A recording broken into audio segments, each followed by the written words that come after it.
Happy Friday, everyone. Happy Friday. Oh my God, my voice is loud. Happy Friday. Happy Friday. TGIF. TGIF. All right, guys. Let's see who we have here. Before I start, it's really bizarre here. I know, Sir Bart, you're in a part of Canada that is having wildfires. Because of wildfires, I think up in Canada. I'm actually not quite sure. I haven't really looked into it. It is smoky outside today. AMA Gaming, I swear to God, that was rude. That was very rude. Hello, AMA, who's on a 30 stream streak. Hello. Okay. All right. It is very hazy outside. It is like, as a matter of fact, they say that it's like over 400 parts per million, which means it's almost as unhealthy to go outside in Ohio right now as it is to smoke a cigarette. And this is becoming a new normal here. It seems like every year now we have multiple days where it's so smoky outside because of wildfires that you aren't even supposed to go outside because it's so bad for your health. So right now it looks like there's a fog, but it's really just smoke. And it smells like a wood-burning fireplace outside. Yeah, I love climate change. Yay. Great, climate change. Great. Nothing, I mean, whatever it is, global warming, whatever the fuck the new term is. Okay. Oh, good. Remember Bloody Sunday. That sounds good. Let me see who we have here. Let's see who we have here. Hello, SoCal. How are you doing, SoCal? You doing well, SoCal? So glad you're here. How are things over in Cali? Hope things are going well for you. Hello, Sir Bart. Yes, Sir Bart, we're yucking it up. Happy Friday to you too, Sir Bart. Yucking it up. Hello, AMA Gaming. So glad you're here. As always, love having AMA here. Sorry, I'm eating a cracker. I'm a cracker eating a cracker. Jay Williams, good morning, Jay Williams Art. I hope you're doing well. Hope you're doing well. Jay Williams Art is a great artist. Please join our Discord. It is linked at the top of the Twitch chat and the bottom of the YouTube chat. From there, you can find Jay William Art's profile. Open it up. There are links to his Instagram and his X account. You can go there, look at his art. He takes commissions, and he's a great artist. Hello. Oh yeah, I know. There's barely anyone over on YouTube. SoCal. It was strange. I think YouTube has been kind of nerfing my video. I've been nerfing my live streams recently. I haven't been getting nearly as many live stream views on YouTube. I think probably because of, the content, the Nazi shit, and the anti-Israel stuff. But anyway, okay. Hello, LaQuabois. How are you doing, LaQuabois? So glad you're here. So glad you're here, LaQuabois. As always, so glad you're here. Hello, Remember Bloody Sunday. I'm really glad you're back. Guten Tag. Wie geht es Ihnen? Or I should say, wie geht's? A German socialist song, keiner oder. No. So, none overall. That's very cool. I love that. Or nothing overall. That's amazing. That would be. I'd love to listen to that. Thank you for sending that. Remember Bloody Sunday. Hello, music from the German Revolution era, Weimar Republic. Amazing. Okay, maybe we'll listen to that at some point. I can't listen to it while we have YouTube up because I'll get a copyright because it's stupid. Because fucking YouTube is stupid and because the capitalists suck. But okay. Hello, Fetty. How are you doing, Fetty? How are you doing, Fetty? Always glad to have you here, Fetty. Fetty, are you having? Is it smoky outside where you are too? Is it smoky outside where you are too? I'm just curious. And it's also, it really is hazy in Germany as well. Remember Bloody Sunday? Amazing. Okay, that's horrific. All right. AMA, hello, AMA. I said hello to AMA. Less than 60 feet away, it's blurry. That's awful. Are you in Germany? Remember Bloody Sunday? Okay. Tater Tot, hello, Tater Tot. Oh, it's awful where you are too, Tater Tot. I'm sorry. Oh my goodness, that sucks. Okay, well, hello, Tater Tot. Glad you're here as always. One of the classics in the community. You're in the US. Got you. Remember Bloody Sunday. Forgive me. Okay. Forgive me. You're in Maryland. I got you. Okay. But you're German, right? As I recall you telling me.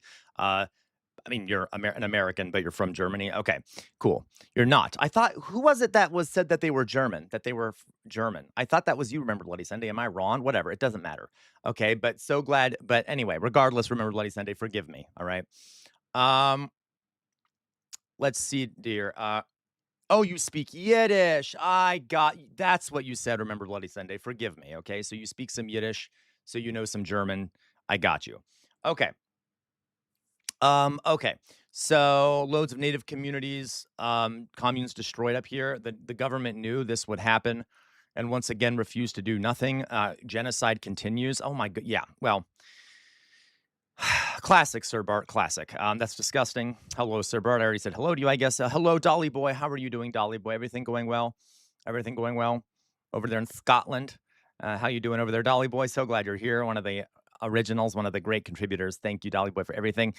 La Croix, we have pretty bad fire in Colorado that keeps jumping containment because of how dry it is, but I haven't noticed any smoke. Well, that's good, La Croix, at least. But yeah, it's becoming our new normal, folks. Hello, Barbara. Barbara, is it smoky outside where you are? I'm just curious, people in the U.S. especially, if everyone is experiencing like the smokiness right now. I know not everyone is, but a lot of folks are. How are you doing, Barbara? So glad you're here. It's really smoky, Fetty. Ugh, gross. Okay. Hello, no one this time. I would watch you today, but soon I need to shower and support my fellow adult autistic individuals. Amazing, no one this time. I highly support that. Go touch grass. Better to touch grass than be in here in a lot of ways. So I forgive you, no one this time. Okay, this time I forgive you. Okay.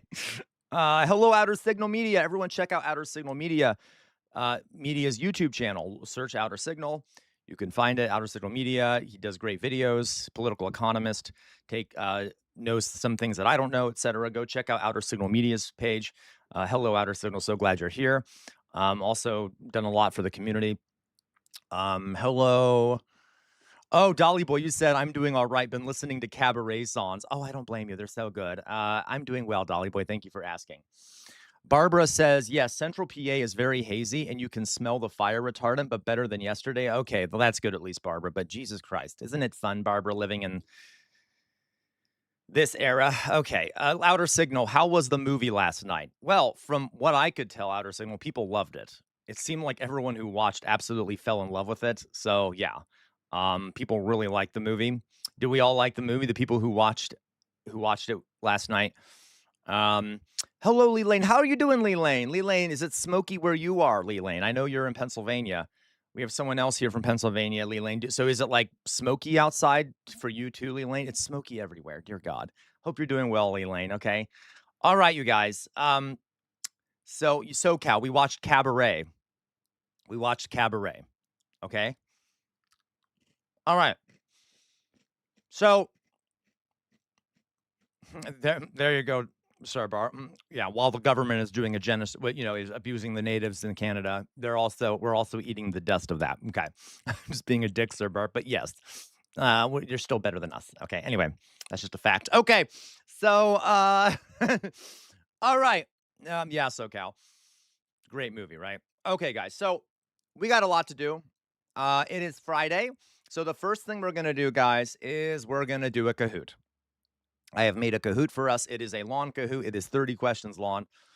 It's covering all kinds of shit because we haven't done a Kahoot on any of the fascism stuff. So it can cover any of the fascist stuff we've talked about, whether it be Italian fascism or the build up to the rise of German fascism. Really? Ooh, Lee Lane. Okay, Lee Lane says, yes, not too bad today, but last night was icky. We were at a town fair and didn't stay long because of allergies. I don't blame you, Lee Lane. Like, apparently the smoke is so bad outside that it's like inhaling a cigarette in terms of health. Ugh. Okay. So, there's also that too. Yeah, AMA says anyone's produce tried to kill him. I heard the girls in America are getting diarrhea. It's really spooky and dooky. Hilarious, AMA. Actually, Ohio is one of the epicenters of that. There's a big outbreak of a parasitic diarrheal disease in Ohio, Michigan, West Virginia, Indiana, and I think like one more state. It's a massive outbreak that luckily I don't eat Taco Bell, which is nice because apparently it's partially spreading through Taco Bell. Okay. Anyway, Doge diarrhea. There you go. Anyway, yeah, it's good to have federal agencies funded, right? So, guys, what we're gonna do? All right, I know I'm rambling too much. Okay, so we have gonna do some stuff. We're gonna play Kahoot. Okay, they traced it to a facility in Colorado Springs. Is that true, LaCroix? Okay, well, that's unfortunate. Okay, I haven't read much about it. I just know that it's happening. All right, you guys. So we're gonna play Kahoot.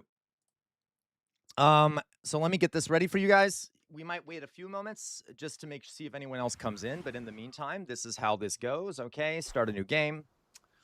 We're gonna play accuracy, so it doesn't matter how much time you take to answer the question. You're right, Mayflower Kid. It's because of the 7 sacred diarrhea crystals, which we discussed. Okay. So, all right. So what you guys can do, I'm gonna copy and paste the link to this in the chat. All right, there. If you just click on that link, you can join the game. So please join the game if you'd like to be a contestant. The winner of this Kahoot will be crowned king or queen or emperor or lord or Lionheart of Fools, depending on your choice, I guess, for the next 2 weeks until the next one, which might be longer than 2 weeks, knowing me, but still, you will become the King of Fools, all right? Which is a great title that means practically nothing apart from bragging rights, but still, okay, maybe when I get rich and powerful and amazing, you know, I will be able to actually send you a prize. It'll probably never happen. Okay, we got CR's Power Bottom. Thank you. That's my ex, by the way. Okay. We have Mayflower Kid, AMA, Jay Williams, In Your Groove. Okay. All right. LaCroix, excellent. How's everyone doing out there? We're going to have a great time. Chairman Barda's back. Fantastic. Chairman Barda's back. In Your Groove. We only have 7 people playing right now. Oh, my. This is a disaster. Maybe we should wait a little bit till more people get here. There are only 7 people playing. We normally have like 12, 13, 14, 15, 16, 17. The Mighty 7. That's true. Relaxed Rebellion. Hilarious. Get it? Casual Revolt. Relaxed Rebellion. Very funny. Whoever did that thinks they're very clever. Let's put it that way. Our great and humble chairman. Oh, shut up, Dolly Boy. I swear to God. Okay, hello. Philly Cheese says, hello, I can't Kahoot this morning, but wanted to let you know your resident sandwich will be employed next semester. Hey, Philly Cheese! Yay, Philly Cheese. Congratulations. Congratulations, Philly Cheese. Congratulations. Not everything is about you, Dolly Boy. We're talking about Philly Cheese right now. Yay! Good job, Philly Cheese. I'm very proud of you. Well done. Philly Cheese got a job. Good job, Philly Cheese. Oh my God, Philly Cheese, that's amazing. A teaching assistant for biology, that is fantastic. In a high school class and a college class, what is it? If you need any advice or anything on if you have to do any lessons or anything, because sometimes TAs do, depending on what kind of TA it is, let me know. You're going to be Richard Dawkins. Amazing, Philly Cheese, okay? All right. Okay, and then we can college. Gotcha. Okay, so then they'll do the stuff for you. All right. Okay, guys, can you remove me? I'm a rejoin. I think you already removed yourself there. We still only have 7 people. Come on, folks. Join. Join. Where the fuck are all of you? There's only 7 of you playing. What the fuck? This isn't fun. This is boring as shit. Okay, I'm going to repost the link in case any of you people need to click on it again. J-Mac, I already said, who's CR's Power Bottom? That was one of my exes, obviously. Okay, good, no problem, Philly Cheese. YouTube is being weird. Maybe you should just get on Twitch there, Mayflower Kid. Okay, maybe you should just get on Twitch. Because YouTube is always being weird. It seems like it's an ongoing problem, and I don't know what to do about it. What is wrong with it, Mayflower Kid? What is wrong with Twitch? I mean, YouTube. Would you explain to me what is wrong with YouTube? Why do we only have 7 people? What is wrong with you people? Jesus. SoCal says, oh, by the way, our new apartment will be inspected next week. Oh, that's amazing, SoCal. Okay, that's okay, Leland. I forgive you. Leland, you never have to apologize. It's the rest of these degenerates that do. Okay? There are 16 people in here. Okay, you know what? Fine. I'll give like 3 more minutes and then we'll start, okay? Because I really would like more people in here. Otherwise, it'll just be like, okay, you can't make the YouTube stream skull to get on website. It closes it. What? That doesn't make sense, Mayflower Kid. That's okay. It doesn't really matter. All right. I guess, well, now we're down to 6. Okay, say who the fuck just left? Who left? We only got 6 people playing. That means half of you will be in the top 3. Okay, you know what? It's fine. AMA, stop fucking laughing. I see you fucking laughing on my screen. Okay, calm the fuck down. It ain't fucking funny. You understand me? Jesus. Okay, Loiso, how do you play? This is how you play, Loiso. I'll put the link in the chat. All you do is click on the link. Okay, just click on the fucking link. Paste. There's Matt Saigai. Matt Saigai, you join too, goddammit. We need more people to play. Right now, we only have 7, which is a crime against humanity. Okay. There we go. Loiso. Crow's playing. All right. What about Dr. Matt Saigai? Is Dr. Matt Saigai going to join in, or is he going to be a loser too? Thank you. There's Matt Saigai. Casual racist. Fantastic. Why are you not showing up? I don't know. What name did you give yourself, Mayflower Kid? What name did you give yourself? Barb. Thank you, Barb. Thank you, Barbara. Thank you, Barbara, for joining. I also like Barbara. Thank you, SoCal. I will jog. Okay. All right. Thank you. Now we have a lot more people. There's Mayflower Kid. Does anyone else want to join? Does anyone else want to join? Okay. 20 seconds. 20, 19, 18, 17, 16, 15, 14, 13, 12, 11, 10, 9, 8, 7, 6, 5, 4. Someone else just left. 3, 2, 1. We're going to start. Starting. All right. Now, you can join if you do come in later. Everyone ready? Everyone ready? Get ready. Okay. Fascism Part 1. Okay. Don't overthink these. They're not that hard. Which part of Italy is poorer and more rural? Is it North Italy, East Italy, South Italy, or West Italy? Don't overthink it. We talked about it.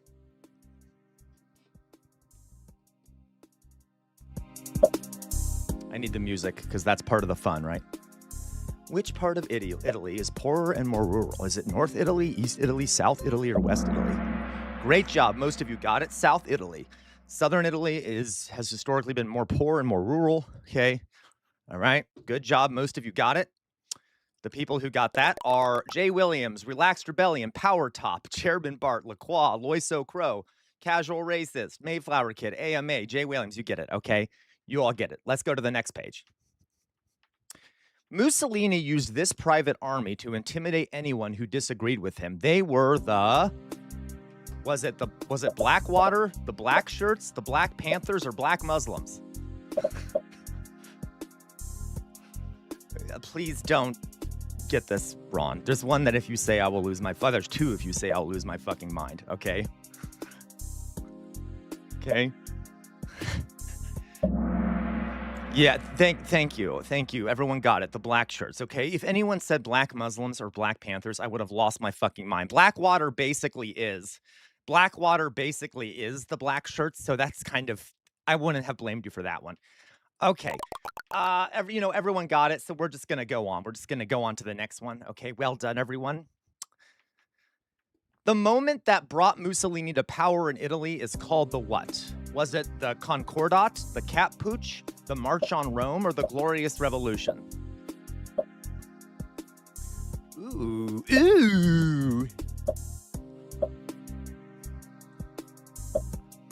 Slow answering this time. No one better be cheating out there. I swear to God. If you're cheating, I swear to fucking God, I will find you.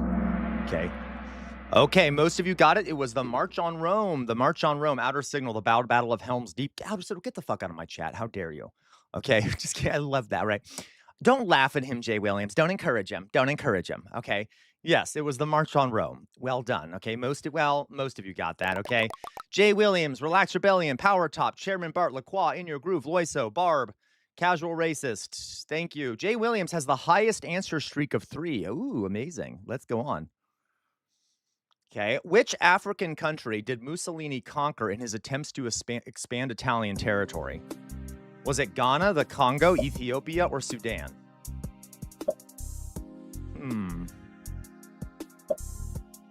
Ghana, the Congo, Ethiopia, or Sudan?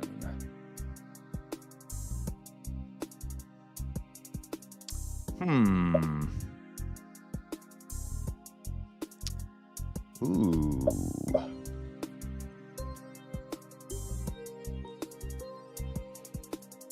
Let's see what we got here. All right, one of the less spoken about crimes of Mussolini. Well done, Ethiopia. Ethiopia, okay? Okay, let's see here. Jay Williams, Relaxed Rebellion, Power Top, Chairman Bart, Lacroix, Loiso, Casual Racist, Mayflower, AMA. Well done. Chairman Bart has a streak with 4 correct answers in a row. Okay, next one. Next one. Which of these is not a reason Mussolini rose to power as a dictator in Italy? Which of these is not a reason he rose to power? 1, he won over nationalists by promising a return to the Roman Empire. 2, the use of violence and intimidation through the black shirts. 3, much like Germany, poor economic conditions in the interwar period. Or 4, he promised not to get Italy involved in another war. Which of these was not a reason Mussolini rose to power?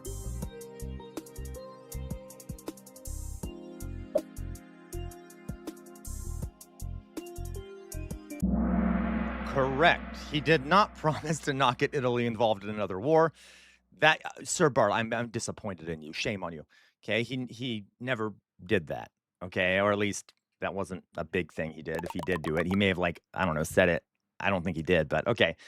Loiso, CR's Power Bottom, goddamn it. Mayflower Kid, AMA, Jay Williams, Relaxed Rebellion, Power Top, Lacroix, Loiso. Okay, you got it. Power Top has a streak with 5 correct answers in a row. And that's a really good Power Top. Jesus.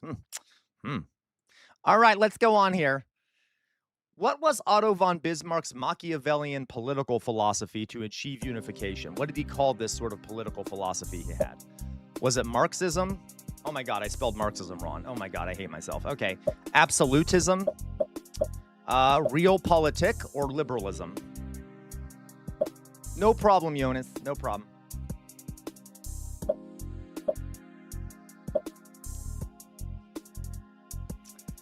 I hate all of you. Go good, Jonas. Go have fun. Go have fun, Jonas. Go have a good time. Okay.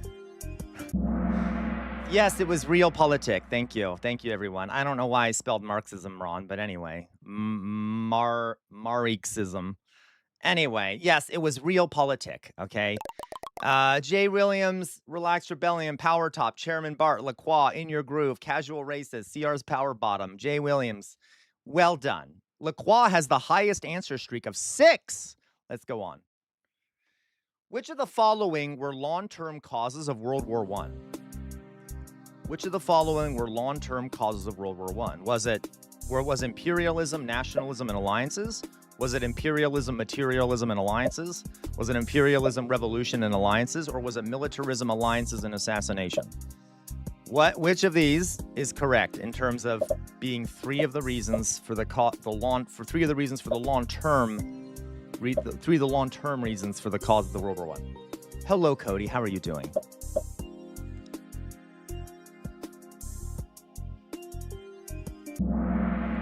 Yes. Oh, wow. Half of you got it right. Half of you got it wrong. It would be imperialism, nationalism, and alliances. What was the last one? Do we remember what the last one was? Militarism. Militarism, imperialism, nationalism, and alliances. The way to remember it is MAIN. M-A-I-N. Correct. Militarism, alliances, imperialism, and nationalism. Okay. All right. Yes, correct, Outer Signal. The wording was precise. Long-term. Correct. Okay. All right. Relaxed Rebellion, Power Top, Chairman Bart, Lacroix, CR's Power Bottom, Mayflower Kid. Correct. Relaxed Rebellion has the highest answer streak of 7. Which text by Benito Mussolini and Giovanni Gentile set the agenda for dictatorship? Now, I don't know if I actually told this to you guys, but you can kind of guess by looking at them. Okay, was it The Prince, The Doctrine of Fascism, The Dictatorship in the New Age, or Mein Kampf? Though I'm pretty sure I did tell you that I was reading from this, but that's okay. Was it The Prince, Doctrine of Fascism, Dictatorship in the New Age, or Mein Kampf?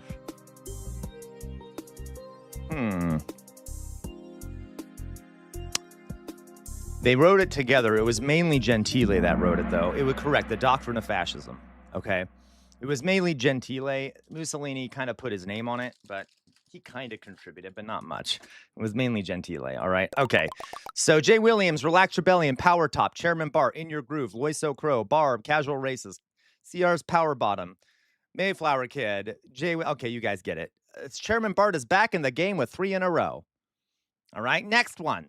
Giovanni Gentile's idea that the world is created as it is being perceived is called what? Giovanni Gentile's idea that the world is created as it is being perceived is called what? Actual idealism, romanticism, rationalism, or fascism?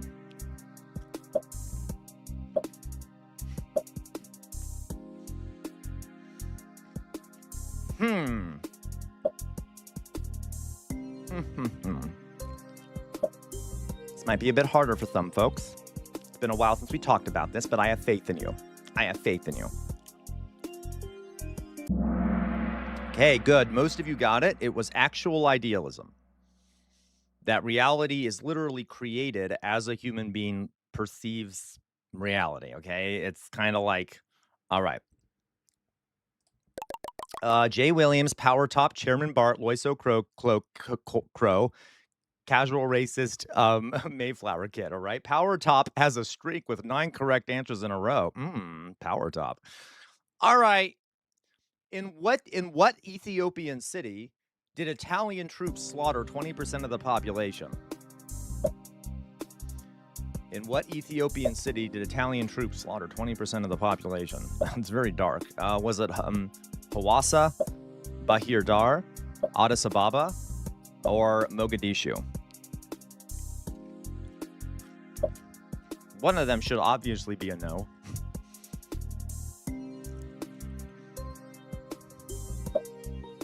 Ethiopian city did Italian troops slaughter 20% of the population of? Great job. It was Addis Ababa. Addis Ababa. Okay. To be clear, Mogadishu is in Somalia. It's not in Ethiopia. And the other 2 are Ethiopian cities, but the correct answer is Addis Ababa. 5 people got it correct. Half of you got it correct. Jay Williams, Power Top, Chairman Bart, Loiso Crow, Mayflower Kid. Well done. Power Top has the highest answer streak of 10. Which company helped fund Mussolini's first newspaper? Which of these companies helped fund Mussolini's first newspaper? Was it Mercedes, Fiat, Ferrari, or Chiquita?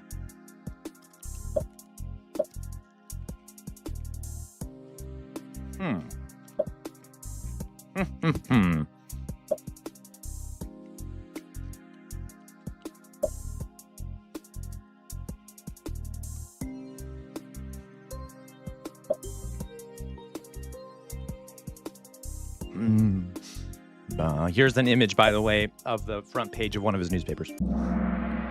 Oh. You know what? That's wrong.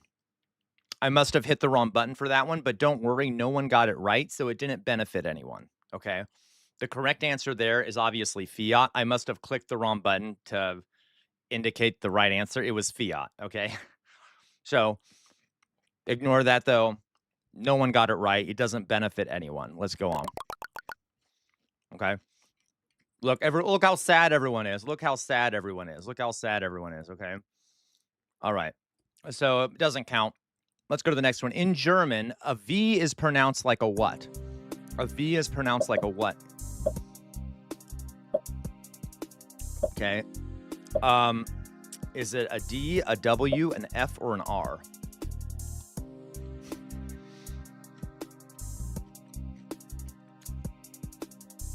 How dare you, Dolly Boy? It's not that bad, Dolly Boy. Screw you.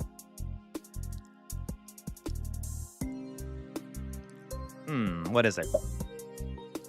A V is pronounced like a what in German?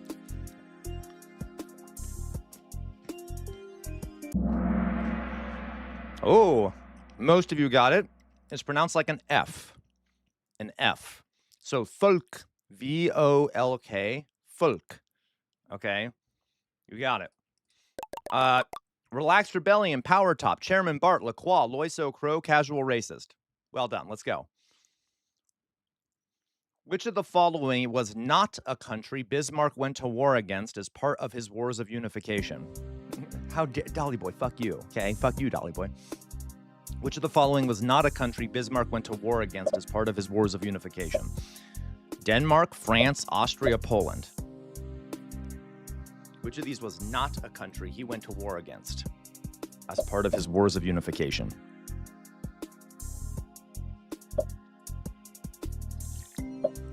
Was it Denmark, France, Austria, or Poland?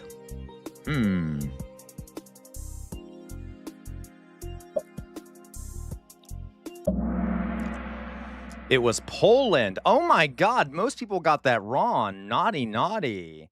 Naughty, naughty, everyone. He didn't go to war against Poland. He did go to war against Denmark to take on, to get Schleswig and Holstein. That was the first war he did. It was a little war, but it was a war. So shame on all of you. Yeah, never forget Schleswig and Holstein. Let's see the 4 people who did get it right. Okay. Relaxed Rebellion, Power Top, Chairman Barton Lacroix. Well done. You 4 are my favorites now, and the rest of you need to study more next time. This is embarrassing, okay? This is embarrassing, okay? Yeah, I guess so, Oscar. I mean, Oscar, goddammit. I guess so, Druzilla. Okay, I don't even know who Oscar is. Let's go on. True or false?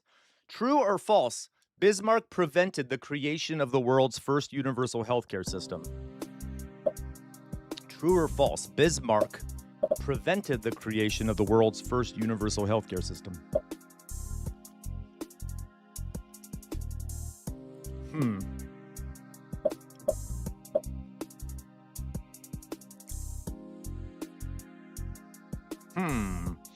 True or false? Bismarck prevented the creation of the world's first universal healthcare system. Ooh, half and half. It's false. Bismarck actually allowed the creation of it as a way to appease the working class. Okay, he didn't actually care about people. It was to appease the working class, especially after he crushed the socialists, all right? So false. All right, 5 of you got that right. See, they're getting harder, folks. Some of them will be harder than others. Relaxed Rebellion, Power Top, Chairman Bart, Lacroix, and Casual Racist. Let's go on here. When Austria-Hungary asked Germany for support against Serbia, what was Germany's response? A blank check? Germany refused? Germany declared war on France? Or no response?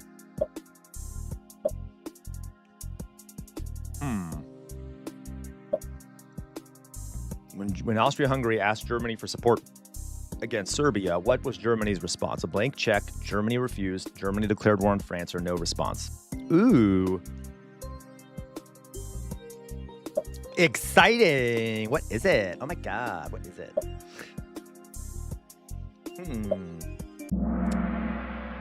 It was, wow, folks, Jesus Christ, what is wrong with you all today? Only 3 of you got that right. Dear God, all right? Only 3 of you got that right. A blank check. They basically said, we'll give you whatever you want if you do go to war, okay? Power Top, Chairman Barton Lacroix are the only 3 that got it right. Shame on all of you. Shame on all of you. You all get a bonk.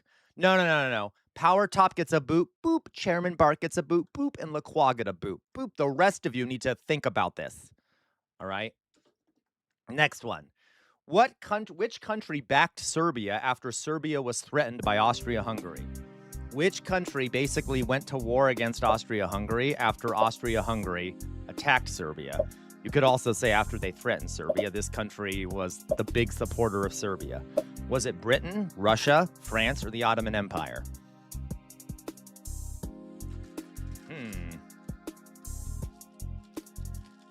Britain, Russia, France, or the Ottoman Empire?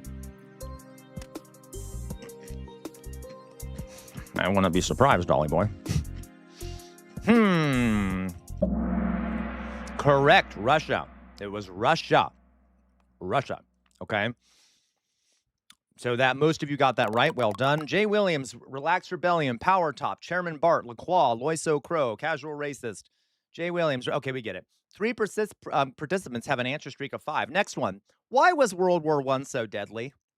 Why was World War I so deadly? Was it because of machine guns, effective artillery, disease, or all of the above?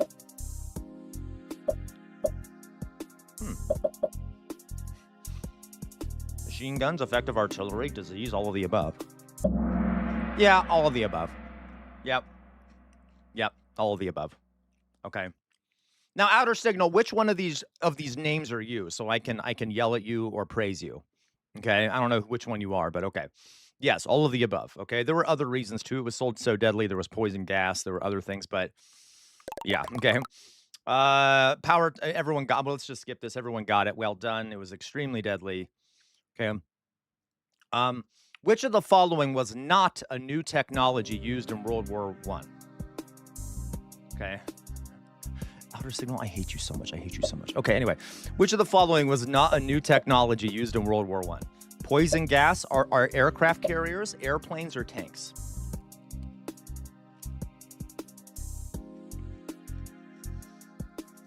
Which of the following was not a new technology used in World War One? Aircraft carriers. Aircraft carriers were not used in World War One, folks. Aircraft carriers were used later. So, to be clear, poison gas, airplanes, and tanks were all new techs that were used in World War One. Okay?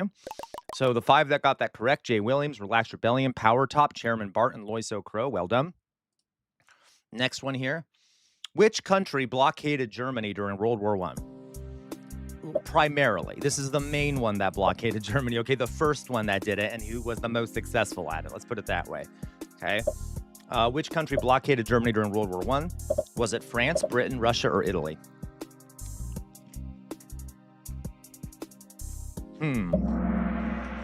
It was Britain.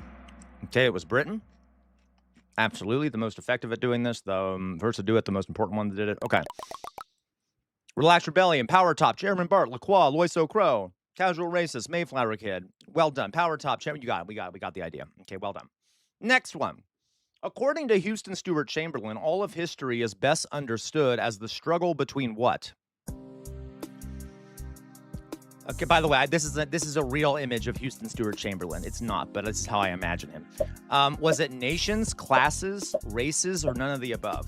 According to Houston Stewart Chamberlain, all of history is best understood as a struggle between what? Nations, classes, races, or none of the above?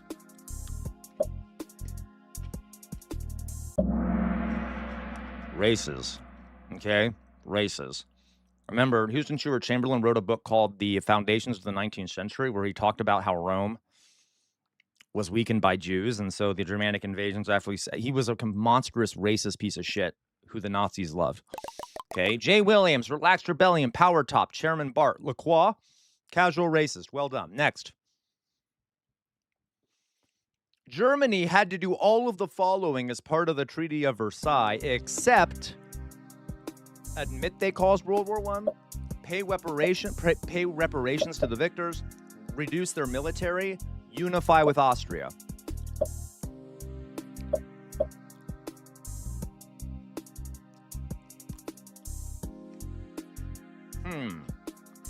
Germany had to do all the following as part of the Treaty of Versailles, except for unify with Austria. Well done, everyone.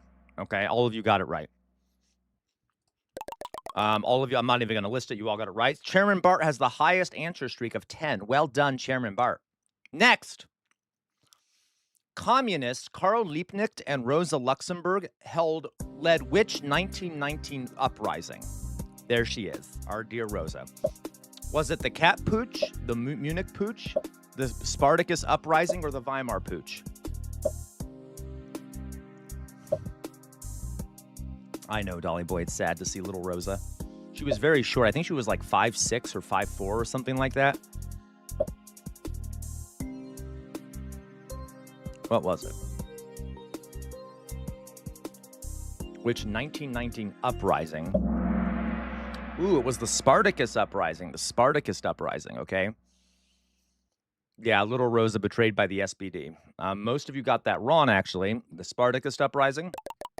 That was Power Top, Chairman Bart, LaCroix, and Mayflower Kid got it right. Well done. Okay. How did the role of women change under the Weimar Republic? Women had more social freedom. A growing number of women were employed in the public sector. Many women were fired from factories or paid less, or all of the above.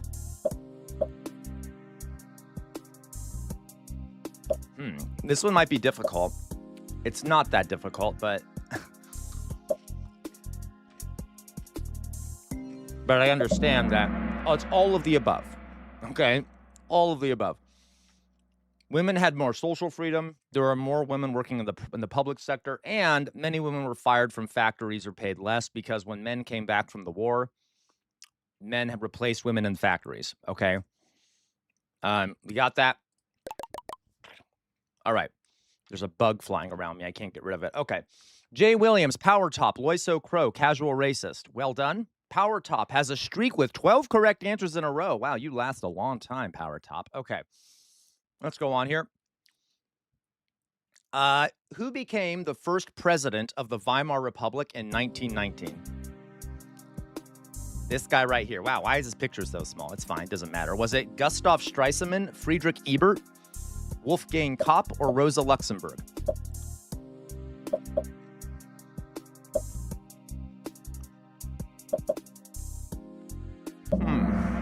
Good. Most of you got it. Friedrich Ebert, who we're not a big fan of, right? Because he did betray the socialists. He did betray the communists. He betrayed Rosa Luxemburg. Okay. I mean, he was a socialist, but he betrayed the radical end of the spectrum. Okay. Jay Williams, Relaxed Rebellion, Power Top, Chairman Bart, Lacroix, Casual Racist. Well done. Power Top still going with 13 in a row. Well done. Let's go to the next one. Were the Freikorps left-wing or right-wing opponents of the Weimar Republic? Were the Freikorps left-wing or right-wing opponents of the Weimar Republic? Were they left-wing, right-wing, both, or neither?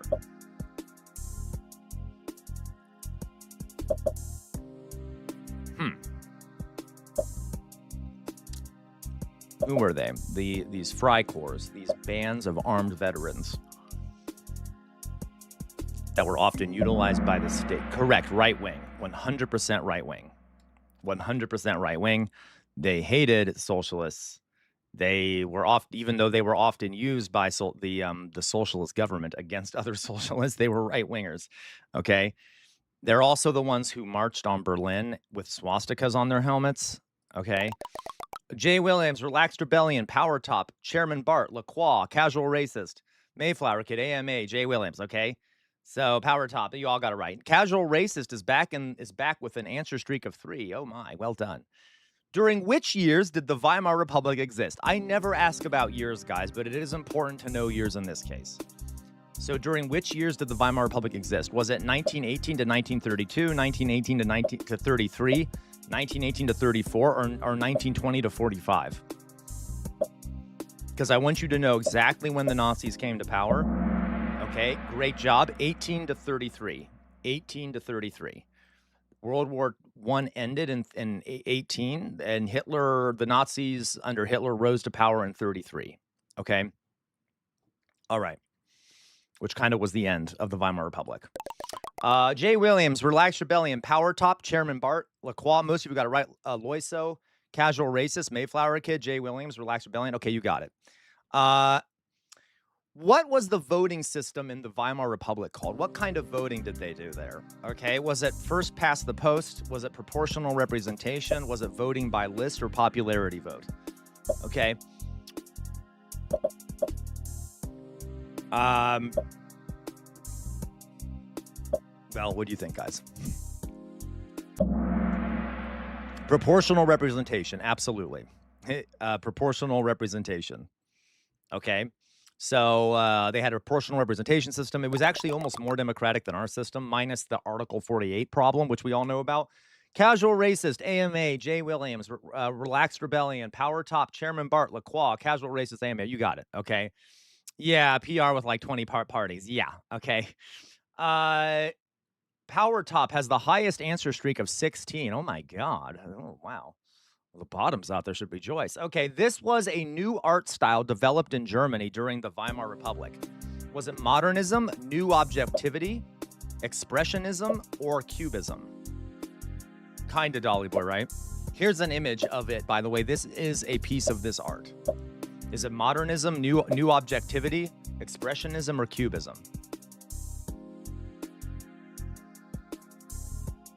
Thank you, Drusilla. Ooh, it was Neue Sachlichkeit, which means new objectivity, and so the new objectivity, okay? Some of you said expressionism. I understand why, because there were expressionist films and there was a lot of expressionist art in Weimar, but it was not that was prior, it was developed prior to Weimar Republic, and it was not developed necessarily in Germany. Does that make sense? Okay. Well, actually, it partially was, but it wasn't developed during the Weimar Republic. It wasn't created then. Okay. Jay Williams, Relaxed Rebellion, Power Top, Chairman Bart, Loiso Crow, Casual Racist. All right. Power Top. Jesus, Power Top. Oh my God. Has a streak with 17 correct answers in a row. What was a common theme in Weimar art and film? Promotion of Nazi ideals, expression of post-war trauma and social criticism, celebration of traditional German culture, or romanticizing World War I? Which of these was a common theme in Weimar art and film? Promotion of Nazi ideals, expression of post-war trauma and social criticism, celebration of traditional German culture, romanticizing World War I. Great job. Okay, the expression of post-war trauma and social criticism, 100%. Okay, one of the reasons I love the art from the time so much. Jay Williams, Relaxed Rebellion, Power Top, Chairman Bart, Lacroix, Loiso, Casual Racist, Mayflower Kid, AMA, Jay Williams, Bob, you get the idea. Power Top. Oof, my goodness. Oof. All right, who founded the Institute for Sexology? Who founded the Institute for Sexology? Was it Walter Gropius, Magnus Hirschfeld, Cap, or Otto Dix? This is the last question, by the way.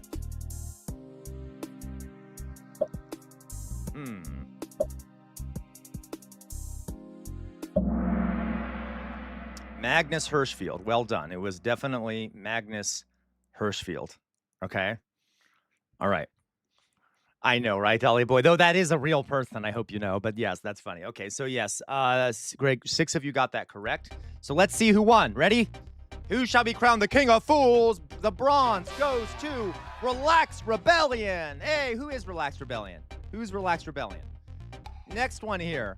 The silver goes to Chairman Bart. Chairman Bart. And the gold goes to Power Top. Power Top. Okay.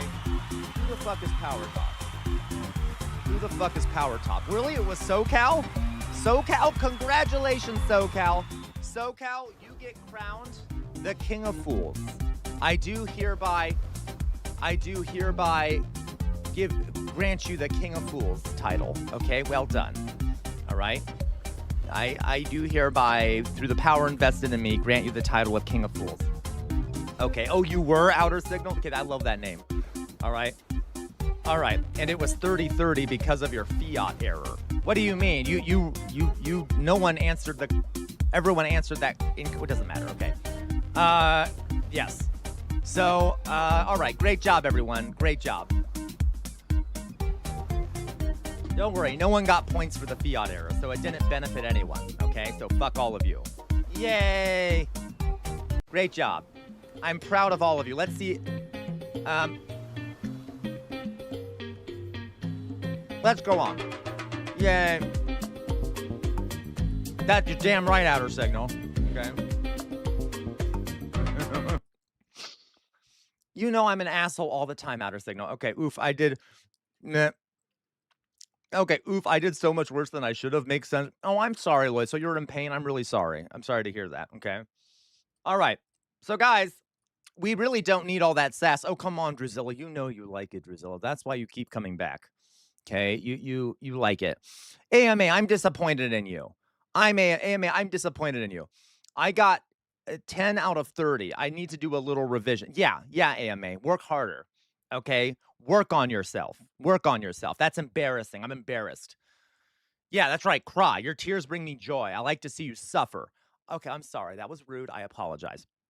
SoCal, maybe I need to call myself a top more often. There you go, SoCal. See, that's the way to do it.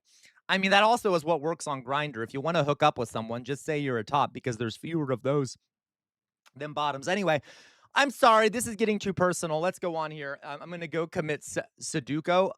Oh, AMA, it's seppuku. Sweetheart, it's seppuku. That's embarrassing. It's seppuku. I know you know. I know you know what's the difference. I'm being a dick. Okay.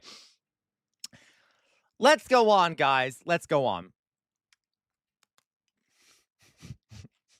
I know, AMA, I'm bullying you today. Okay, so all you people think you're super clever and shit. Well done. There's no 100%. There's no tops. Yeah, there's like no tops on Grinder. It's all a bunch of bottoms. Okay. Anyway, so let's go on here. This is like personal. All right. New day, welcome. No aid to Israel and no support for the Islamic. What? New Day, get the fuck out of my chat. Oh, fuck you, New Day. I cannot. It's Friday. Why the fuck do we have to deal with Islamophobia? It's a fucking Friday. You know what? With someone, you know what? I got it. I'll deal with it. I'm gonna 1 second. Thank you, Outer Signal. It took me a moment. Thank you. Jesus. Okay. Ugh. Anyway, moving on, guys. Speaking of I don't know, Israel and shit. Yeah, right. I love law. I know. Islamophobia on a Friday? What the fuck are we doing? Okay. I know. It's so fucking stupid, Lloyd. So we're not like there. Anyway, the stupidity is absolutely unbelievable of people out there. Okay. Someone ponders exiting CR. You're doing it, Ron. There you go. Okay. Chairman Bart loves Sharia law. Right. I would love, we need more Mamdani Sharia. I feel bad whenever I'm mean to Outer Signal. I feel bad. Outer Signal, I've been so mean to you recently. I apologize. Okay. Jamal Mubarak, Habibi. Have a blessed Friday. I love that Outer Signal. Oh my God, I love that Outer Signal. Okay. All right, let's go on here. Okay. So we have a few things to talk about, guys. Now, obviously, it's a Friday. I'm not gonna do education today. I'm not gonna do much education today. Yes, only when it's only signal, only Outer Signal. Everyone else, whenever I'm mean to anyone else, no, so I'm like, I need to turn that off. SoCal, I don't have any songs ready. I keep forgetting to turn that off. So I can't sing a fucking song. Okay, I keep forgetting to turn that shit off. I have no song prepared. I have nothing to sing. Okay, so no, I refuse to do it, SoCal. Maybe later, but not now. I will have to find a song, but we're not going to do it now. So calm the fuck down. And yeah, you just wasted 5,000 bits because I'm a fraud, okay? And I'm exploiting you. All right, let's go on here. So, thank you, Cheshire Cat Smiles. I'll calm down. So let's go on, guys. We have a few things to talk about. Hit me, baby. What? No, Outer Signal. I would not sing that in 1,000 years. Thank you, though. Thank you for the offer there. Okay, sing. No, stop, guys. Stop. Maybe later I'll sing, but I'm not gonna sing right fucking now. Okay, because this is a bad idea. I'm never gonna do the singing thing again because I know all of you and you're deeply disrespectful. So you'll wait until the moment I'm about to talk about something serious before you ask me to sing. You'll wait till I'm literally, or as J-Mac does. You'll wait till I'm talking about genocide or mass death, and then you'll be like, and then you'll be like, dance, Jester, while I'm like talking about Gaza or some shit. You do this shit on perfect purpose, and I should have known that would happen. It's the internet after all, okay? Anyway.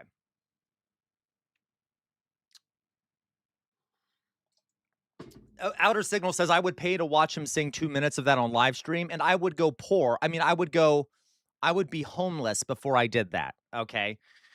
All right. Not poor, homeless. I would literally go bankrupt and not accept any money. Okay. Anyway, even though I basically already am. Let's go on. I was about to say I'm already poor, so it doesn't matter.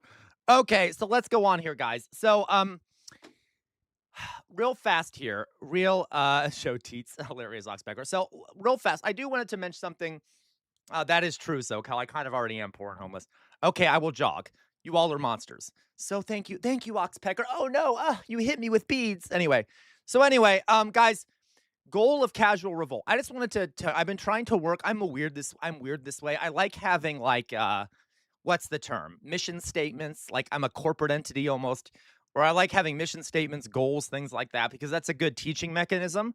So I like having them for myself and my thing. So I've been trying to come up with a good like mission statement or goal for the community for the live streams. Okay. Now the community itself has a different set of goals, but one of the goals for the live streams intellectually, obviously to make money, I'm going to be honest with you, is one of them because I'm trying to survive. But the kind of intellectual goal of the live streams, I've been trying to come up with a way of framing it, okay, is to educate people about the historic, material, and social context in which they exist so that they can confidently they can confidently analyze and act upon the current material and political conditions independently. So, so what I mean is that uh, the main point of the streams is to educate all of you. So not to make you think like I do, but to let you think independently of me and people online so that you can analyze things out there in the world independently of the internet and independently of what people online tell you. Does that make sense? And so what the overall goal generally is to like teach you all about the historic context of the present, the material context of the present, and the social context in which we all exist, and the context in which things happen, so that you can better understand these things and make your own decisions about them. Okay, I know I just wanted to share that with all of you. I'm working on a better definition or a better way of framing this, but that's sort of the goal. Obviously, I don't do this perfectly. A large chunk of the streams is entertainment or partially entertainment. But yeah, but that's one of my big goals is to do the context shit. Does that make sense? Okay. So I just wanted to share that with all of you. That's the only what's the term? That's the only I don't know, housekeeping shit I wanted to talk about. Okay, let's go on. Let's go on here. Boo boo boo boo boo. Sorry, I'm jogging. I'm jogging. I'm jogging. I'm jogging. I'm jogging. Okay.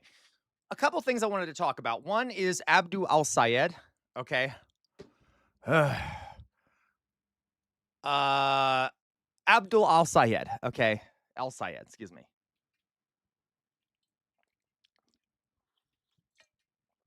So let's talk really fast. On August 4th is the Michigan election. Oh, thank you, Dolly Boy. Dolly Boy just gave 400 bits and said, money makes the world go round, the world go round, the world go round. Money makes the world go round. Okay, great song. Thank you, Dolly Boy, for the 400 bits. I deeply appreciate it. Okay, so by the way, I still have my fingernail polish on from yesterday. Ooh, look at that. Now, by the way, I still have a few fingers I need painted over here. So, Dolly Boy, what color should I paint one of my nails? Should I paint it pink, gray, green, orange, purple, or red? Anyway, champagne socialist. I hate you, LaQuaba. Okay. So, red. Okay. Thank you. So, Abdul El-Sayed is a progressive. Okay. To be clear, guys, as you know, in this community, we have people all over the left wing of the political spectrum. Um, so yeah, I know not all of us are fans of electoralism or, you know, anything like that, but he still advocates for stuff a lot of us agree with. So what I was going to say is I very much want him to win. Okay, obviously. And the election is going to be on the 4th of August, which is not that far away, and a new poll came out. One second. I'm just getting this, okay? That shows that, unfortunately, right now, he is 7 points behind the lady who he's running against. What's her face? What's her name? I don't even care. Her name. The moderate Dem who's famously said that that Israel comes to her in her dreams and that she's running for Israel. You remember that? That's not even a joke. She actually said that. So she is 7 points ahead of Abdul El-Sayed. Okay. She's also taking a ton of money from APAC. And I wanted to, I hate her. I can't stand her. She's the worst of the worst. Classic Corpo Dem. Classic Corpo Dem. Sorry, I'm trying to do my nail, so I'm like not 100% focused. Oh my God, I really fucked it up. That's okay. That's fine. Well, we do what we can. We do what we can.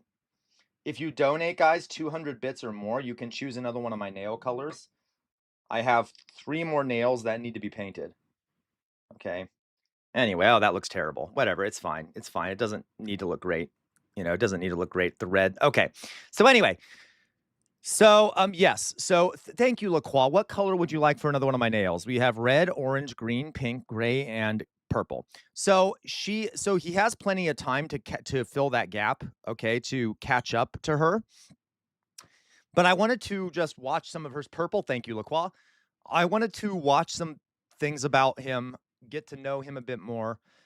The first thing I wanted to watch about Abdul El-Sayed is actually a person who is critiquing him. And from the right, by the way, from the right. But his critiques are also heard from Corpo Dems. So I watched this already, and I just want to show you because I hear this kind of critique a lot, and it's stupid. So I wanted you guys to hear it, and then we could talk about why it's stupid. Okay? Because I get sick of identity politics being used as like a reason why someone isn't a good candidate. You'll see what I mean. Okay, obviously, if they're like raging racist or something, yeah, but this is different. So let me show you what I mean. Here's a wake-up call from the great state of Michigan, my home state, where the Democratic Senate primary pits a moderate Haley Stevens against a far-left Democratic Socialist-backed radical, Abdul El-Sayed. And like other far-left radical socialists, Abdul El-Sayed's base of support is, wait for it, affluent, highly educated whites, not working-class people and minorities. Every time we look at one of these races, the evidence presents itself. What was true for Graham Plattner and Darylisa Vila Chevalier is also true for El-Sayed. According to polling data from the Detroit News, in the Democratic primary, college-educated voters back El-Sayed by 7 points. Non-college-educated voters prefer... Now, that's interesting, isn't it? That college-educated voters mainly support him. Non-college vote back Stevens. Okay, who's the female, the woman Democrat? Stevens by 22 points. Yeah, he's not that far left, of course, obviously. Then there's the white vote, which El-Sayed, an Arab Muslim, is winning by 12 points. Stevens, who is actually a white woman, is winning black voters by, get this, 46 points. It's because black voters are actually a moderating force within the Democratic Party. Okay, 1 second. We'll finish watching this. It's hard for some people to understand, but among Democrats, black people tend to be much more moderate than white people. It's not true overall because there's a lot more white Republicans than there are black Republicans, but most black people are in fact Democrats, though white people who are Democrats tend to be well to the left of black people who are Democrats. Now, this matters because the socialist left is perpetually claiming that theirs is the agenda of the working class and of minorities. And yet, their voters are not the working class. Their voters are elite people and people who control elite institutions. The activists who picked Graham Plattner to be the candidate... Yeah, all the socialist guys control all the elite institutions. ...were Nepo babies and elite college graduates who thought... Jay Williams, you're getting to what I'm going to say, okay? ...guy would be perfect to appeal to blue-collar voters in Maine. Yeah, and there was no need to scrutinize his platform or check to make sure he didn't have any sexual assault accusations against him. As Derek Thompson points out on X, it seems the populist left revolution is creating a kind of left-wing party within the party that might accentuate the benefits and costs of Democrats' overperformance among college grads rather than fix it. And that's precisely Democrats' problem. A problem that's going to be even more... Yeah, I don't like Jasmine Crockett, outer signal. I got to tell you, I really don't like her. Never really have. She talks the talk, but she barely walks the walk. Once we actually get to the general election matchups. Meanwhile, here's El-Sayed's opponent. I am going to be working on our behalf. I am going to be telling the stories on our behalf. And you better believe I'm going to be doing it with a little bit of joy, a little bit of enthusiasm, a little bit of energy, and a little bit of stick it to them. Because that's the Michigan way. She's awful. I don't understand. I actually saw a lot of elites dunking on her. Guys, I know a lot of people from Michigan. That's not how they act. She's obviously exaggerating. She's 100% exaggerating, like a Michigan. Anyway. On X, to which I say, knock it off. That is what a working class Michigander actually sounds like. No, it isn't. No, it literally isn't. That is not what this is my point, guys. I can tell she's like exaggerating and mimicking the accent. Okay, she's exaggerating and mimicking the attitude. Left socialist elite should try meeting one sometime. Hello, Hi. I'm meeting one. No, I don't like that they're bashing her. I think she does definitely. And now that I thought about it, when she was reminding me of someone, she reminds me of someone that I met from Michigan recently, and with that same Sounds energy. exactly So like I totally get that. I don't think that that's a good running joke to try to make fun of her for Right. that. I think that was interesting what you pointed out Dolly about Boy, black good hit. voters, and it's Plus 42 for her. yeah, but it's not like jarring or confusing to me. What do you mean I ignored Outer Signal? What do you mean? Oh, I'm sorry, Outer Signal. I didn't see that. Forgive me. Thank you, Outer Signal. For some reason, I was too busy paying attention to the screen, but thank you, Outer Signal. Thank you for the flowers, Outer Signal, really, okay? My apologies. Uh, I know one gal from Michigan that sounds like that, but I've watched her old vids. Yeah, exactly, Lois. So, like, they play, like, okay. You talk about what happened in Michigan. So, guys, before we actually hear what this lady has to say, listen. So, Outer Signal, first of all, what color do you want my nail? Okay, what color do you want? Red, green, orange, pink, or gray? I get sick of people. They did this to Bernie Sanders too, where they say, "Look, he's a bad candidate." Yeah, Lee Lane, you're right, Lee Lane. Wait a minute. Is there? One second. Is this?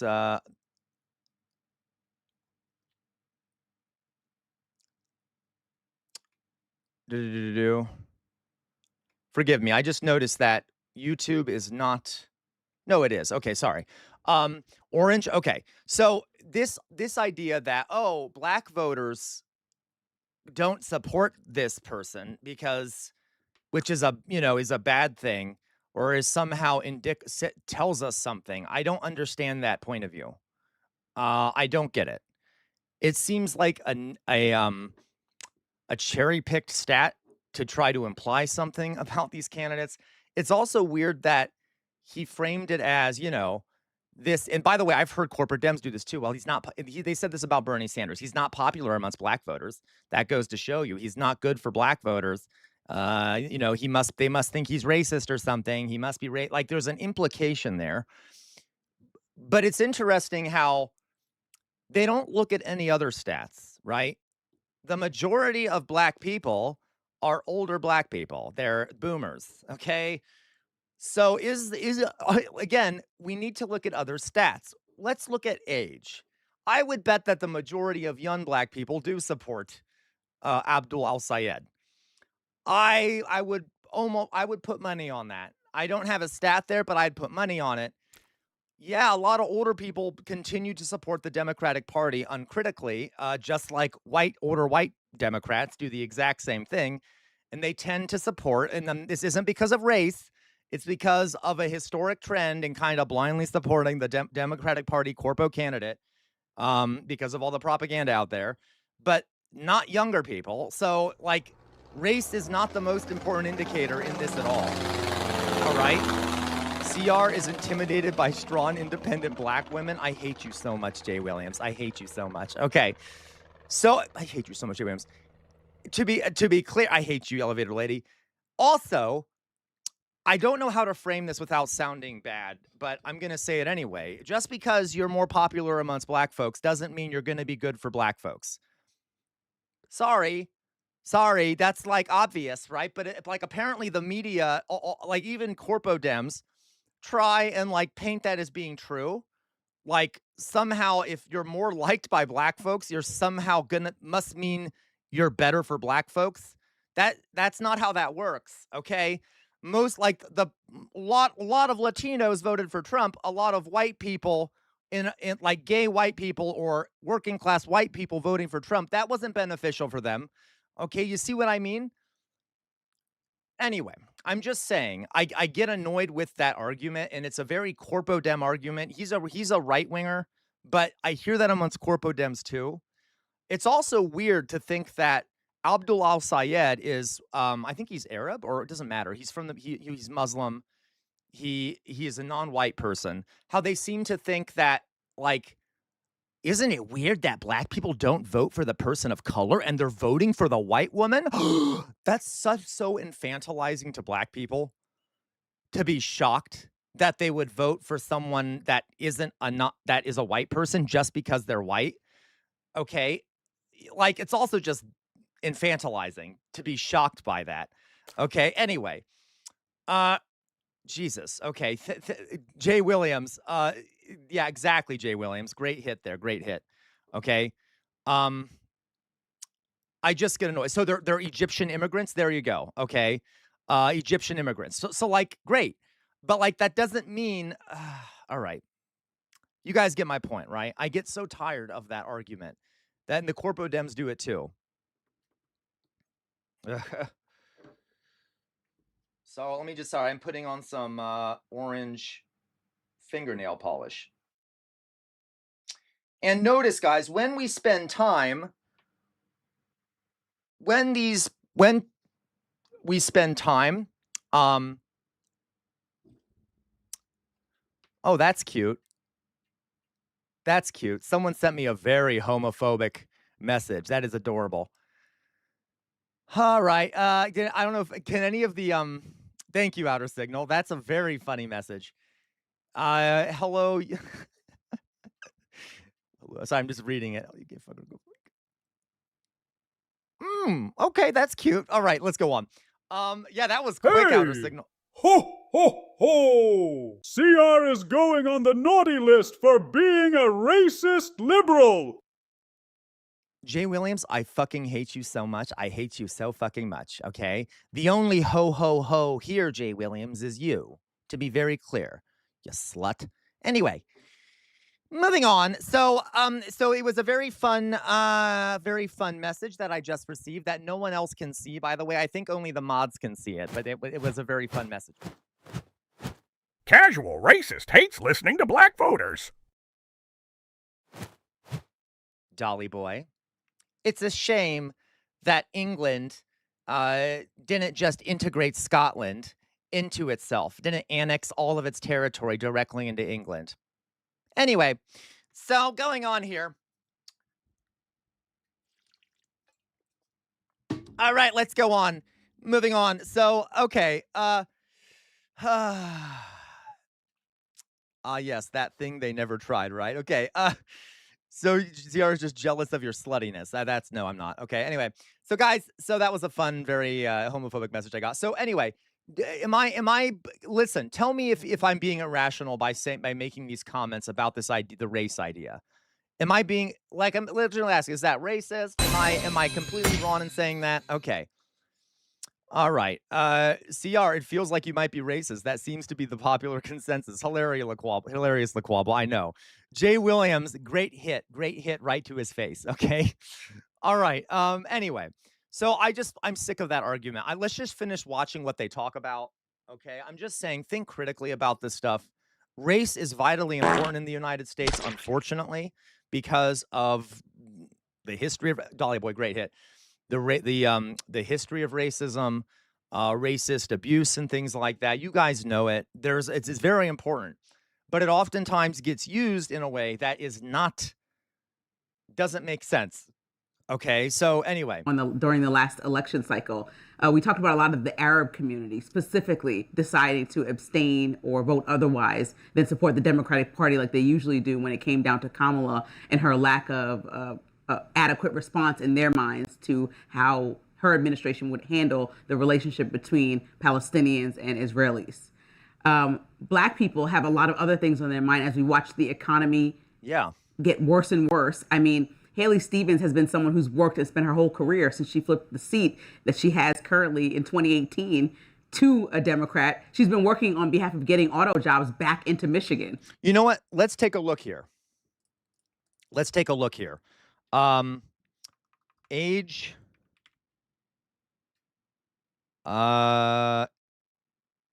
Age poll.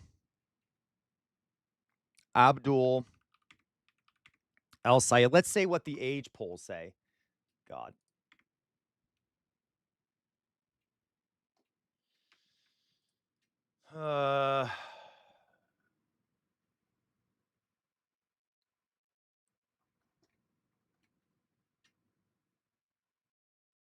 I'm just going to see if we can figure out if younger people are overwhelmingly voting for him, I would not be surprised. Yep. Okay, of course. This is literally this is easy to predict. This is easy to predict. Okay. Sayed is backed by 80% of voters under age 45. Okay. So again, this flattening of things into race is really fucking stupid. Okay. Because there are lots of young black people supporting Abdul El-Sayed. Okay. So, like, do you see what I mean? It's okay. It's just, all right. 80% of voters under age 45, of course, because young people are majorly on his side. Okay, so I'm just making that point. We don't have to keep watching that. But just be suspicious of arguments like this, okay? That doesn't mean that race isn't an issue a lot of the time, but it's not a there are other issues too, okay?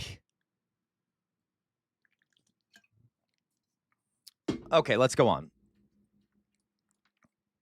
So, let's see here.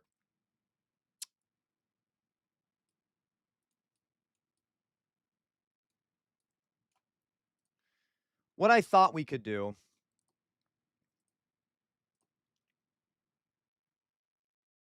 I know, LaCroix, I know. LaCroix says, yeah, I wanted to see him talk to the Turkish dude with the same belief about Turkey just for fun, but I think the region has enough wars as is. That's for sure. LaCroix, not to be rude, but when are the boomers going to croak and...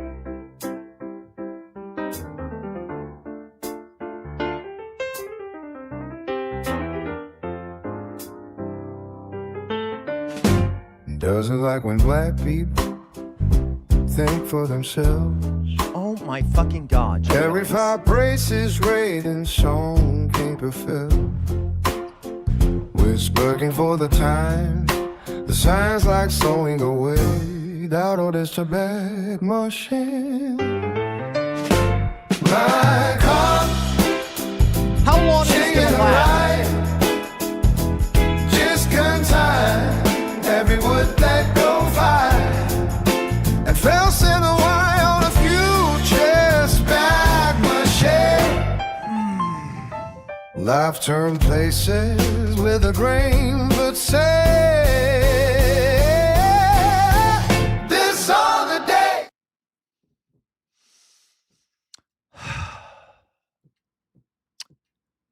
Jay Williams, I will remember that. I'll remember that, and I will never forget it. I will never forget the day you humiliated me. I'll never forget it, Jay Williams. Anyway, so guys, let's go on here, right? Let's go on here. Let's go on. That felt like a war crime. That felt illegal, all right? I am not saying, how dare you? I am not saying that black people shouldn't can't think for themselves. That's my fucking point, is that they're trying to paint black people with a single brush, and they think it means something significant that a majority of black people don't want to vote for Sayed, okay? Without thinking of like age and shit like that, okay? So fuck you. Fuck you. All right? Anyway. Fucking hate all of you so fucking much. Although everyone who laughed, also, I'll remember that. Okay. Would you guys like to watch a little bit of an interview with Abdul El-Sayed? I thought we could watch a little bit of an interview with him. Maybe not Mehdi. I don't really want to watch. You don't want to watch an interview, Chairman Bart, with Abdul El-Sayed? What is wrong with you, Sir Bart? What is wrong with you? Okay. That was not amazing. I hated it so much. I don't want to hear commie propaganda. I hate you so much. Okay. El-Sayed, you disgust me, Sir Bart. You disgust me. All right, Abdul El-Sayed. I want to find an interview with. Actually, let's do this first. So I am going to be working on our behalf. So I know this is TYT, but I want you guys to remember Haley Stevens is receiving like a lot of fucking money from Israel. Okay, a lot of fucking money from AIPAC, is being bribed out the wazoo by AIPAC. So yeah, of course, there's a lot of propaganda out there supporting her because of all the money she has. All right. So, right, Dolly Boy, thank you. Yeah, it says here $20 million. So let's just watch this. I know we're not all big fans of TYT, but let's learn. TYT did a great little bit about Israeli involvement in the election up there. So let's watch. I am going to be telling the stories on our behalf. And you better believe I'm going to be doing Outer it signal. with a little bit of I joy. swear to God, outer signal. I swear to God, if you compliment Jay Williams one more fucking time. A little bit of enthusiasm, a little bit of energy, and a little bit of stick it to them. Because that's the Michigan way. Right, Oxbecker. So how did that incredibly strange woman wind up as a U.S. representative and now potentially a senator? That's because she's, as you saw in that clip, gotten over $20 million from the Israeli lobby. That is, they don't like to show her. They like to show she's so pretty. ads, as we'll show. I don't know her name. Forgive me. When she's on TYT, I've always thought she was very pretty. Okay. In a minute, where she's not. I'm also jealous because she has a violin in the background. In it, really. They've got pictures, etc. Because if you see her, you don't want to vote for her, right? But wait till you find out how much they spent on this election, and unfortunately, how it's helped her take the lead. So Yaz, tell us about that. Yeah, it's probably a good call to leave her out of the ads as much as possible. Yeah. But that was Representative Haley Stevens. And with the help of AIPAC and the Israeli lobby, she has now surpassed Abdul El-Sayed in the latest round of polling coming out of Michigan, which is crazy. 7. And according to the latest news from a Detroit News, she hasn't. from a WDIV TV poll that was released just yesterday, Haley Stevens now What do you mean, girl holy face card? What does that mean? leads by nearly 7 points above El-Sayed. Is that some straight person thing? I don't know what that is. So this is what I know you're not straight though, Lois O'Cra. I'm just curious. What does that mean? it says. The poll was conducted Ew, and Chairman Barr says I fell to my knees. What the fuck does that mean? last week. Oh, that's what it means. Okay. And it showed 48% of voters supporting Stevens compared with 41% for El-Sayed. Stevens had a particular lead. There is 10% of people, guys, who are undecided, or not 10%. There's like a pretty big percent of people that are undecided. With Black, non-college educated and Detroit area voters, El-Sayed had the advantage with college educated and white voters, especially those who consider themselves Democratic Socialists. But there's a little bit of a caveat here. The Stevens El-Sayed contest tightens to a dead heat when considering primary voters. I don't fucking know, Lois. So I know it's the opposite of a straight thing. I was stereotyping Lois though, because I'm always asking the straight people what they mean by certain phrases. And it could be an LGBTQ phrase, but I'm ignorant, Lois, though. So forgive me. I did not mean to call you straight. I know that's the worst insult possible. I apologize.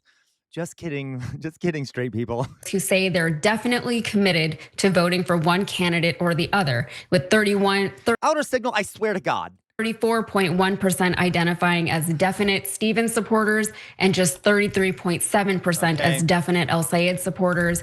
And Stevens leads in the top line numbers of the survey because of the 14% of poll respondents who will probably vote for her, compared with just 8% who say they will probably vote for El-Sayed. And that's according to pollster Richard Chuba. And he said that neither candidate has sealed the deal at this point. So it gets a little bit tricky. It really depends on how you look. Hassan is going to Michigan to like in a last-ditch effort to raise support for, I hate to bring him up. But apparently Hassan is going to Michigan in a last-ditch effort to help get Sayed elected. Look at the numbers. But here is what Chuba had to say to the Detroit News. He said, my assessment of this race is Haley Stevens has an advantage on paper, but when you look at those voters that are definite about who they're going to vote for, it's tied. So it's not as cut and dry as it sounds. Not all is lost yet. There's still hope for Abdul El-Sayed. And the poll was a statewide telephone survey of 500 likely Democratic primary voters, and it was done between July 8th and July 11th. This boost comes from not only the fact that Mallory McMorrow has decided to drop out of the race just last week, but also because there have been millions of dollars that were spent in. What the fuck is wrong with all of you? Excuse me, folks. Excuse me. Focus. Okay, focus. What the fuck is happening in chat? Jerusalem's like, CR is cyber stalking Hassan. And then Loiso's like, I thought CR stood for Christus Rex. Sir Bart says, wait, you're not straight, CR? Are you going to say you're not Christian too? What the fuck is wrong with all of you? And then fucking Outer Signal says, ha ha ha, CR gives Amish vibes sometimes. When the fuck have I given Amish vibes? What the fuck are you talking about? Elevator lady, who's the only good person in here, is like, Amish, question mark. Are you fucking crazy is the implication there. Okay? What the fuck is wrong with all of you?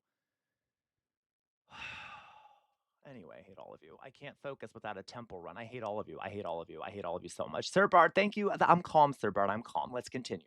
Advertisements for Stevens. So Stevens has benefited from an estimated $49 million worth of TV and streaming ads from outside groups this summer, either boosting her bid or attacking El-Sayed, according to the ad tracking firm Ad Impact.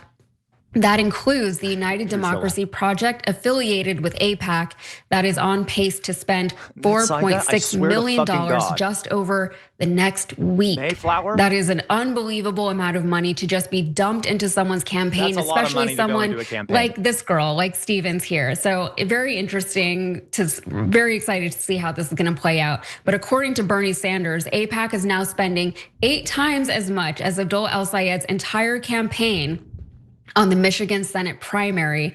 And this race is not between Abdul and Haley Stevens. It is between Abdul and AIPAC. The billionaire-funded super PAC should not determine American elections or foreign policy. Let's all support Abdul. Okay. But there is one more thing. Remember how we said that Stevens was polling well with Black voters? That is also because of ads that were put out by the United Democracy Project, making it seem like she was endorsed by the Obamas. It's very misleading. She wasn't endorsed by. Listen, I also don't know if I fully buy that as being true. There is some truth to that Black communities are targeted by specific advertising, but at the same time, it also is kind of infantilizing to say, yeah, they were shown images of that Obama backed her, and therefore they're all going to be on that side. You know what I mean? That might partially be true, but I would need to see evidence of that before I make a declarative statement like that. They just saw, an ad that said Obama supports her, therefore that's why they're supporting her. I feel like a lot of Black folks are smarter than that. Okay, I feel like a lot are. I feel like they're humans and they have different reasons for doing it. Again, I think it's more likely that a lot of Democrats, Black, white, older Democrats tend to kind of blindly go with the Democrat corporate Dems. Doesn't matter what color you are. That just seems to be sort of the case. Anyway, because they're older and they're kind of in the cult. But anyway, so kind of infantilizing though to assume that that's why they're voting. Here is one of those ads. Haley Stevens, Chief of Staff for President Obama's auto rescue, saving over 200,000 Michigan jobs. And Haley Stevens. That is fair, Loiso. Loiso does say, if there is good evidence of that, so Loiso says Obama endorsements have a huge weight in the Black Democratic electorate. Evidence is there. Most are obviously smarter than that. Okay, but a swing of 1 to 3% is huge in U.S. politics. That's fair. I would have to look into it. Okay, I'll have to look into it. By the way, she was there. She was a critical part of my team that helped the American auto industry. Is that so, Lee Ling? I saw some interviews with people actually said they were supporting her because Obama endorsed her. Granted, it was only about 5 people. That's fair, Lee Ling. Okay, I will take a look at that, guys. Come roaring back. In Congress, Haley successfully fought to cap the price of insulin at $35 a month. Now she's fighting back against Hello, Luigi's dead drip. Trump's Medicare cuts. Haley Stevens, a proven fighter for Michigan. God. Yeah, so that was the ad. And Black voters in Detroit are saying that ads featuring President Barack Obama and former First Lady Michelle Obama are part of the reason that they're voting for U.S. Representative Haley Stevens over Abdul El-Sayed in the race for the Senate seat. Even though Obama has not weighed into the race. I'd rather have some of your music back there, Oxbecker, if I were doing an ad, but anyway. Between Stevens versus Sayed, several voters told the Chronicle over the weekend that they thought he did. So the ads are working. Also, DW and Donna Mills of Troy told Michigan Chronicle at the African World Festival at Hart Plaza last Saturday that they're voting for Stevens because of her work with Obama. DW said him and his wife had seen her ads on TV and understand there's a lot of money being put behind her. So if you understand that there's a lot of money being put behind a candidate, it would behoove you to investigate who was putting all that money behind that candidate. And I really just want our voters to be as informed as possible. But according to Jonathan Kinloch, the chair of the 13th Congressional District. Just guys, let me see. I'm trying to find some data about the Obama thing. Like I wish they would provide me a source, but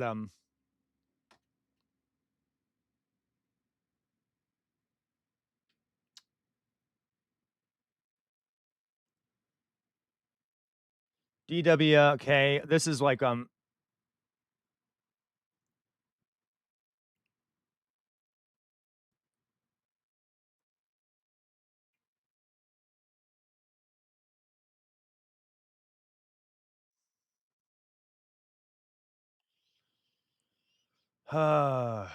this is not data. This is anecdotal evidence. This is like interviewing 2 black people who say they did it because of Obama without evidence.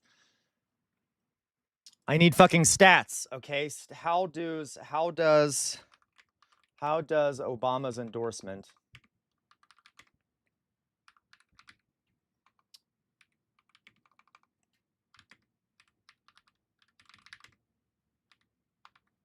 affect elections? Oh, goodness.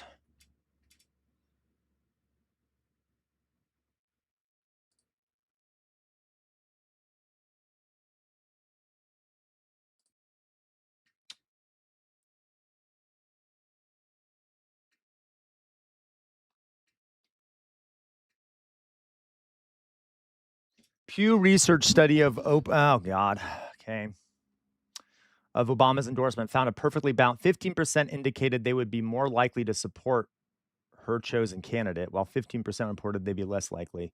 No, that's not right. Okay, I can't find good data. At least I'm having trouble finding data, but I would have to look deeper.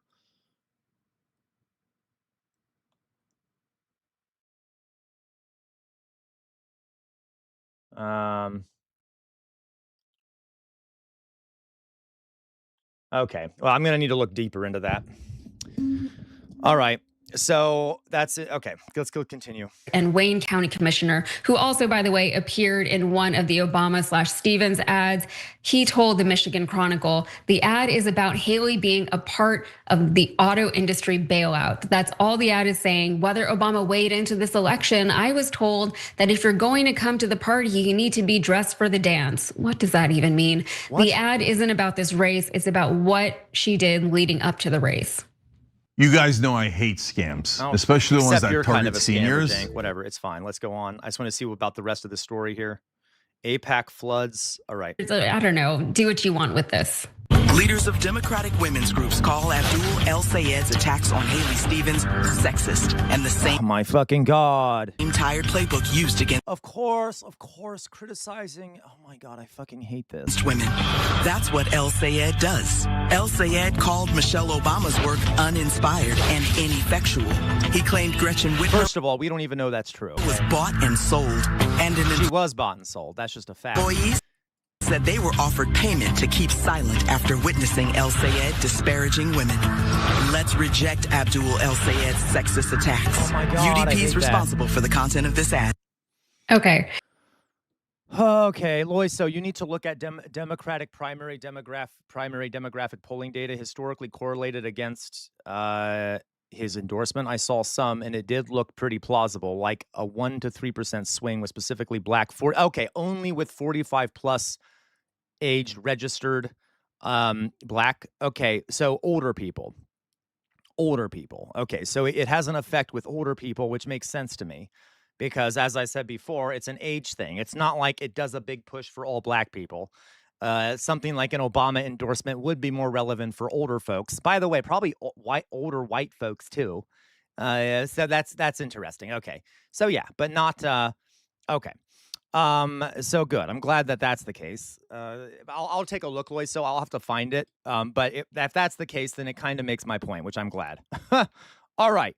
So going on here, let's not infantilize black folks.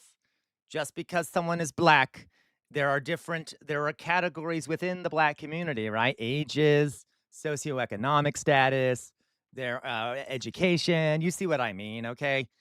So that was the ad, obviously depicting El-Sayed in a really, really bad way. But in 2010, El-Sayed wrote in The Guardian that the First Lady's Let's Move campaign was commendable, if ineffectual. El-Sayed said the efforts should be more focused on addressing structural and societal factors and dealing with obesity rather than individual habits. And the opinion piece went without mention of Obama's gender. So there's a lot going on here. This is obviously.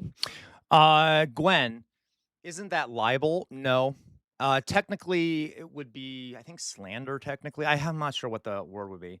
But no, it's not, because you have to, if you do slander or libel, Gwen, you have to be able to prove that the person who said that thing about you did it knowing it wasn't true and with the purpose of hurting you. So it's sexism. How they're using sexism is such an ambiguous phrase that no court would say that they were guilty of libel or slander, because they could easily say, well, we didn't intend it to be wrong. Okay. We actually thought it was sexist, and we did, so that's, if that makes sense. A smear campaign. We know that it's being funded by AIPAC. Millions and millions of dollars, Cenk. This is unbelievable, but also not unbelievable at all. Yeah. So since Bernie said it's 8x of what Abdul is spending, it has now become 20x. They've put $50 million into this race. Abdul only has 2.5. So now let's talk about why this kind of strategy works. The number one reason is because the media never tells the citizens what's actually happening. So the people running the ads about how Haley Stevens is in favor. Well, yes, Gwen, but it's a very high standard to meet. So they could literally, if he ever said anything against Haley Stevens, they could say, look, we thought when he criticized her, it was for a sexist reason. We weren't purposely lying. We literally thought it was true. Do you see what I mean? So you also have to have basically proof that they knew they were lying when they said it, okay? For black people and Obama love. So Chairman Barr, sorry, what was the difference in backing money? Forgive me, Sir Barr, I'll go back. Obviously a smear campaign. We know that it's being funded by AIPAC. Millions and millions of dollars, Cenk. This is unbelievable, but also not unbelievable at all. Yeah. No, that's a fair point, Lois. So even like the phrase, isn't it sexist, is kind of like a question. Like, we're just asking questions. So since Bernie said it's 8x of what Abdul is spending. I can guarantee you, Gwen, he doesn't have a case, unfortunately. He doesn't have a case. Also, as Loiso said, they framed it as, isn't it sexist? Now, obviously, I think, yeah, right, Loiso. I think that, it is, they're manipulating language, but it has now become exactly 20x. They've put $50 million into this race. Abdul only has 2.5. So now let's talk about why this kind of strategy works. The number one reason is because the media never tells the citizens what's actually happening. So the people running the ads about how Haley Stevens is in favor of black people and Obama loves her, etc. They're not black, and they don't care about black people. They're the Israeli lobby. Yeah. And a lot of what they're saying isn't true, as Yaz just showed you. The ones running the ads about, oh my God, Abdul is sexist or something, and he's against women, again, not true, but it's not a women's group. Yeah, again, it's the Israeli lobby. So if the media was doing its job, they would say, oh, by the way. Lee Lane, Lee Lane says, I honestly can't even get Stevens off my IG Facebook feeds. When I block her accounts and ads, I get bringing the revolution. Sponsored by the Dalaboy cult.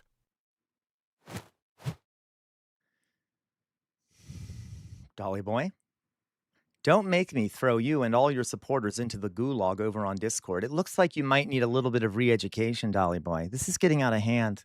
This rebellion is getting out of hand, okay? We might need to send all of you into the gulag here pretty soon. You might need a little vacation to Siberia. All right, Lee Lane. Yes, there's so much money being poured in, Lee Lane. I would not be surprised if you're constantly seeing ads from her. It's important for you voters to know, the local news can cover it, radio can cover it, the newspapers can cover it, the national news can cover it. Here, we're covering it here. This is a national news program. But the rest of corporate media goes, no, we will never tell the citizens what's actually happening. So we're going to pretend that he has those issues when we know he doesn't. We know those are based on lies. Like, for example, Michelle Obama's program he called commendable. Commendable, but they left that part out. So, and by the way, if you're not getting it, they know they can't win by telling you that, hey, the senator from Michigan shouldn't serve Michigan, they should serve Israel, right?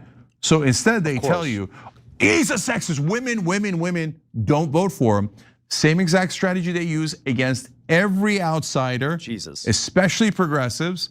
Remember the Bernie Bros strategy? That's true. They're all sexist. They're all Bernie Bros. Women, you can't vote for them. You can't vote for them. They literally did this. The mainstream Democrats said that Bernie was racist because a lot of black folks in like South Carolina didn't vote for him. There were, even though young people massively voted for him, young people of every color voted for him. It was an age thing. It was not a race thing, but they presented it as being like, oh, all black people hate Bernie Sanders because he's racist. They also said they Bernie Bros are sexist because they don't like Hillary Clinton. Like they always, okay. Was that women's groups? No, it was, in that case, it wasn't just AIPAC. It was. Well, Chairman Bart, literally, that's kind of what the Democratic Party would tell you, the Corpo Dems. They would say that you know, if you hate Obama, it must be because you're a racist. Like that's the language they used. Okay. Like I don't like Obama. Has nothing to do with his skin color. If anything, that's one of his saving graces. Okay, is that he pissed off the right wing, which I liked a lot. Okay. All right. Loiso, they always find a way, right? Loiso, Muslims hate women. Don't you know that? They can't even drive an Loiso. I support El-Sayed Sharia, by the way. We need El-Sayed Sharia. Okay, Laquabo, I hate the whole Bernie bro thing, why Hillary and Harris lost because they are sexist. Progressives are some of the most reliable Democratic voters. Oh, I know, Loiso. I know. I'm not Loiso. I'm Lacroix. I know, right? It's really fucking frustrating. Let's put it that way. There's also tons of corporate lobbyists who didn't like the idea that Bernie Sanders might increase their taxes or regulate their businesses and might look out for the average American. So what do? They try to manipulate you by saying that he's against women. They do it every single time, and the media never tells you what's actually happening. Is the media telling everybody, oh, by the way, AIPAC is spending tens of millions of dollars here to trick you, to manipulate you into voting? No, real life cat DJ, Ron. I don't care that he's the opposite of Sharia. I want El-Sayed Sharia, okay? If he doesn't like Sharia, he better get used to it because I want El-Sayed Sharia in Michigan. If it looks anything like Mamdani Sharia does in New York, I want it in Michigan. I want it all over the place, okay? If he's not willing to do El-Sayed Sharia, okay? If he's not, oh, don't you do that to me, weird real life guy DJ. If he's not willing to do El-Sayed Sharia, including like universal maternal care, universal, pre-K education, anti-Israel shit, then I don't want him. Okay, you understand me? All right. Also, everyone gets shawarma. Everyone gets shawarma. That has to be part of it. Okay, Laquabois, more woke Sharia. There we go. Yes, more woke Sharia. More woke Sharia. Inshallah, we shall have woke Sharia. Okay. Yeah. That's right, Loiso. I'm not voting for Abdul unless he does Sharia, which I don't vote for him anyway because I'm not in Michigan. Anyway, look, watch. Some right-winger's going to clip that. For Haley Stevens. Now, what has Haley Stevens said in the past? Thank you, real life cat DJ. She is, because they're painting out her as like, they say, and they look at the trick the media does. I've read stories in the local papers and the national papers, all over the national papers, about this campaign. And they say, Haley Stevens' message is that she's the tougher fighter against Trump and that she's more electable in the general election. Real life cat DJ. Okay, that's her message. You're a reporter, so is it true? No, they never tell you if it's true or untrue because it isn't true. What did she do to fight Trump? Nothing. Nothing. How is she more electable? She's not more electable. 60% of the voters are against her policy. I can guarantee, guys, that now that there's this poll out that shows that he is 7 points behind her, the mainstream media is going to run with it and be like, oh, El-Sayed is losing. Clear evidence that his approach to politics is worse. And like, they're going to run with it. They're going to fucking run with it. I bet they already are. As a matter of fact, let's check. El-Sayed poll. Let's see what the mainstream news sources are saying. Yep, Time Magazine. New polling shakes up Michigan Senate race. Stephen, okay, well, that isn't that bad. That one isn't that great.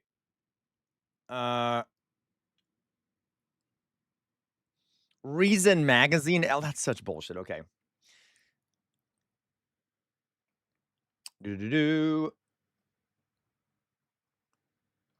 Well, that doesn't tell us much. I need to actually look at news. News.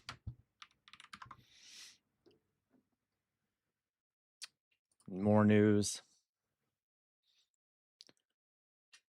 Yeah, look, Fox News swing state poll spells trouble for the far left. Can the establishment stop Abdul El-Sayed?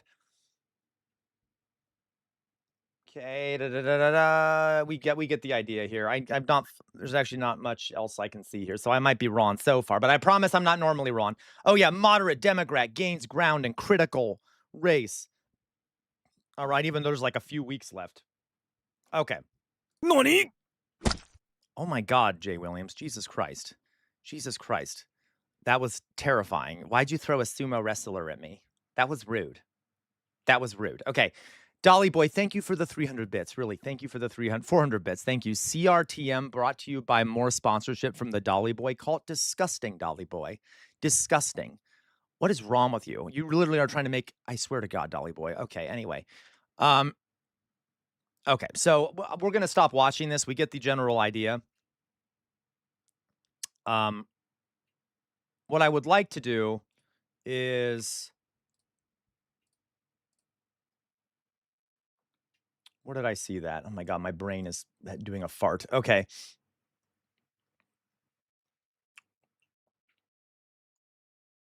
Let's just watch. I do want to watch a little bit more about him. Okay. I know I'm in an El-Sayed mood today. So hi, everyone. This is an interview from Pod Save America, which is a liberal news source. Okay. They're liberals. They're like Obama aligned liberals. I know, right? Real life cat DJ. Dolly Boy says, sorry, I know you prefer APAC money, but the Dolly Boy call is the best I can do. Well, try harder, Dolly Boy. Try harder. It's pathetic. Your weak little cult. Never mind. I love you, Dolly Boy. You're the best. Anyway, so let's watch a little bit of this. I like to see how the liberals are viewing him. Okay, so...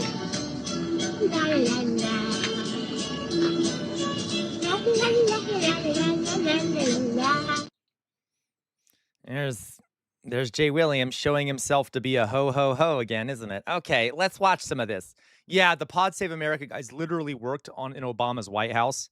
Alex Wagner here. I just wrapped up a great conversation with Michigan Senate Loiso. candidate Dr. Abdul El-Sayed. So Loiso says 83% of the people that were in that poll were contacted by cell phone, which has a known bias of older representation. Excellent. Sayed. A couple things I just wanted to know. We were originally going to host a debate with all three Senate candidates, but we ran into last-minute scheduling issues. Not surprising. And then Mallory McMorrow dropped out of the race. So with the August 4th primary less than TikTok 3 weeks away, we decided to proceed with individual conversations and interviews. We have, of course, invited Abdul's opponent, Congresswoman Haley Stevens, to come on the show, and we are hoping that she will say yes once again. Please come on the show, Congresswoman. She hasn't Haley said Stevens. Yes yet. That's We'd funny. love to have a conversation. Also, as many of you know, Abdul used to host a podcast here on Crooked, and John, and Tommy are supporting him in the race and have contributed to his campaign. Dan was supporting Mallory McMorrow. Everybody had a dog in that fight, but me. Can I just point out something as a fellow content creator like she is, even though I'm like not at the same level she is at all. But like she needs to like move her mic closer to her face because this whole time she's like leaning forward like this. I'm like, come on, lady, let's move up your mic a little bit, okay? Just a little side note there. For your sake, this is not going to be good for her upper back or her lower Switzerland. back. I'm neutral territory, which is why I had the pleasure of doing the interview with Abdul. And you can see I did not pull any punches, nor did he. Not that it was bloody.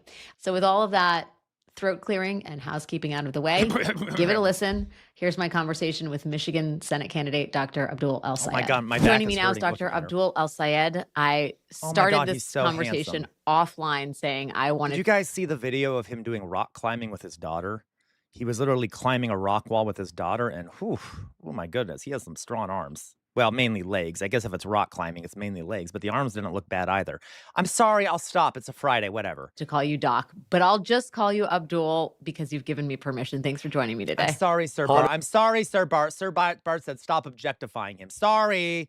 I didn't mean it. That was rude. I apologize. I know I'm a bad person. Whatever. Sue me. I don't give a shit. Mwah. Oh, thank you, Dolly boy, for the kiss. How dare you also kiss him because I am the only one that deserves it, but thank you.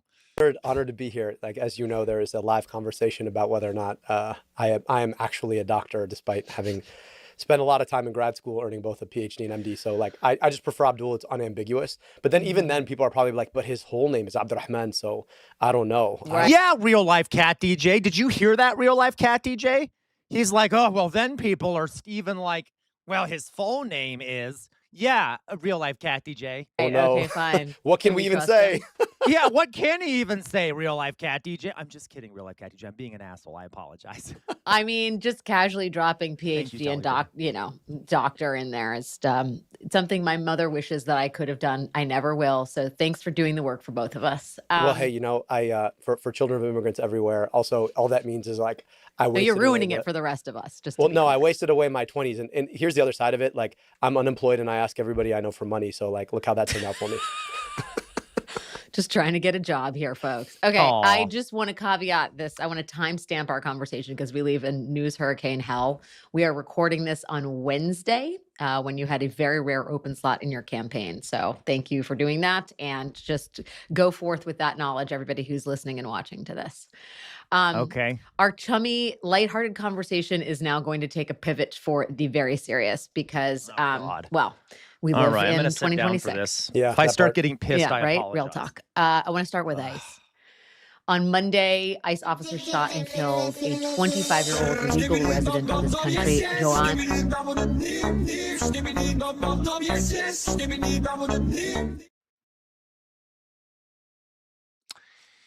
Jay Williams is a dirty degenerate. And Sebastian Guerrero. They shot him in front of his wife and daughter. Il mio cappello è pieno di slim.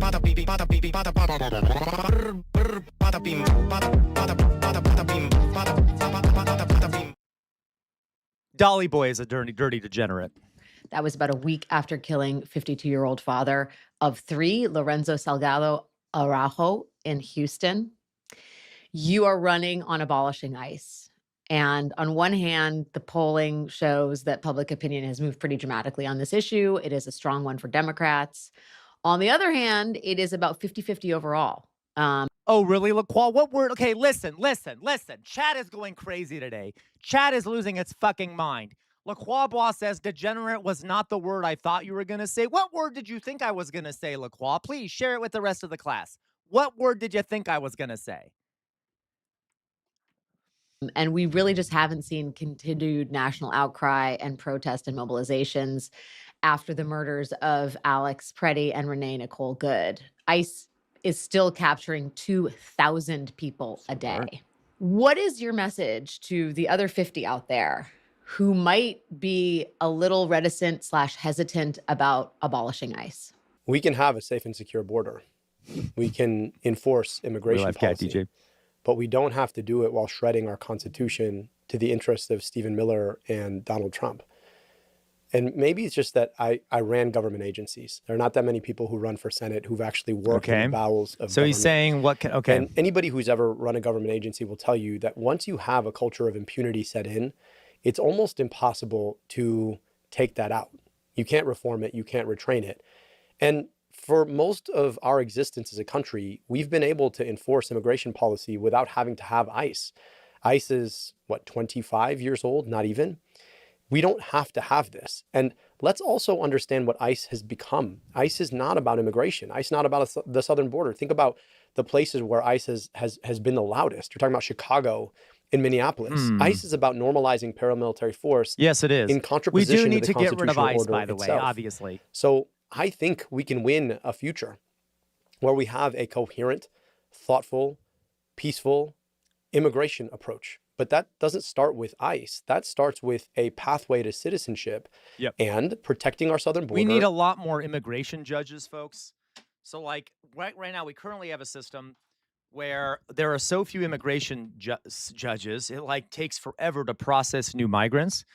So we need to start by training and creating a lot more immigration judges that can go through the legal process and also make it easier to go through that process to admit people to the country. So that's like what I would do. I would, raise taxes on the rich and use some of those taxes to build a much more robust and large number of judges that can be used to process immigration requests. Yeah, Lacroix, there's like a 5-year backlog in immigration court. There are not nearly enough immigration judges out there. So we need to like completely reform that system, get a lot more immigration judges. You're not being interviewed, are you, CR? What do you mean? And true, nobody is cool as Fetty. That's true. No one is as cool as Fetty. But anyway, so that's like one of the big things. We also need to liberalize those laws so that it's easier to legally come to the United States. And we need to do a mass pardon of people that have already gotten to the United States. Okay.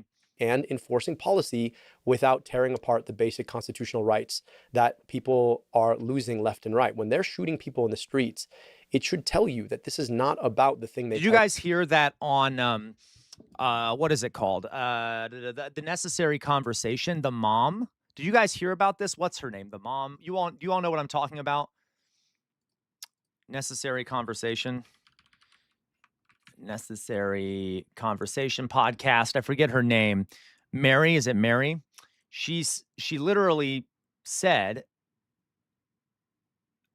I mean, abolish ICE is like, the mom said, okay, we all know that the mom is like a far right winger. And I hate her and I hate the dad, but the mom has been weirdly saying some left wing things. So I don't know if anyone knows who this are, but listen to what she said. That's a big step. That's not saying reform. That's not saying they need better training, defund them even. You're saying get rid of the entire agency. Get rid of them. Holy shit. What is the difference? What's the difference between like these two cases and Renee Good and Alex Preddy to you? I just think they are murdering people. Thank you. Now, those were I saw the clips on those. I'd like to see the clip on this last one, but they're not doing good anymore. We don't have that clip. Like I was saying, there's 2 video clips, one that was taken from, I don't know how this one clip was taken, but you see it from very far away. The guy's car literally is kind of even circling her, around the this intersection. MAGA Then there's lady, another this clip older taken MAGA from a lady driver is who's being approaching like, the you know what, scene we do need to as get this rid of black ICE. SUV is coming the Now, other way. I don't know. Then there are 2 clips, at least as of right now. Yeah, I know, from Elliot people's, Waffles. doorbell cameras where you can't see anything, but you just hear the gunshots. There are, I believe, 5 shots. All that said, let's take a look at this next clip. Because as you just saw right there, Tom Homan is saying they did not have body cams. Yes. It's a cover up and he's lying. Yes. I know. Wow, I can't believe this. This is like the greatest day on this podcast. I can't believe you've said abolish ICE. Yes. I literally don't even know what to do with myself right now. Anyway, so that's interesting. It did take her long enough. I mean, it took her fucking long. But that's an interesting change. And I don't know how widespread that is. But my point is there do appear to be some people out there starting to realize that this is a fucking problem. I know, Elliot Waffles. I know. It can be harder. Elliot Waffles says, I don't understand, though, why she didn't feel that way about Renee Good and Alex Preddy. Those are on video and blatant murder. It can sometimes take... It's easier to excuse 1 or 2 in the mind of someone who believes it's okay, because it can be viewed as like, well, it was their fault. But sometimes people can change their mind after a lot more of it starts happening and they start to see a pattern. Which, of course, we all already saw that, but I'm not excusing her. I'm just saying, all right, you see what I mean. But I see what you mean, Elliot. Right. It hasn't been under Donald Trump. And frankly, we should have known that after the first Trump administration. But the last point I'll make on this, Alex, is that as Democrats, we have to decide that we actually want to be in the business of persuasion. And I think too often we're afraid of. Yeah, that is very strange, Matt Saigon. Like, you know why I'm saying that. Matt Saigon said, interestingly enough, she changed her mind when POC were murdered. Yeah. Yeah. Okay. Like, yeah. So, yeah, we're very strange. Issues that they tell us we're going to lose on. And we don't do the work of actually having the conversation that's persuasive. They tell us the same thing about healthcare. They tell us this about immigration. They tell us this about so many issues that we could win the argument on if we had the courage to have it. And I'm just not willing to do this without having the courage to have it. Help me understand, though, practically what that means, though. You're talking about peaceful immigration policy. Is there immigration enforcement? And who does it if it's not Yes. I mean, before we ever had ICE, we had INS. But the point here is that you can't enforce. Guys, yeah, ICE is a relatively recent organization. It was invented during the war on terror, under Bush during the war on terror, I think. So it's not that it hasn't been around that long. Immigration policy to the breaking of all of the other laws, I agree, including our Constitution itself. Like when they're trying to pursue warrantless policy where they don't actually have to get a warrant to enter your home to pursue immigration detention. So insane. What that tells you is that this is actually about lawlessness, not law enforcement. Of course. And so there's an approach here where you abolish ICE, you fire the people who've been hired without the right vetting or training.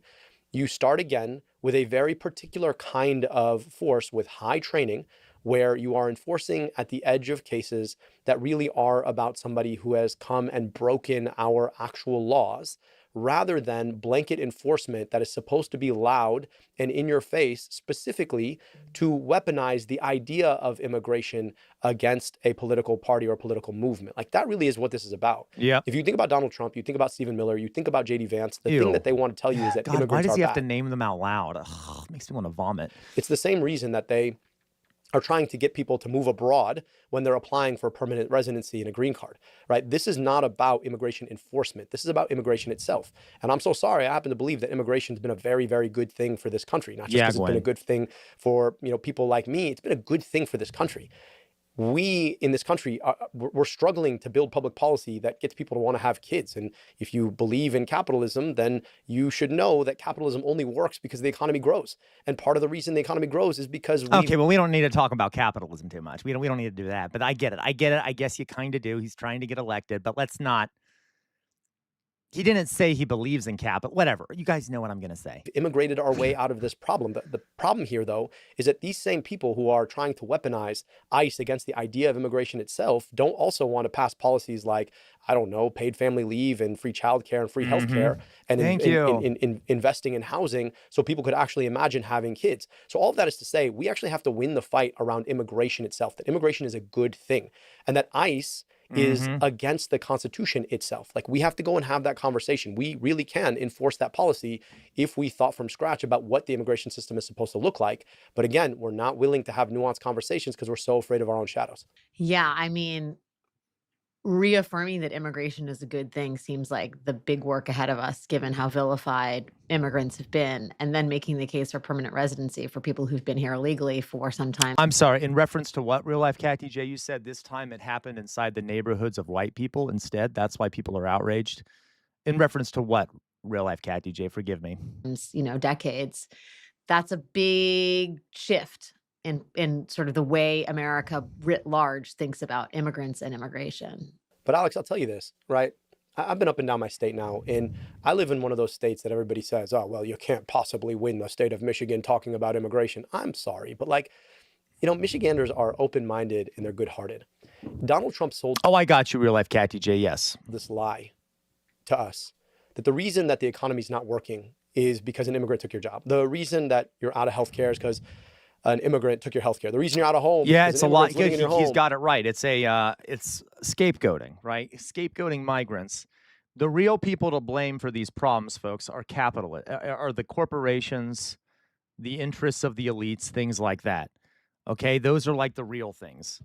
Those are the real problems, right? Some corporation, some elite is bribing some politician to prevent you from getting health care, is trying to reduce your wages, increasing the cost of things for you to buy, okay, is doing price gouging, whatever it may be. All these things are because of the elites, because of the corporations, because of the wealthy, because of Republican people and corpo Dems, of course. But then it's much easier to be like, oh, well, it's the migrants who took your job. Well, who chose that migrant over you? It was a corporate person. And that's not to say there's a problem with choosing the migrant, but they're trying to maximize profit, and they typically pay migrants less.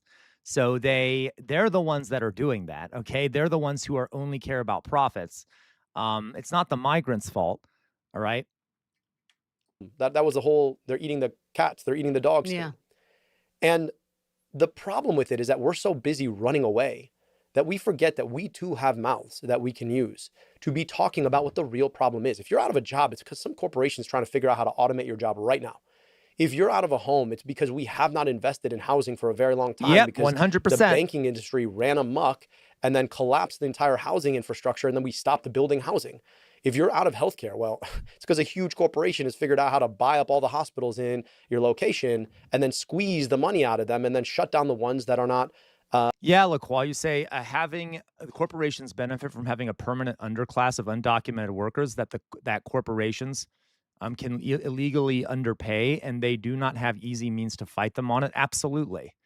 Absolutely. It's cheap labor. And I got to tell you, that also means that migrants can be a very powerful force against capitalist exploitation.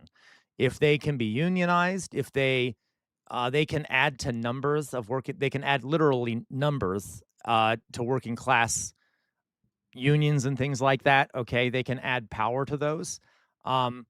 So yeah, we should empower migrants. We should empower migrants. Okay, you get what I mean. We need to empower migrants. Let's put it that way. Okay. All right. Making them money. Right? These all have answers. And if you're not advancing the answers to the actual problems, and you have nothing to say about those actual problems, what you're basically saying is, well, his answer is the best available one. And then we wonder why we're losing now. Why are we not talking about corporations? Why are we not talking about how unlivable it is? Well, it's because too often Democrats take money from the exact same corporations that are part of the problem. And so, like, we've got to get serious about actually thinking about how we advance an argument about what's wrong and how we fix it. Yeah.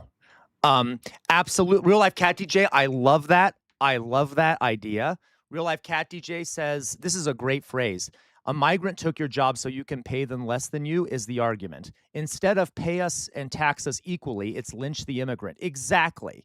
Because that is the scapegoating, right? You say, you say lynch the migrant because that's the only thing that doesn't affect the interest of, or that protects capital, right? There's the rage is already there, right? So, you know, that's the capital can redirect the rage of working class people at migrants who can't protect themselves, right? And there's already racism there, so it becomes easy, much easier. Oh yes, Gwen, we're going to actually talk about that. I have an article about Andy Burnham today pulled up. And when we do that, I actually think we can have winning arguments about immigration too. But you can't leave his argument sitting there. True, so you're right. Legalizing drug is the only weapon proven to work historically against drug cartels. Legalizing prostitution is the same, correct? Legalizing migrants is the only realistic way to fight the exploitation of immigrant labor. Absolutely. Without advancing an alternative argument that's not legalizing and empowering, right? Legalizing and empowering. Not, oh, Trump bad. Yes, of course, Trump bad, Trump heinous. But like, why are you good? Yeah, that really is the question we have to answer.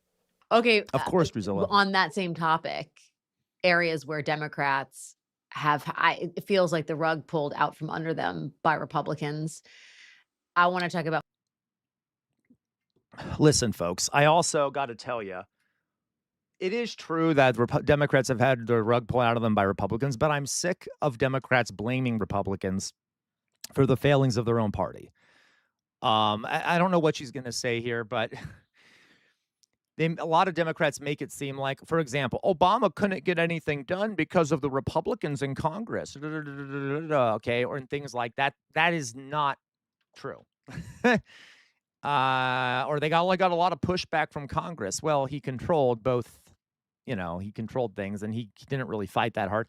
I'm just saying, we'll see what she says. Police and law enforcement. There's a whole lot of back and forth, and without getting into the minutia, the idea of defunding the police, right? You told the Detroit News that you never ever called for defunding. CNN then uncovered old statements from, I think, 2021 and 2020. 2020, Exactly, where you did LaQuan. affirmatively say we Funny. do need to defund the police, though you were clear that you didn't mean completely defund. Then you also deleted a lot of old posts. Oh my God, I don't know how to talk about this issue, the defunding police issue. Like, this is such a political minefield, and people do not listen, guys. This is going to be a hot take. I know I'm in a community lefties, but the whole defund the police stuff it's talked about in such an unintelligent way. And like, it drives me crazy. Like, we need to, no, I'm not elevator lady. How dare you? Okay. I'm saying that it's like, just think about the phrase. The phrase is bad to begin with. Okay. It's just not good PR. Regardless of what we think, to go around saying defund the police sounds stupid. Okay, it does. It sounds like, what do you mean? Just like completely defund them? Like, I know, and there's a lot more nuance to that. But like, the phrase itself is used a lot by the right wing because they know it's so unpopular, and it allows them to not talk about what it actually means. And let's be honest, and I've said this before, guys, as a lefty, by the way, as a lefty, okay, as a lefty, right? Defunding the police, most people mean by it is that you take some money from the police and you redistribute it to other parts of the government structure that will help develop the society, as in like provide social workers, help raise the bottom up of the economy so that people don't feel compelled to commit crime and things like that. That's what it actually means. At the same time, there are people out there who don't understand the nuance and will say defund the police, and they literally mean abolish the police completely, and then they don't provide details about how you get there. There's just like a lot of weird stuff in this topic that like there's no nuance and no one. Okay. Like, listen, I want to get rid of the police, but it has to be a process. You literally, like, if you go in and just completely get rid of the police, you're gonna no one's ever gonna vote for you ever again. They're gonna hate you. Like, everyone's gonna hate you. There's gonna be it has to be a process, right? We need to fix the economic conditions people are facing. Like, we really need to work on that. That's the main thing. And this is so complicated. This is my point. I hate the police. I don't know what else to say here. I don't know what else to say. Okay. It's a hard topic to talk about. And then, all right. Anyway, we'll go on here. Yeah, Lois, so you say, for example, you can preserve police funding, but make police spend a lot of money on improvement and enforce it with an yeah, you could do something like that, Lois. So you can mandate them to spend so much money on, for example, training and internal transparency, that they just won't have enough money to buy tanks. Right. Totally, Lois. So like, you can force them to do that. In the end, yeah, I think we need to get rid of them the way they are and recreate them. We need to abolish them and then recreate a new force that is not deeply corrupt, but that will have to be a process. You literally just can't. If you just get rid of all the police departments are not run by a centralized organization, guys. You would have to defund police everywhere on an individual basis, okay, which would take a lot. And there's problems, okay, with this. Chairman Bart, they should not be privatized armies. Correct, I agree. And that's why you need, like, there's some major changes that need to be made to them. And I do want them to be abolished, but we need to have something to replace them with. And we also need to ensure that tons of other stuff gets fixed to stop violence and things like that. Okay? Because guys, we still have in this country tons of gun violence. And I know this sounds bad. It sounds like I'm being a law and order person. I'm not. There is a massive amount of gun violence and people killing each other and shit like that. And there is domestic abuse. There is rape. There are people who are, there are hate crimes and shit. Okay. So you need like some kind of body that does deal with these things, but the current police force doesn't do that well at all. And they like kill people, which is why we need to like address the material conditions that cause these things. which gives everyone the opportunity to stop doing it. And then we need to have some kind of force that doesn't kill people to uphold that, okay? And that is good at enforcing these laws without prejudice and things like that, and is run democratically. Yeah, exactly, elevator lady. Like the thing where we were proposing about having social workers go on, right? Yeah, absolutely, elevator lady. And guys, if you poll Americans, they will often say, yeah, we think the police should be reformed. But then if you ask them, should we abolish them? Americans lose their fucking minds. And even though we know, because we know what it actually means, we know what it actually means. We know it doesn't mean like just completely get rid of them right away, but the framing is bad. Okay. You know it, elevator lady. Exactly, elevator lady. Okay. There are a lot of issues with this. Let's put it this way, and I do not have all the answers to this. And by the way, I want you guys to remember I'm a white guy. So there's also, take what I say with a grain of salt. I am not constantly threatened. I am not threatened by the police most of the time. I mean, we all are to some extent. My life isn't necessarily always on the line when I go outside with the police. So I could have a biased opinion here. I just don't. I think that we need to have a better way of framing this. Okay. Yeah, some leftists got to keep in mind that a lot of Americans have a very normie mindset. Correct. Anyway, so this is something we need to think about a better approach to, in my opinion. Posts and old tweets may be old news, but it does beg the question, what is your actual position on whether or not police departments get too much funding? So look, I've in the interim worked in Wayne County. In that role, I worked very closely with law enforcement. And of course, when you get life experience, you get a lot more nuance about how things actually work. I'm going to venture this idea that it shouldn't really be that controversial, that everybody really just wants to get home safe at night and stay safe at home. And the question we should ask is, how do we design a system that does that? Right now, our current system is anytime there's any sort of social unrest, we answer that question with somebody with a gun. I agree, Drusilla. Drusilla says the police do a lot of social services, et cetera, that could do better, maybe. Baby, listen, guys, when I was a teacher, you learn very quickly that you're not just a teacher. Okay, when you're a teacher in America in a public school, you're not just a teacher. You're a psychologist, you're a parent, you are a janitor, you are a therapist, you are a fucking doctor, you're a nurse sometimes, okay?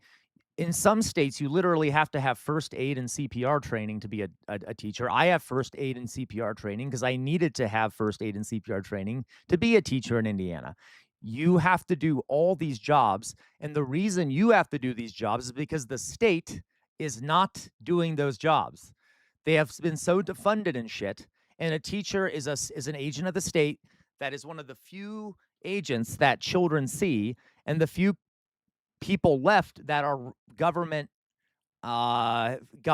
employees that actually can provide these services, that you're forced to do all these things. And this is not me defending the police, but we have a situation where police, when they go out, they're trained to like be militant bastards, and they're also expected to do like mental health care and like social work and shit. They're not competent in doing that. They're not competent in doing that, okay? And they're not going to do it right because they're fucking monsters. So maybe we should have others. We should spend more money into other social support services and crap. I do not I hate you, Matt Psych. I hate you. I do not back the blue. That'd be good, Lois. So yeah, that'd be very good. So anyway. Yeah, exactly, Laquabwa. It reminds me of like when they, Laquabwa says police aren't equipped at all to handle social service work. They're trained to investigate crime, so they're going to treat everything like a crime, 100%. It's kind of like when you have the military do police work. They're trained to kill people. Like, you shouldn't have the military be doing police work inside of a country. They're going to shoot and kill people. I mean, as if the police don't already do that, but you get my point, okay? Like, all right. But it's just they're so complicated to deal with this shit. There's so many things problematic with so many problems with our society. All right. I also think it's funny. I have heard some people say, Well, why don't we just replace police with social workers? Okay, well, listen. Maybe in the far, far future when everyone's provided for economically, but in modern day America, there are so many fucking guns in this country. You're going to have armed fucking social workers. Like, seriously, armed fucking social workers. But they're going to end up being like police anyway. So, you see what I mean? It's not as easy as just saying no more police if you don't do anything else. To be clear, like, I also think that this focus on like the police also kind of distracts from the fundamental economic changes we need to see, right? Okay.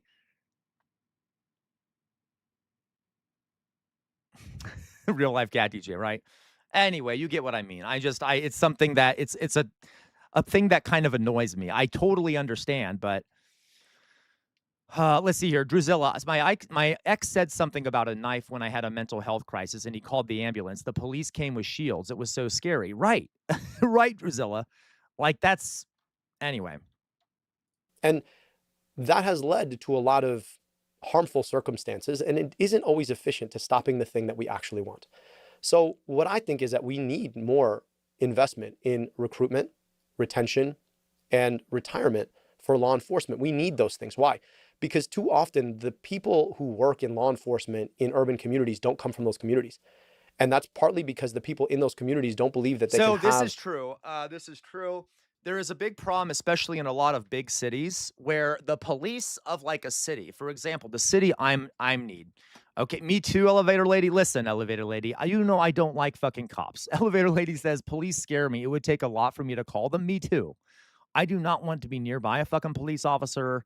Like, I don't like them. They scare me. But all right. Regardless, in the city I'm in Columbus, Ohio, this happens in a lot of cities. Columbus police, almost none of them actually live in Columbus. They live in the suburbs surrounding Columbus. So they are policing a neighborhood they don't know anyone in. They have no connections to, which creates lots of fucking problems. Okay. Something else you could do is you could you can have community policing where the police can only patrol neighborhoods they live in or live nearby. Okay, so which there is some stats on that shows it results in less arrests, less violence, and lower crime rates. If like your neighborhood policeman, like a community police type situation or woman, and like you say hi to them as they're walking down the street, and they know everyone and they know everyone's mental health issues. They understand the neighborhood better. That could be beneficial. It's not perfect. I'm just saying, there you go, real life cat DJ. Like, there are better ways of doing this that we don't do. Okay. I'm just saying. All right. All right. A good life in those jobs. And so I would rather have people from those communities who say, hey, I'm here to keep my neighbors safe rather than I'm policing against this. Yeah, I agree, Chairman Bart. But on the other side, we need a lot more investment in the things that actually keep people safe. It's not always a person with the gun. It might also be behavioral health response. It might be preventing violence through community violence intervention programs. And I think we need those things too. And then there's the question of the poverty that tends to drive all of it. How are we investing in public services, public schools, public wellness? Like, those are things that we need too. So... Hello, Latex Drool. Latex Drool says they've conditioned people to constantly react to simple solutions, mostly violent, to complex issues. 100% Latex Drool. They think bombing a city to catch a bank robber who is in a different town is worth it. Totally Latex Drool. Classic American attitude. You got a problem, just fire at it with an assault rifle or bomb it into smithereens, right? Because, Latex, of course, as you know, Latex Drool, that distracts from the economic and structural problems that cause those things to begin with.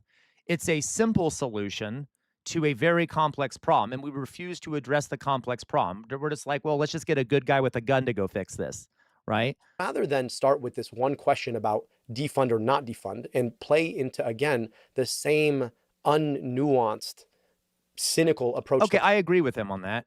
politics that Republicans want to play. How about we talk about what we want to build? Totally latex rule. Totally latex rule says we are also desensitized even to neighbors or family being hurt, and the overlords claiming it's because they were in the way or deserved death because of any infraction. Brains turned off. Right, latex rule. It's disgusting. So look, we so dehumanize people in this country. I get why now everybody's sort of dragging this out, but I've tried to be nuanced about what I mean, even when I use that word.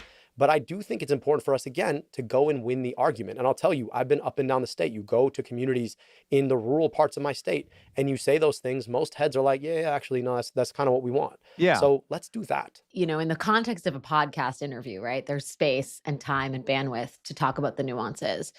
But unfortunately, politics right now is a caricature of itself, but also makes a caricature out of candidates. And the reality is that Donald Trump won your state by, I believe, 1.5 points at the same time that Alyssa Slotkin won her seat by about 1/3 of a point. And I sort of wonder, you know, extrapolating from your complex answers to issues that I think really trigger the right and are easily packaged to stoke fear among swing voters and independents. Are you of the mindset that you need to win over people who voted for Trump and more broadly folks in the middle? Or for you, is this a turnout election? I think there's a third way here. I hate using the word third way. Careful, dude. You're running as a Democrat. Let's step back for a second, right? I want us to think about what Donald Trump teaches us, if there's anything to learn from his experience. You're right. Politics turns people into a character. Donald Trump, in theory, should be the easiest person to caricature, and yet he won elections. But you know what he did? He went everywhere and said the same things everywhere. And Democrats play this defensive style of politics. He actually would cater what he was saying to the audience he was speaking to, if anyone remembers that. So concerned about what they're going to say about us. Kind of like what Hitler did and the Nazis did. Forget the fact that we too have mouths and voices and ideas that we could be advancing anywhere and everywhere. And I think if we do those things and we're faster about defining ourselves and defining others, that we can win both the kinds of voters who voted for people like Donald Trump and also those folks who have sat out for a very long time. Exactly, Outer Signal. He lied to Michigan Muslims that he would stop the genocide in Gaza. I remember he was speaking to an audience of Jewish people and he completely changed his tune. He spoke to an audience of black and brown Republicans and said that he supports black and brown people. He spoke to an audience of gay people and held up a rainbow flag. He would say whatever he needed to in front of any audience he was in front of. And the reason I believe that is because, our internal polling shows me up pretty substantially, despite the fact that outside spending has hit $50 million in my race. $50 million.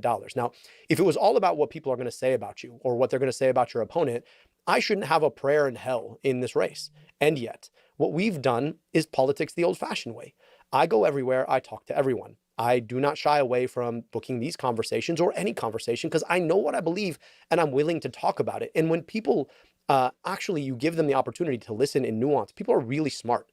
And so I just reject the idea that I'm going to be turned into a character. And the way that I reject it is to make sure that you have heard me and that I've put myself anywhere, whether that's a town hall in your local community or on the radio. Unfortunately, he's already being turned into a caricature. It's not his fault. He's being outspent and demonized because he's Muslim. He's pro-Palestine. Or on a TV spot or campaigning with Hassan Piker, God forbid, or listening and talking to you here on Pod Save America. And the last thing I'll tell you is this, right? So I'm proving out that this to me, he's a caricature of a very sexy man. Tactic can work just like Donald Trump did, ironically.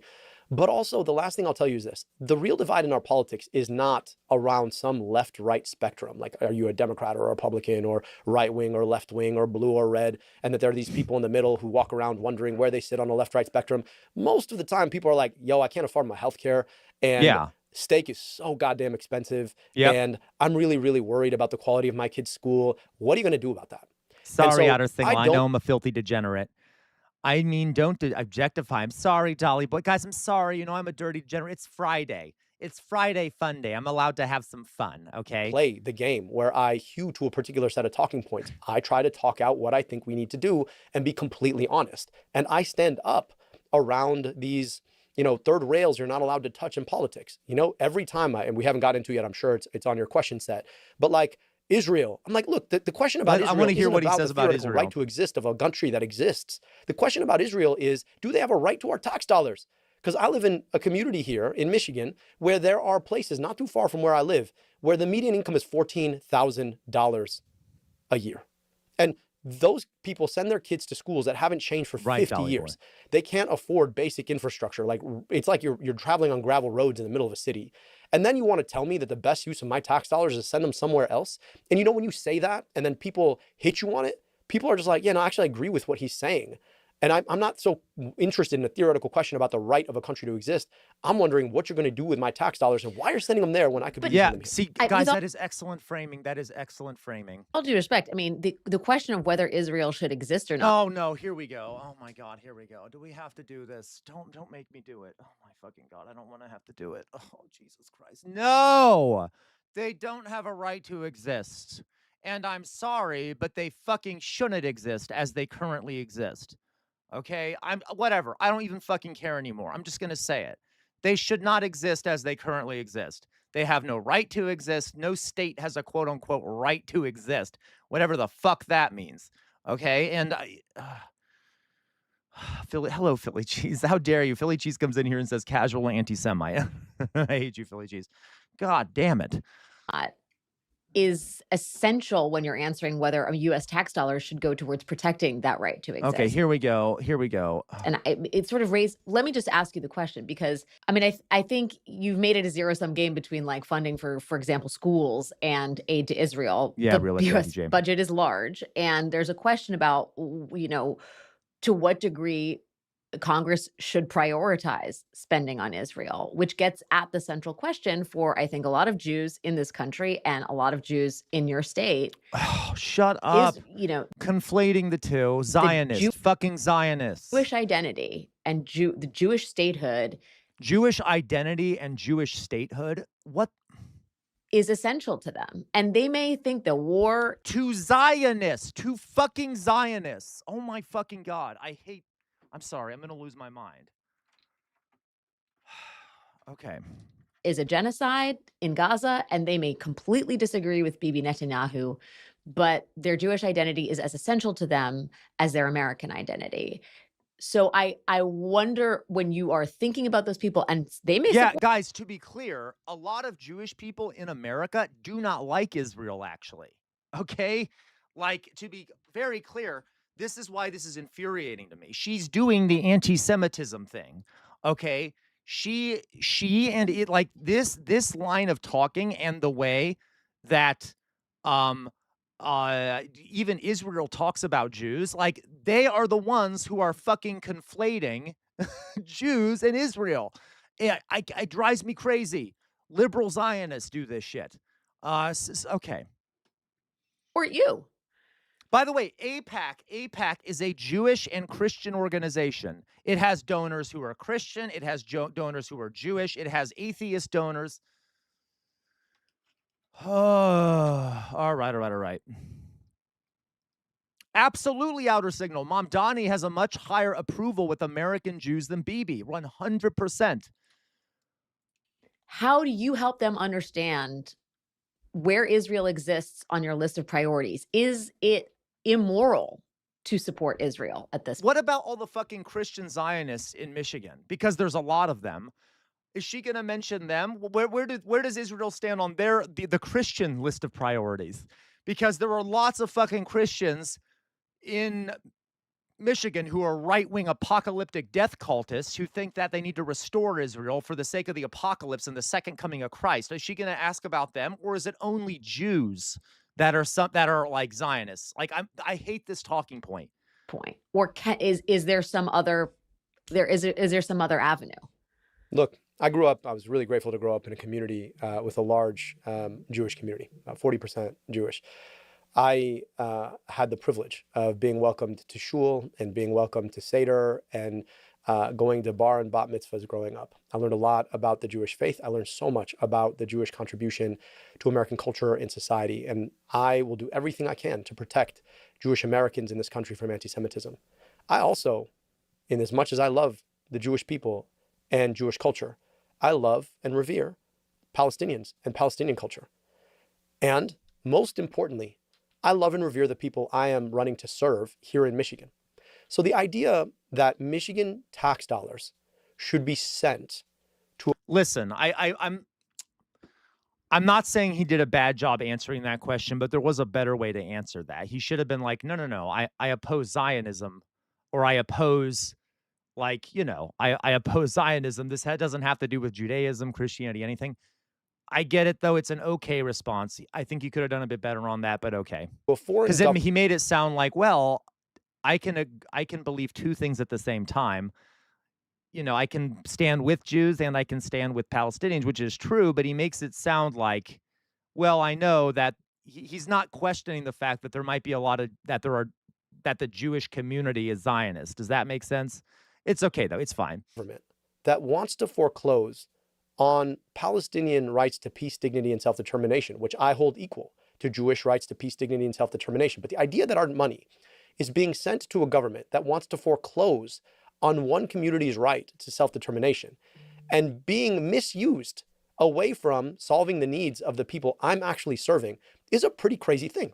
And in setting up this question about Israel's right to exist, you rightly point to the idea of whether or not there is American intervention that ought to be spent to enforce that. And I think the vast majority of Americans would say, whatever you think about Israel's right to exist, our tax dollars should not be used for the interests of a foreign government when they need to be used for the interests of the people living in our community on its own. So I believe in equal rights to peace, dignity, and self-determination for Palestinians and Jewish Israelis alike. But I also understand that he did do it there. Okay, I'm glad he right there. He said Jewish Israelis, which, okay, I'm okay with that. He finally made a bit more of a separation. That in an era where people ask you, how are you going to pay for that when you want to give people healthcare, or how are you going to pay for that when you want to give people good schools? It's pretty crazy to be sending our money over there when it could be used over here. So no funding to ensure the survival or future of the Jewish state. Well, I turn that back around on you, Alex, and say, why is it our responsibility? I'm going to lose my fucking mind. You know, this triggers me. Like, what is she... Do you know, like, this is, listen, do you even know something? This is the one big question that she's pushing back on really hard on. Like, so no funding for the Jewish state?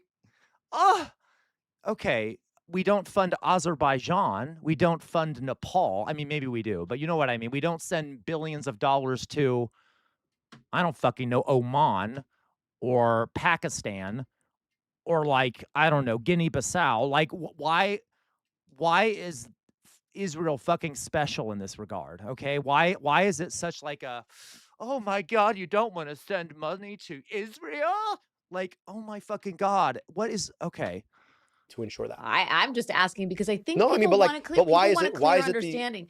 I think that, but hear me out. Why is that the essential frame from which we work? Like, yeah, thank you. Why is it assumed that the United States ought to be in the business of backstopping a foreign government? Like, I'm just saying, like, I don't want ill will for Jewish Israeli people at all. I really don't. I just want equal rights to peace, dignity, and self-determination for all people.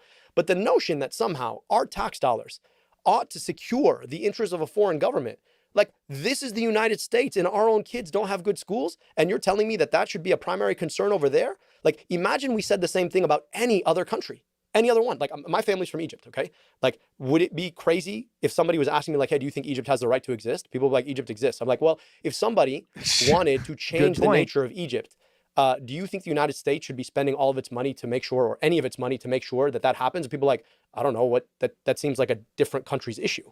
But like, I'm just saying that, like, you can both say that Israel exists, but it doesn't have a right to my tax. On a side note, up until very recently, Israel had a fucking budget surplus. It doesn't now because it's, you know, doing a bunch of other stuff. At least I don't think it does. But like, it's not like it needs the money anyway.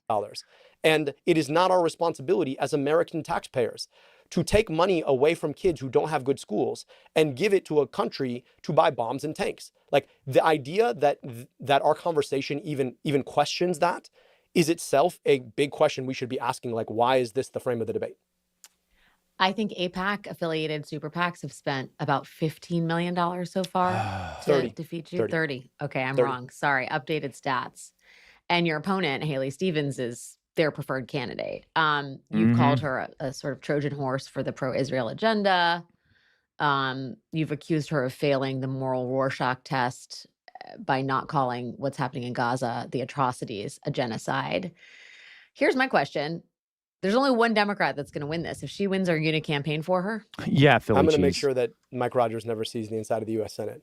But like, herein So lies that's the yes? important question. Herein lies the important question. I'm going to campaign against Mike Rogers for sure. And This is such a moderate Dem talking point. Like, wait a minute. So will you side with her if she wins? Because for centrists like this lady, okay, of which there are many Democrats, it's all about like party cohesion and being loyal to the corpo Dems, right?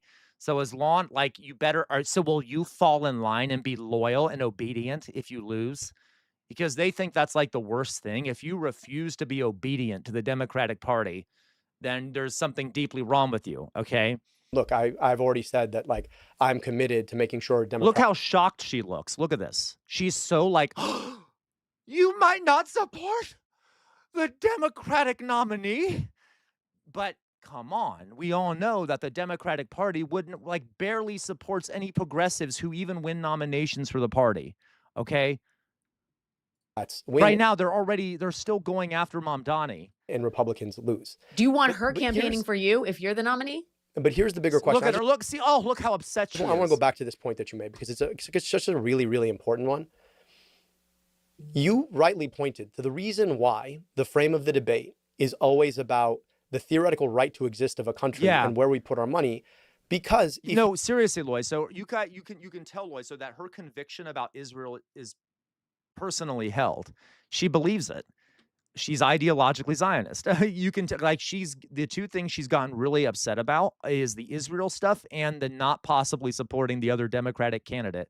You say what I just said. Which yeah, I think Dolly Boy. And then even now, Dolly Boy, they are privately and publicly upset with Mamdani. Like they're barely even supporting him now that he's mayor. Vast majority of Americans, I'd be like, yeah, that's just conventional wisdom that we should be more worried about people in our own country than the existence of another country. If you say what I said, there is one super PAC that's going to spend tens of millions of dollars to annihilate your political existence. I mean, that's why most politicians sit in this political consensus that says that you cannot touch the third rail of Israel. Meanwhile, people in their own communities are like, why not when my own kid goes to a school that looks like it did 50 years ago? And so that exactly is it, is that you have a particular super PAC that has become the biggest spender in our whole race. $30 million to try to put my head on a pike to show every Democrat that thou shalt not say the conventional wisdom that maybe the interests of kids in our own country matters more than whether or not we think about the theoretical right to exist of another country. Do you feel like there's some opportunity to work with Trump on this? I know I just bear before you respond, let me just remind people. I mean, it's Donald Trump, right? But Jesus. And healthcare, Loiso. They have healthcare for their own people, but we, of course, we don't have it here, but we can send them money. This is someone who is increasingly at odds with Prime Minister Netanyahu, even though he also bear hugs him from time to time and has effectively fought a war with him for him. But they now have divergent interests in terms of the war in Iran. Yeah, and I'm old enough to remember when Donald Trump called Bibi Netanyahu fucking crazy. That's a quote. That was like 4 weeks ago. Exactly. So is there an opportunity for Democrats to try and take advantage of that opportunity and move the needle using Trump on Israel? So I'll tell you this, I'm less concerned about Trump himself. And more concerned about voters in Michigan who Trump lied to. And I can't tell you the number of people who've come up to me at town halls and been like, I voted for Trump 3 times and I'm voting for you. I'd be like, why? And the answer is usually 2 things. Number 1, you really want me to have healthcare. I really want you to have healthcare. Number 2, it's you really want to keep my money here. So we're running a pretty simple campaign. Money out absolutely of politics, real life, money in your pocket, 100%. Medicare for all. And the thing about democracy is that if you can win the debate, you can win voters over, you can win the conversation, you can start to change public policy. So look, I think Donald Trump has been burnt by the Israeli government and he's feeling the burn right now. Listen, I think you guys know what I think about this. It doesn't really matter if he's been burnt by the Israeli government. If he doesn't change what he does to Israel, it doesn't fucking matter, okay? He's continuing to support Israel. He's continuing to do Israel's will. Like, I get it. He said he is mad at Netanyahu. Oh my God, I'm so mad at Netanyahu. Here's another billions upon billions of dollars. By the way, guys, I will say there is some slightly good news out today. A record that there was a recent bill that went through Congress in regards to funding Israel. Over 100 Democrats voted against it. The last time a bill went through the House of Representatives. The last time a bill went through the House like this, only 30-some Democrats voted no against it. Over 100 Democrats voted no to this funding bill for Israel. That is a massive change in numbers. As a matter of fact, which now obviously it wasn't enough and they still got passed, but it's an interesting change. And it shows that there is some pushback. I want to see really fast. Let's see here, because a lot of media is freaking out and saying like, "Oh my God, the Democrats are now super anti-Semitic. Look at this and shit." Vote on Israeli funding. I don't want people to think that like it's a completely hopeless situation, in that it is like basically, it's not a good situation, but there appears to be some change happening, even if it might be too late for the poor Palestinians. All right. All right. So let's watch this. News from Capitol Hill whenever it comes in, as we mentioned. Yeah, Loiso, and like, which is how it should be. 93-7 issue amongst Dem voters. This is CBS. Okay. Just before we went to break, the House failed to pass an amendment by Kentucky Republican Tom Massey to cut off aid to Israel. More than 100 Democrats voted for it. Only Isn't that Massey, amazing? as a Republican, voted in to cut off aid to Israel. favor of it. All the other Republicans, no. I want to turn to our political panel. Democratic strategist, former press secretary to then Vice President Joe Biden, Kendra Barkoff-Lammy, and Republican strategist. So let's see what these two monsters have to say. And former chief of staff to. I hate it. I know it's weird. I'm always showing you like mainstream stuff, guys, but it's good to watch this stuff to understand what the elites are saying and thinking. Vice President Mike Pence, Mark Short, great to have you here. Yeah, Philly cheese. Mark, give me your analysis of this vote. So, Massey by himself, Republicans clearly whip this, leave him on his own, and see what the Democrats do among themselves to fight this out. Well, look, I think that this close to election season, when Thomas Massey's not well liked in the conference, there's no doubt they're very comfortable with him offering this on the floor, believing that this is what a lot of Democrats would vote exactly as they did. And I think that the Democrats... Yeah, the Republicans like it because they think it'll make the Democrats and Thomas Massey unpopular. I think they're making a miscalculation. Have a growing anti-Semitic problem in their caucus. And it's only going to get worse when a lot of these Democrat socialists that they've been pushing forward have won nominations will likely be... They're anti-Semitic guys. I want to clarify, because do you believe any vote that questions U.S. aid to Israel is by definition anti-Semitic, or could it be a policy disagreement with the sitting Israeli government? It can be a policy disagreement, but I also think they have an anti-Semitic problem. I know, Loiso. I think you have people who have basically been nominated this cycle in their party who have basically called for the end of Israel. You have people in their party who have gone... First of all, based, but that hasn't happened. Further than just saying they want to cut off aid to Israel. So this creates the dichotomy that Republicans want to say, we stand with Israel when Democrats don't. Kendra? I mean, I just can't. I don't go with that viewpoint. I would just say, I worked with the survivors of that were held hostages and those family members after October 7th. After October 7th, and we met with more Democrats than Republicans, and I don't think that happens with anti-Semitic members of Congress. Oh my God! It literally is the liberals' argument. No. Don't worry. The Democrats actually support Israel more than Republicans. Like, I bet she's going to say that.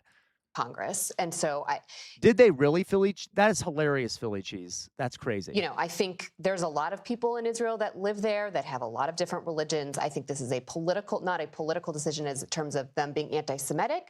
I think that they just don't like what the current prime minister is doing. So there's a lot of Democrats who certainly are not anti-Semitic. But are you suggesting you don't have a problem with anti-Semitism in your caucus?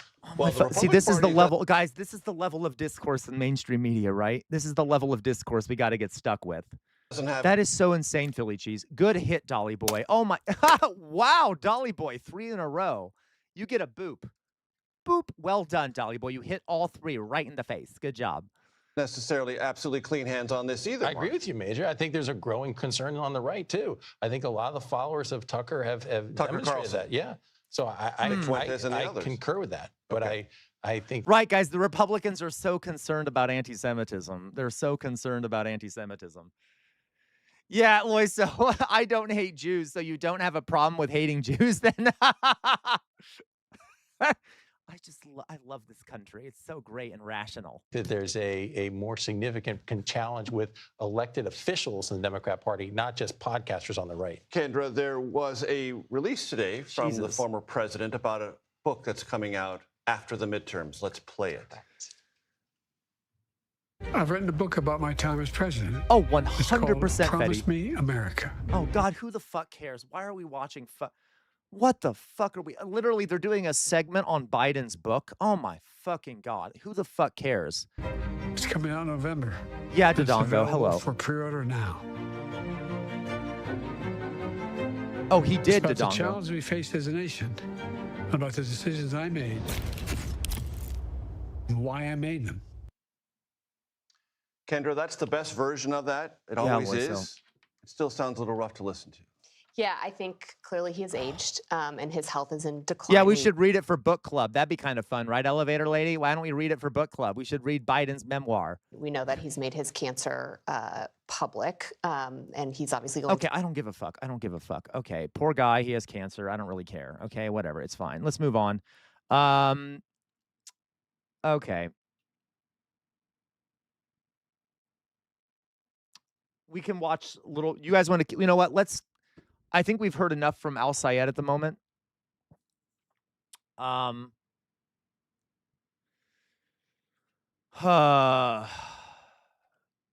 gives a shit is what I scream at these videos all the time. I know, Dodongo. I get it. I get it. But it's important to see, right, Dodongo? We have to see what the mainstream people are saying. We have to watch it and get amused. What? Oh, wait a minute. We have to watch this. We have to watch this. Oh my God. I'm sorry. I know I always end up just ranting about Israel because you guys know I have a little bit of a pet peeve. Okay, Elevator Lady. Okay, I know, Elevator Lady. I agree. We shouldn't do that, okay? Why not, Elevator Lady? Can't we read, like, what is it? Can we read Obama's, like, his autobiography? What about Hillary Clinton's? Why don't we do that shit?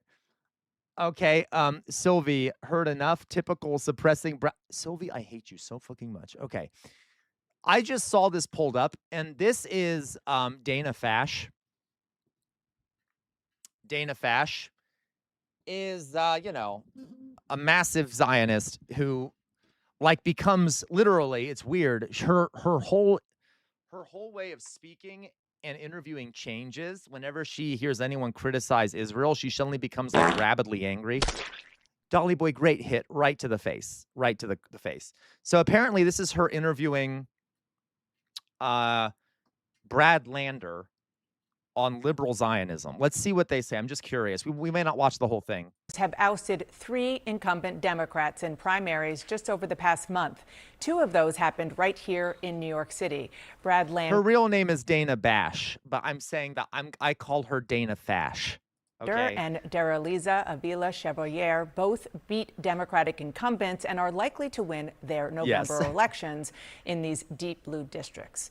Brad Lander. Really, Elevator Lady, I'm sorry. Thank you so much for being here. Thank you. I want to ask, we were having these conversations earlier in the show. Wait, Elevator Lady, forgive me. So you're saying the anti-Semitic dad likes the pro-Israel person? Is that true? Because that's pretty fucking funny, and that makes a lot of sense. Good hit, Dolly Boy, good hit. Definitely a leftward shift towards where you are philosophically. It showed up in your primary and others. But in less blue districts, there still are more moderate Democrats being elected, even right here in New York 17, where she's like, oh my God, look at all the moderate Dems being elected. How great. And Mike Lawler is the congressman. Kate Connolly won the same day you did. So do you think that progressives like yourself could actually win in a place that isn't deep blue? Well, I don't think the line really so much should be thought of as progressives versus moderates. To me, it's fighters versus folders. People are fed up with the status quo. They don't feel it's working for them. Brad Lander, isn't he a more progressive Dem? I could be wrong. He might be an establishment. I don't think he is, though. for working families in more moderate. Well, absolutely, Loiso. That's my point, Loiso, is that a lot of Christian Zionists are extremely anti-Semitic. Okay. A lot of Christian Zionists are openly anti-Semitic in Russia. At least it's more of a let them leave us alone and go to the place the Bible says should stay at and die for the apocalypse. Right. It's like we need to, no, elevator lady. It literally makes perfect sense. I kid you not, elevator lady. A lot of anti-Semites are very pro-Israel. Okay. It's not that uncommon at all. Yeah, Loisa, so the same thing here. Like our Christian Zionists want the Jews to go to Israel so that it can cause the apocalypse, in which case the Jews will go to hell. So it's an anti-Semitic belief, but that's why they support Israel. All right. Frontline districts. Look at someone like Pat Ryan in the Hudson Valley, who's been fighting on utility costs and just showing people I'm out there fighting for working families, and that's what I think can unite us. So boring. Come on, what a terrible politician. You know, whether you use Medicare for all and the Green New Deal, or whether you say let's go confront the utility company that's bilking us, like that's the energy all Democrats need to bring this fall. One of the big reasons you won your primary here is that you separated yourself from the incumbent Democrat Dan Goldman on Israel.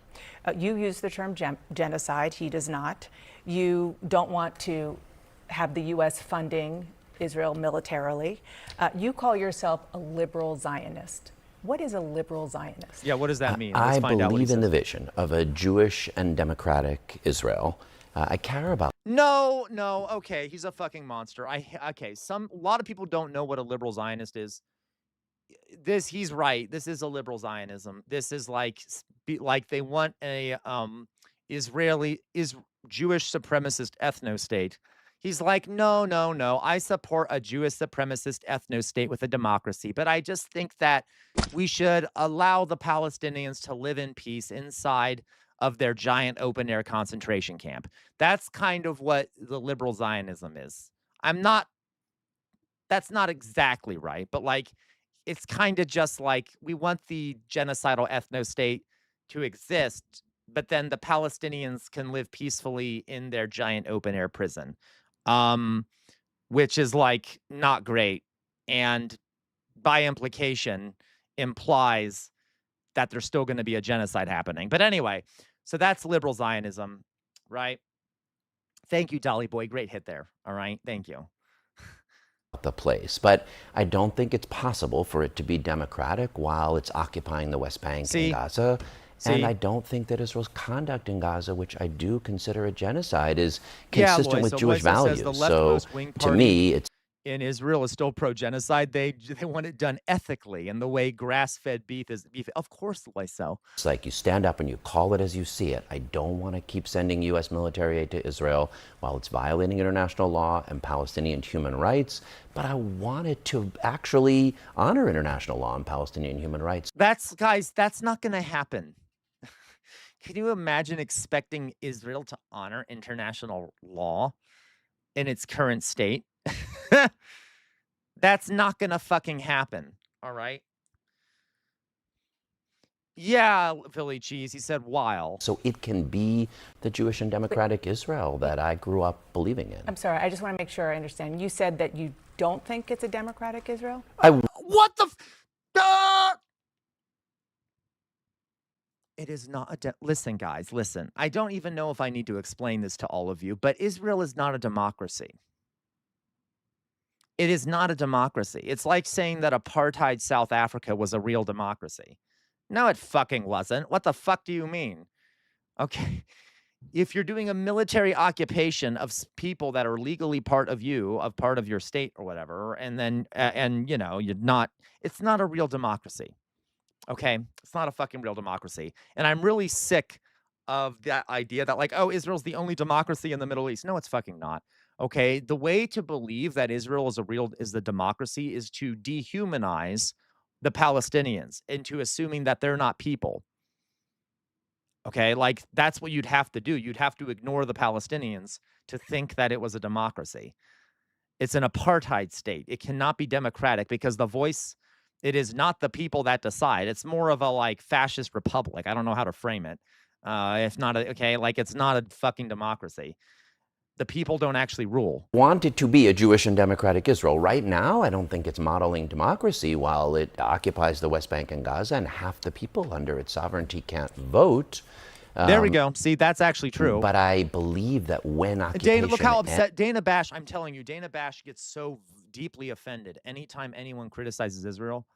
Ends, then it can be Jewish and democratic, and that's what I am going to be I'm fighting for. Why? By the way, do you see the contradiction there? You cannot have a state that is religious supremacist or like based on one particular religion and it be fully democratic. Like, I don't see how that's possible. How can you have a Jewish ethno-nationalist state that is democratic? Like, I feel like by definition, that's almost impossible. I mean, it could be democratic for Jewish people, but it's not democratic for the people underneath it. Like, it's kind of a weird... Anyway, like, I don't know. All right. That's just weird to me. Okay. Or you're not just a Zionist? Why do you say liberal Zionist? What do you think the difference is? I mean, the Declaration of Independence that founded Israel. Oh, shut the fuck up. I don't want to hear. Okay, so he wants an ethical genocide. Yes, that's exactly what he's saying. Dolly Boy, if he had been in Nazi Germany, he would be like, no, no, no. I just want the inmates to stay in Auschwitz. They can stay there. We're not going to mass murder them, but... you know, but they can stay in Auschwitz and they can have peace inside of Auschwitz, and then we can live free as Germans over here, separate but equal, right? And look, the inmates in Auschwitz, they can even have their own state. They can have elections, they can vote for shit, but they can't go outside the barbed wire, all right? And we get to control their water and their food and shit. But but at least that we respect them. That's kind of what it means. That's kind of liberal Zionism.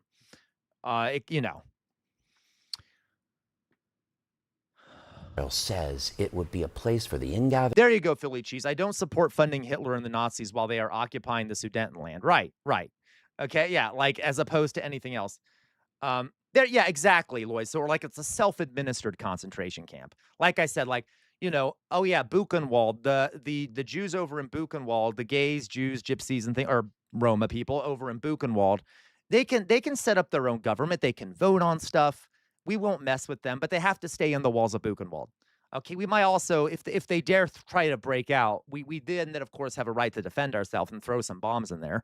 But other than that, don't worry. We want them to have freedom, the freedom to live there and only there, and they can't get out. Anyway.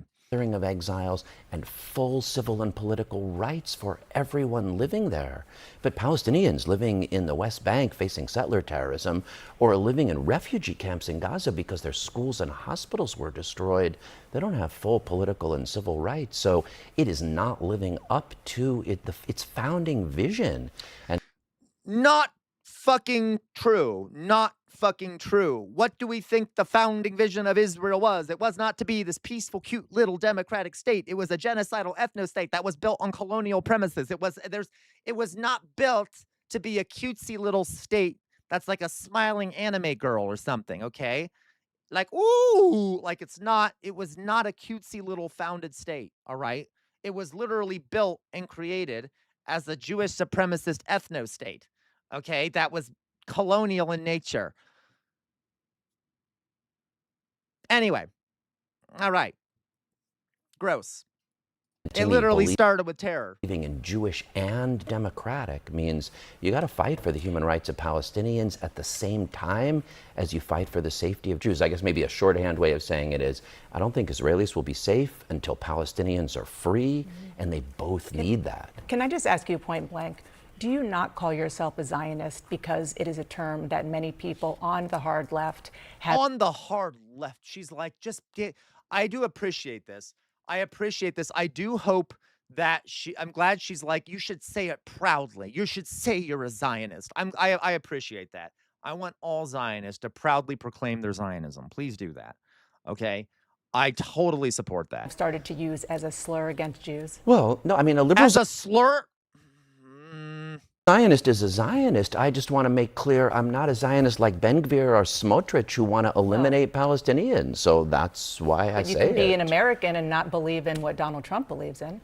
To me, that's what I am here. I believe in the vision. He's also annoying. His voice annoys me. He's a boring politician. He seems like not that entertaining, not a great guy, horrific. Got to change if it's going to be that. Yeah, Philly cheese. Don't worry. I'm not Hitler. Okay, I'm not Hitler. I'm like might be Goering, but I'm not Hitler. Just like, yes, this Can country. I ask you one other question on this? Because you talked about genocide and you talked about occupying Gaza. And I've also heard you talk about the fact that Israel went too far after October 7th. What would Oh my God, it's the lowest fucking bar. They have the lowest fucking bar, right? It's like the lowest fucking bar. Okay, anyway. you have wanted Israel to do when a bunch of civilians. Are you saying that Israel went too far by killing so many of their own civilians and then going on to slaughter and raze almost the entire Gaza Strip? Are you saying that they're not allowed to defend themselves by killing almost all the men, women, and children in Gaza, or trying to kill all the men, women, and children in Gaza and raze the entire strip and drop the equivalent of 3 Hiroshima nuclear bombs on Gaza? Oh. About 1,200, maybe 900 civilians, also members of the military. Kibbutzniks, these were peaceniks like you, who lived on the border with Gaza because they were desperate for Palestinian rights, and they were murdered brutally. Oh my fucking God, I hate it. If you were asked, what would you do? I wasn't expecting to watch this whole thing, guys, but you know, I'm addicted now. I know I wasn't planning to talk about Israel on a Friday because I need a break, but fuck it, we're gonna see what she has to say because I really want to fucking yell at her more. Response? What would you? Yeah, no, Dodongo, I'm not joking. Like when I said that, she gets really worked up about Israel. Like there's some people out there who you can tell truly believe it ideologically, and Dana Fash gets so fucking angry whenever anyone questions Israel. Okay, like you can see it. She becomes furious. I mean, let me first clarify. I think Hamas committed an act of genocidal terrorism on October 7th, and there had to be a response. I mean, priority one should have been return of the hostages, getting them back to their families, and that, I think, would have been done faster with a political deal. And yes, accountability for the Hamas militants who conducted October 7th, yeah, 100%. They claim but not that killing 5,000 Palestinian kids under 5 and destroying. When Israel says that they tried hard to avoid this. I'm just playing devil's advocate here. No, you're fucking not. Liar, liar, liar. You support Israel. Say it loud and say it proud. The civilians, but Hamas is so evil that it hit. Oh my God.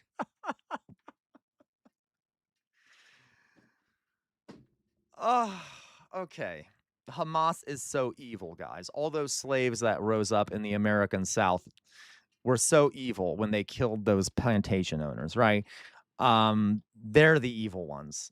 Those terrorists and the weapons inside civilian population centers. War crimes don't justify other war crimes, and destroying every single school and hospital and mosque and community center in Gaza and still occupying 70%. She doesn't care, buddy. She doesn't view the Palestinians as humans, okay? That's right. You know, the devil would be, the devil would very much disagree with her, Oxpecker. Anyway, but regardless, like, because, you know, the devil is a liberatory figure for lots of people. But anyway, but like, this is just, she doesn't view Palestinians as humans, right? Like, I don't know how else to frame this. She is so set in this, and by the way, he barely does either, but okay. Of Gaza, in addition to being a violation of international law, is just not working. This isn't actually going to make his voice Israelis annoys safe. me, guys. Like he's like, it's just not working. Ooh. Like it's so cutesy and calm for talking about a genocide. We just need a free and fair Israel, right? Can I ask you about today? No passion. You endorsed Abdul El-Sayed, who's running against Haley Stevens in Michigan. They're running to be the Democratic nominee for Senate there. He was asked by my colleague Isaac Dovere if someone could be a Zionist and a progressive. Here's what he said. Every definition of a Jewish state ends up in some articulation of Oh my God, she hates Mamdani and she hates El-Sayed. You can tell she's always bringing up El-Sayed and Mamdani and like bashing them and saying they're anti-Semites and shit. So now she's literally doing what she normally does. He said every definition of a Jewish state ends up in some articulation of illiberal values, every single one. Yes, that's literally true. If you have a Jewish state versus a secular state, automatically that is, in theory, an illiberal state.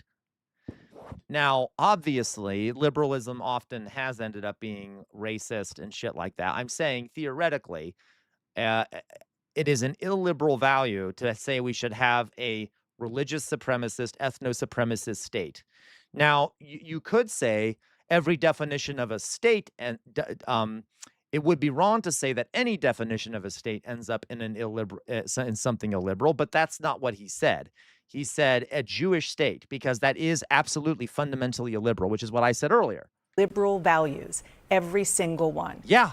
How did you square what you just said about believing in the notion of a democratic Israel and what he said, which is there is no such thing? I mean, we disagree on that. That's how I square it. Now, we agree on a lot of. For you that well, you look, I met Abdul through our dear mutual friend Adi Barkan, this amazing activist who died of ALS, courageously championing. There's no way, Philly cheese, because he's an Israeli stan. He's an Israel stan, right? Medicare for all, and I don't think anybody's going to fight as hard to fulfill Adi's vision of healthcare for everybody as Abdul El-Sayed and fight to get money out of politics. We disagree on this. Now, I believe that he cares about fighting for the safety of Jews in Michigan and the human rights and dignity of Israelis. He believes, at the very least, I guess he's defending El-Sayed, but still, in a binational state with equal rights for all its people. I believe in two states: one, majority of Jews with equal rights for its Palestinian minority; one, a majority of Palestinians with equal rights for its minority Jews. You're gonna have to get That's Hamas a out for difference. that. Of course we are, and a lot else is going to have to change. Did you hear that? She's like, you got to get Hamas out for that. Is that the big problem, Dana Fash? Or is it that Israel keeps bombing, murdering, and doing genocide? Maybe you need to get the Israeli government out, because they're just as much as the problem. If they're more of the problem, let's be honest. Have to get Netanyahu out, and Ben Gvir and Smotrich out, and Hamas out. It's a difference that we have, but look, do you see that? She wanted to say something when he said you have to get Smotrich, Ben Gvir, and Netanyahu out. She looked so angry. She's like, "Oh, how dare you!" Like, kind of a deal. At the base level, you don't compromise on anyone's humanity. And you don't think by him not believing in what you believe in the notion of a Jewish state of Israel compromises your humanity? I don't. I mean, he's been clear that he wants full and equal civil rights and human rights for Israelis and Palestinians and for Jews. We have a difference in how we approach achieving it. But I believe that there's room to work together. Just one other question cool, on the like that question of Zionism, because I've been listening to some of the podcasts that you're on and watching some of your interviews, and you talk about how you get attacked from the left, of which you are a part, being called a Zionist baby killer, and on the right, well, if it looks like a duck, if it quacks like a duck, if it walks like a duck, what do you think Zionism is about? Yeah, if the shoe fucking fits, what do we think has been happening in Gaza? The killing of babies, the killing of children. Gaza has a population that's about half children, as I recall, or somewhere close to that. They have slaughtered hundreds of thousands of children in Gaza. So, yeah, if you're still supporting the state of Israel after all of that, you are by definition a baby killer. That's just a fucking fact. I don't know why the fuck that has to be debated, or why she has to be so, butthurt by the reality of that critique. maybe in the Jewish world, calling you a capo, which for people who don't know, those are the Jews. Oh my God. I mean, that is literally what they are kind of doing. Now, obviously not really, because a capo was in charge of other Jews in a concentration camp. So the analogy doesn't work too well, just because it's not like the Palestinians are Jews and it's Jews reigning over Palestinians. So it's not that great of a comparison. I will say, just historically, but it's an understandable comparison. You see what I mean? Or helping keep the peace, so to speak, in the Nazi concentration camps. And I And I ask this because this word... I'm not defending her, what she's saying. I'm just saying it's not the best comparison. I still support it, though. Lois, so I can 100% imagine someone saying, come on, you're a good boy. This will be our little secret. You don't want to upset mommy, do you? Never mind me. I'm not accusing him. I am just borderline fight or flight from the way he talked. There you go. Zionist has been turned into a slur. Of course, by Zionist a lot of is people. a slur. And you talk about how you have experienced that yourself. Deborah Lipstadt, who is a world-renowned scholar on these issues, I asked her, she said, I do believe that anti-Zionism is anti-Semitism. However, I also believe that anti-Zionism has morphed into its own kind of demonization and hatred, a prejudice all its own. So I disagree with that also. I mean, Zionist can be used as a stupid. slur, and believe me, if you look in my mentions, I hear it that way. But you know, my son, is named after this guy, Marek Edelman, who was a Bundist, a Jewish democratic socialist in the Warsaw Ghetto, who helped It's just not a lead slur, the guys. Warsaw Now listen, Ghetto uprising. I've said before, guys, that as an academic, I have to make one concession here, and that is that for a long time on the far right wing, there was this idea of the Zog, which means Zion-occupied government, and it was a coded word amongst Nazis and stuff to indicate Jewish control of the government.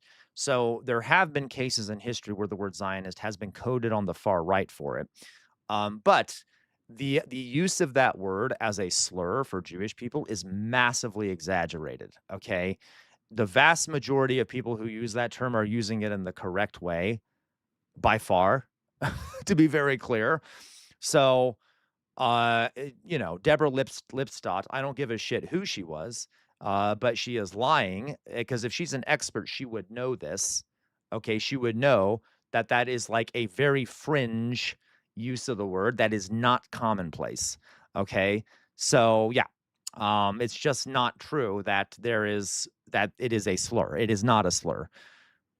But to be clear, when it is used to mean Jewish people, in like those very rare cases on the far right where it's been used to indicate Jewish people, it is still not a slur. It is a coded language. Does that make sense? Okay. Like that. So seriously, I take the legacy of Jews who fought Nazis. He was not a Zionist. He didn't believe. CR, Drusilla, why don't more people talk about how anti-Semitic Christian Zionism is? I rarely hear that. I don't know, Drusilla. That's a good question. I don't know, but it's a fact. Christian Zionists are massively anti-Semitic. Okay, like they are. Their whole idea is that the Jews need to die. You know, that the apocalypse will take the Jews to hell. But it's a weird kind of. It is mixed, Drusilla, with this notion that the Jews are the chosen people. But it's sort of a condescending thing. Like the Jews are the chosen people. They are the ones who have been chosen to return to the Jewish homeland. And by that point, it's Christians who are the real chosen people, basically, because they'll be the ones that rise up to heaven while most Jews will go to hell. So like yeah, I don't know. I'm not sure why people don't talk about it more, but they are absolutely anti-Semitic. Even a sovereign Jewish state. Even Albert Einstein, who they asked to be the president of Israel, wanted it to be safe for Jewish life. Okay, we're done with this. We got it. All right, you guys. No, I totally agree, Loiso. You're right, and on Loiso, to be clear, and this is gonna sound bad when I say it, guys. We do have a Zionist occupied government, but I'm using that in like the exact way. I am not using it in the far right wing way. That was literally what far right people used to say, and they literally meant Jews when they said it, okay? But I know, Jay Williams, I probably shouldn't even say that, okay? But yeah, our government has a ton of Zionists in it, has a ton of people that have been funded by Zionist organizations and stuff, all right? No, I know. I sound like I shouldn't have even said that, but you get what I mean, okay? You get what I mean there? All right. But of course, there is no such thing as a Zog, which is a far right wing lunatic idea of Jewish control of government. Okay. A lot of the Zionists that have a say in the government are white Protestants. Okay. They're Christians. So anyway, okay. So, real fast, guys, I am going to go pee and then I'll be right back. I really got to pee. And then let's watch something actually fun, okay? Because, dear God, I can't take much more of this Israel crap today. I don't know why I've been torturing myself. It's supposed to be a fucking Friday. And here I go, just rambling about how much I hate Israel. Okay.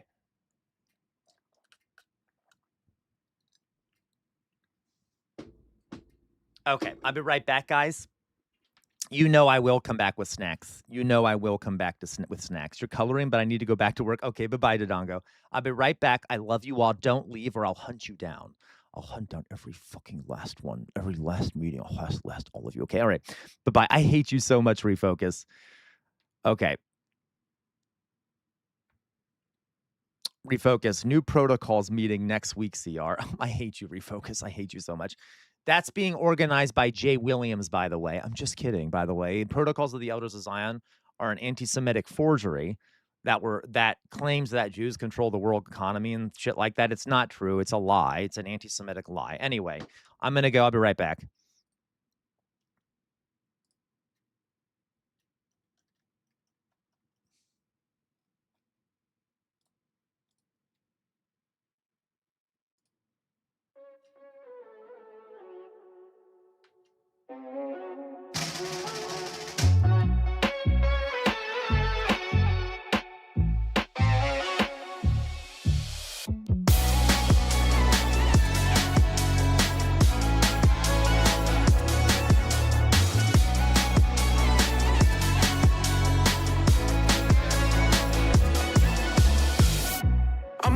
On a tightrope, and I wish I could touch the ground.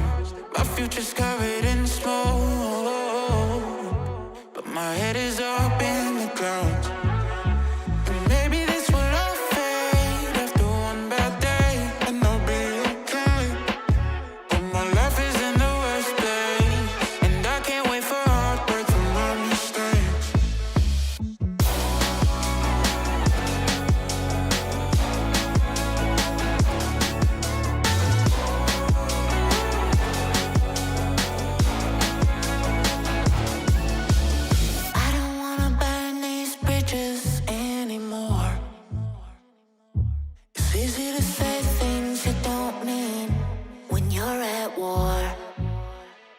Just too tired to fight, but there's an end in sight.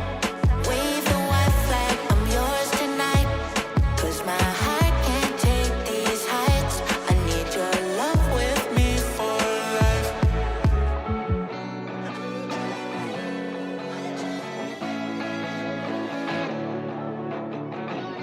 I need your love, I need your love with me for life.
Police got me moving on.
Okay, folks, I'm back. To answer your question, Drusilla, there are millions more Christian Zionists than there are Jewish people.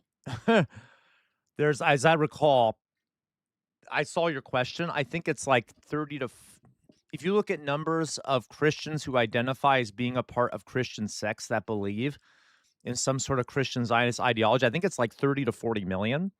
And then there's only like 15 million, what is it? How many Jews are in the world? I think like 15 million. So if only a portion of Jews are Zionists, I mean, there's tens of millions more Christian Zionists than there are Jewish Zionists. Anyway, okay, guys. Let's see here. Hello, Lost Legacy. How are you doing, Lost Legacy? So glad you're here. It's been a while, Lost Legacy. Okay.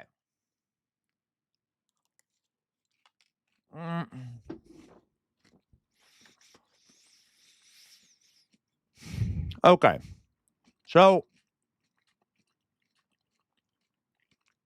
let's see what we got here. I'm sorry, I'm being gross. 1 second. I know not everyone likes the sound of me eating cereal.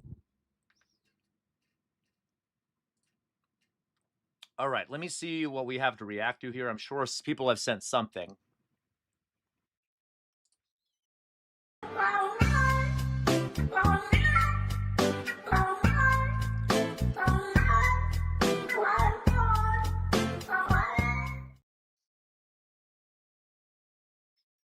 Aw.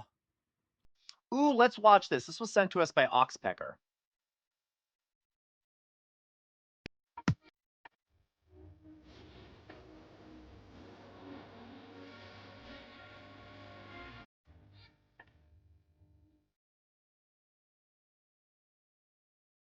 Thank you so much. That was amazing. Thank you. Okay, thank you for that. That was cute. All right. So, Dolly Boy, thank you. Thank you, Dolly Boy, and thank you, the first person, Peck on Bad. Was that who it was, or was it Dodongo? Peck on Bad. Okay. So, let's go on here.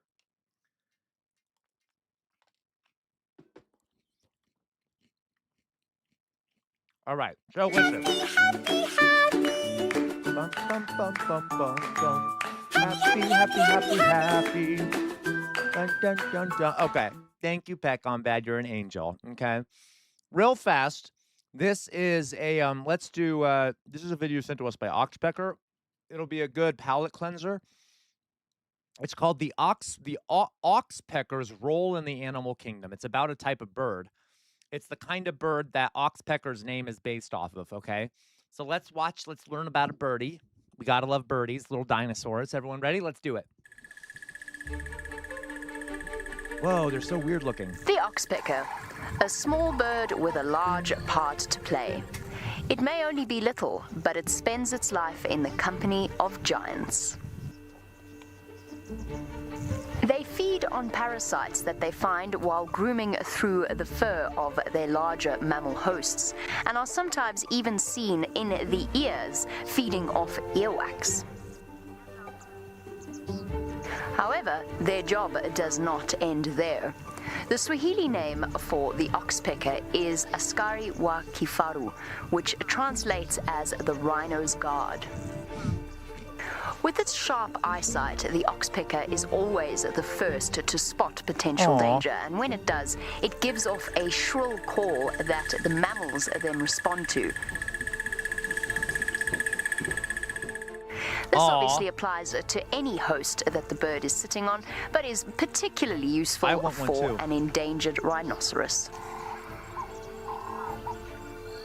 Recent studies have shown that oxpeckers actually don't make any kind of a difference to the parasite load on the mammals.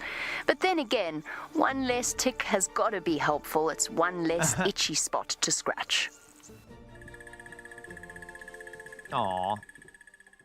There is a slightly darker aspect to the oxpecker's feeding routine.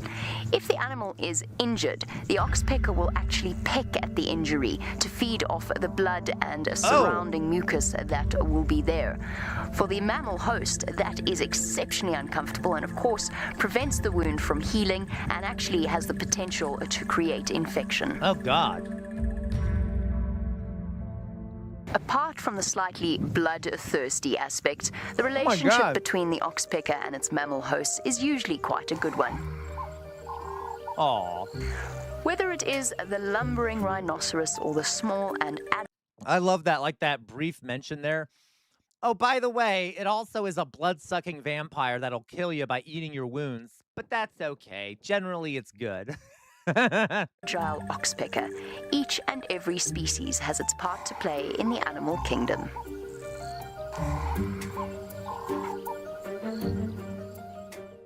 Want to continue your safari? Aww. Subscribe to Safari. I support oxpeckers. They're cute. They're cute little animals. Okay.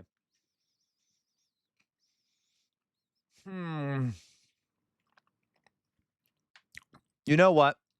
Yeah, apart from the vampirism, it's very cute. What a cute animal. You know what I would like to, you know what? I know you do, Sir Bar, because you're a degenerate, but okay. It's a there you go, October. It's a minor text. They're still really cute. Hyenas. I'm in the mood to learn about hyenas. Just bear with me. Okay. Hyenas are kind of scary.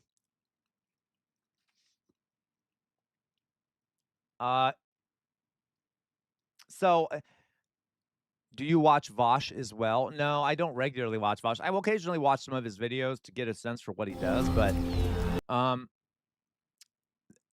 they have to have some I know. I'm defending them. This is called hair-raising hyena moments. Hair-raising hyena moments. Hyenas are kind of cool. Okay, hyenas are kind of cool. Have we watched this? I don't think we have. But they're kind of scary. They're like also very predatory and like they gain up on smaller big animals and shit. And like we kind of view them as scavengers, but they're carnivores. They will eat. They don't just scavenge. Let's put it that way. And then they have the creepy laugh. By the way, I think they're closer. They're more related to cats than they are to dogs, as I recall. I can't quite remember. Whatever. Let's just watch a little bit. Let's just watch a little bit. Okay. Yeah, they're very ugly. Delivery is quick. Every minute counts.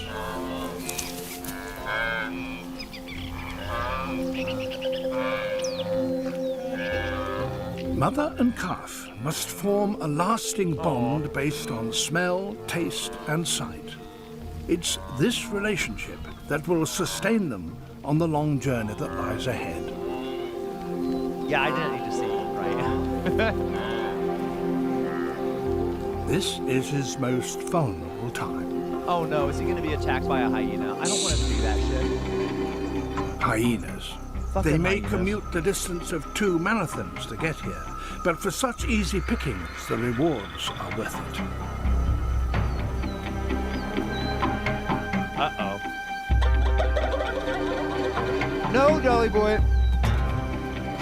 Listen, if it becomes clear that they're about to eat the baby, I am not going to watch them eat the baby. I'm sorry. I'm not going to watch them eat the baby because this is supposed to be a happy moment. So let's hope the baby escapes.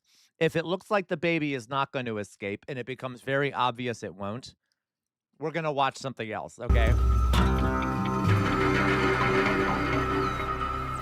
Vulnerable newborns look at it. Why are we just doing what they're this? looking for. Other antelopes hide their young away, but wildebeest calves must be ready to follow their mother from birth. He has just minutes to find his feet. Come on, baby. Need you to don't go. Hyenas prefer... Listen, Sir Bar, I fucking know. Okay, I know it's fucking nature, and I know that the hyenas have to survive too. Okay, I know. Chairman Bart, I know how it goes. I am not anti-hyena for their need to eat, but I'm a sheltered little baby, and I'd rather not watch, at this moment, a baby get eaten, okay? So, but if we are, but again, we'll see. The easy option. He might get away. We don't know. And prey doesn't come much easier than this.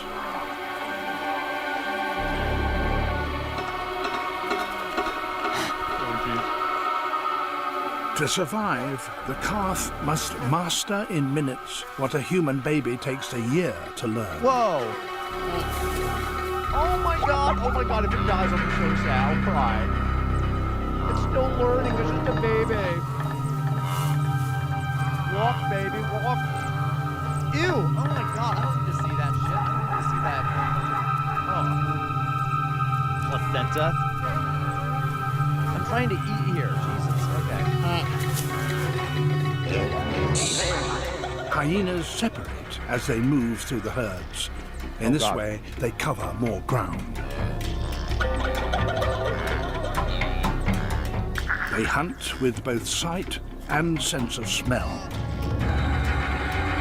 God, where are the poachers when you need one? We need a good poacher to come by and hunt these hyenas. I'm just kidding. Poachers are bad. I don't like poachers. The calf learns to use his legs faster than any other mammal. Whoa, really? That's really cool. Oh my God, look at him. He's up and walking in under 4 minutes. Whoa, that's really cool. Under 4 minutes, they can already walk. Amazing. What a stupid looking animal. It's not a moment too soon. He faces his first deadly challenge. Oh God, run, baby, run! Run, baby!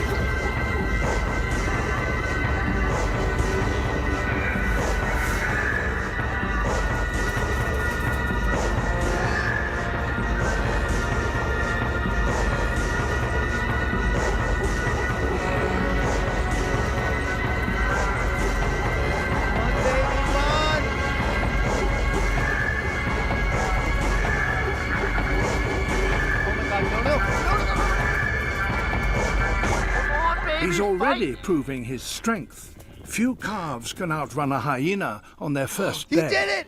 Oh my God, thank God. Oh my God, I did not need that stress. I did not need that stress. The baby survived. Oh my fucking God, it outran the hyenas. Oh, thank God. I don't know if my heart could have taken that. All right. All right. I think my heart could have taken that. Jesus.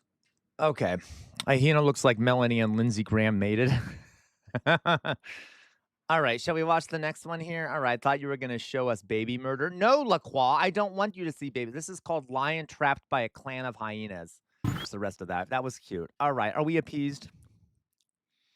Oh my God, this looks good. Let's watch this. I'm sorry. I'm getting kind of distracted by animal videos. I think we need these right now. Exhausted from his It says polar bear versus a walrus. Oh, let's see who wins this. Okay. Polar bear versus a walrus. Walruses are scary. They're big. They're big and scary. Polar bears are cute and fluffy, and I would love to hug one. Okay, they're not that nice. I don't know if I want to be. They're probably the biggest bear on the planet, as I recall. The grizzly bears are second biggest. Polar bears are the first biggest. Grizzly bears are the second biggest. So, all right. The bear must regain his strength. I know, Oxpecker. Oh my God, but I feel bad because the polar bears are dying because, of climate change. That I shouldn't hug a polar bear. To be very clear, I don't actually want to fucking go hug a polar bear, okay? But they do look kind of cuddly and cute. And I've hugged lots of other bears in my life. Anyway, so I'm just saying. Okay, we're done with the animal shit. Yeah, to be fair, it's a fucking polar bear. Yeah, I feel bad. I wish the polar bear would have won. Maybe peck on bad, maybe. Okay, maybe. All right, I don't know. I don't fucking know. Okay, that was kind of sad. All right, let's go on here.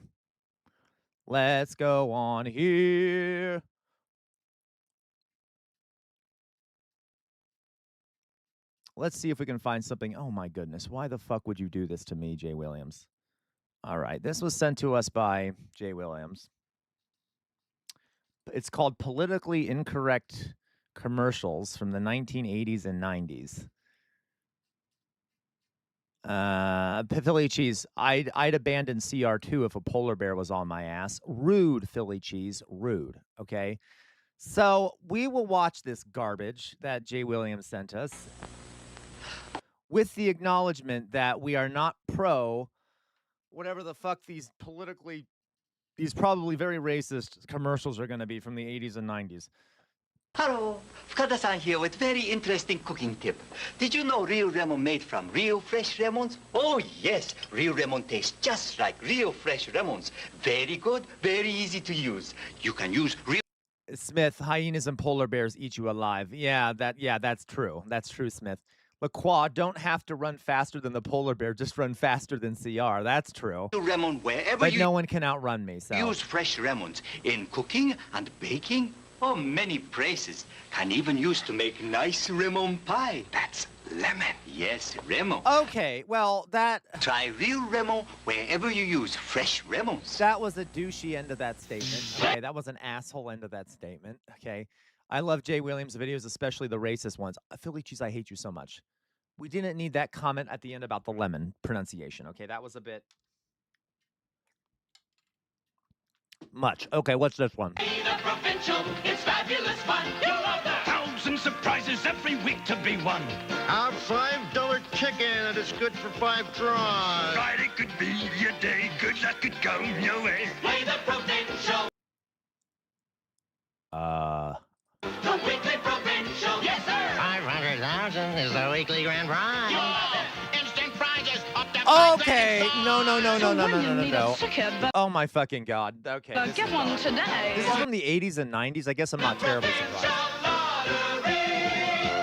Jesus. Okay, well, that was bad. You don't need a crystal ball to know that a guaranteed $1,000 a month for life would let you enjoy some of the things you've always wanted to do. Buy a Cash for Life lottery ticket. You could win $1,500 or $250 a month for life, or one of more than 16,000 cash prizes. For $2, you get a chance for a lifetime of security. Yeah, the Cash for Life lottery. Support the Ontario Association for the Mentally Retarded and win for life. This is Paul Nathan at the Arts Crafts Hobby. I'm sorry, that was actually almost funny because it was so shocking. I'm like, what's so offensive about this apart from what it's advertising? But then at the very fucking end there, did you guys hear that? Oh my God, I know. I almost laughed, Sir Bart, because it was so shockingly random. God, I was not expecting that. Okay. Oh my God. Jesus. He's building an exhibition place. For the last time this year, 48 of Montreal and Toronto's leading fur manufacturers are assembling their entire collections for the largest end-of-season fur clearance ever held. I know, right, LaCroix? Thousands of dollars worth of designer furs, including such prestigious names as Llama, Canada Majestic, and Black Llama. This luxurious mink coat worth $3,200. Yeah, this is kind of bad. Fur is bad, guys. Don't wear a real fur coat. Please don't wear a real fur coat. At exhibition place, only $595, or on-the-spot financing and wear at home for just $55 a month. February the 14th to 17th in the Arts Crafts Hobbies Building at Exhibition Place. God, please don't wear fur. Please don't wear fur. It's massively cruel to animals. You don't want to be like Cruella de Vil. Don't do that shit, okay?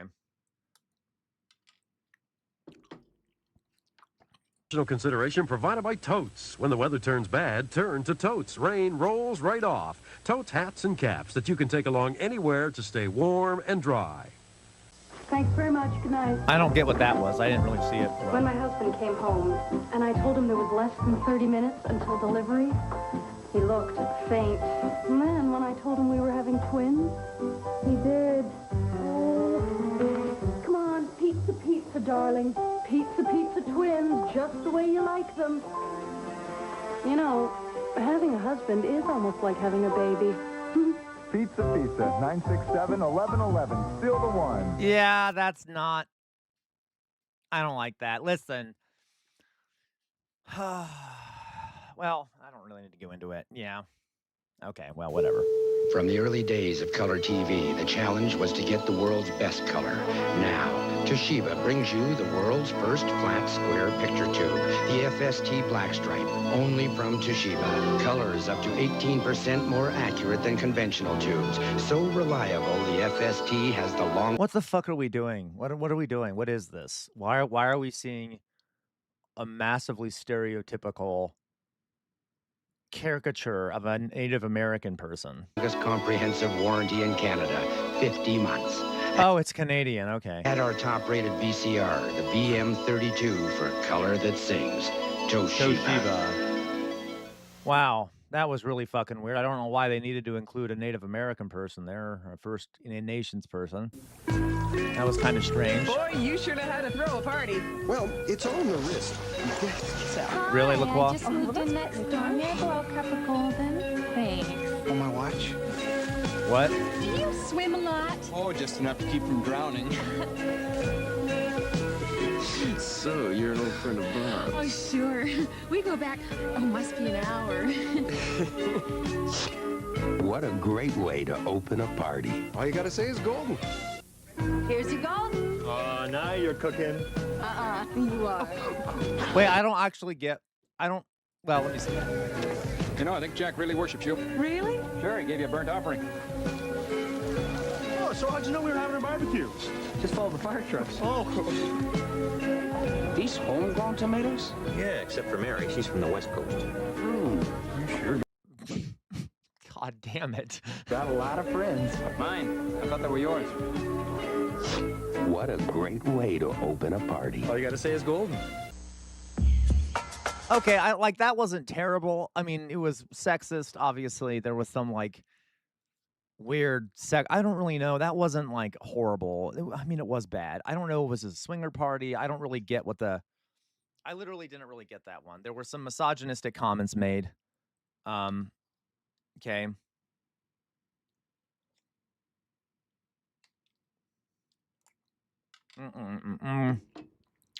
Oxpecker, hey man, I suggested educational content. Yes, you did, Oxpecker. This is the first time Wyompe Indians had ever been filmed. They had never seen red hair or anything like a Pathfinder. Here on the equator, the Wait, air what? conditioner was a big... Oh my fucking God, please don't. Why are we watching this shit? What the fuck? As in, why are they showing us this shit? I know while we're watching this shit. I chose this shit to watch. But this is, really bad. Oh my God, this is bad. And I'm pretty sure they like our music. Oh my fucking God, this is like an old-fashioned, anthropological racist thing. Look at these savages. Oh my fucking God. You know what? We decided we like their music even more. Oh, well, don't worry. At the end, it's woke, right? You know what? It's okay, though. At the end of the day, we like their music more. Okay, wow, that's really fucking gross. No, look, it was racist when it came out, but people were, okay, and other shit, okay. Hello, the Otaku Mega. Hello, Otaku Mega. You say hello from Ohio, huge into anime, gaming, roller coasters, and thrill rides, and STEM. She, they, Otaku Mega. I'm also from Ohio. Hello, Otaku Mega. Welcome to the community. Okay, no, I'm not fucking loving the ads, Jay Williams. Go and fuck yourself, Jay Williams. Okay, this is your fault. Amazing, Otaku. I'm also into socialism. What a coincidence. Okay, so glad you're here. Welcome to the community. My new JVC compact VCR is the world's smallest, lightest VCR ever. It's ideal for taping graduation, school plays, Halloween. Oh, great. Is this going to be he wants to videotape women in public? That's really fucked up. It's loaded with features. Perfect for Christmas morning, Groundhog Day, Little League. Oh, that is really fucked up. Okay, yeah, let's promote stalking and shit. That sounds great. Otaku Mega, probably Berserk. JVC's new really compact VHS video system with the world's smallest, lightest VCR ever. Buzz off, Buster. Great sound, too. Oh, that was gross. Oh my fucking God. Yeah, that's a good question. Where the fuck do you find these, Jay Williams? Where the fuck do you find these, Jay Williams? Yeah, Peck on bad. These are fucking messed up. They find you? Oh, I'm sure they do, Jay Williams. It's like fucking magnetism. It's like a magnet that draws on. Okay, anyway. Whatever. Ooh, those are good too, Otaku Mega. I like Jujutsu Kaisen and I like Demon Slayer.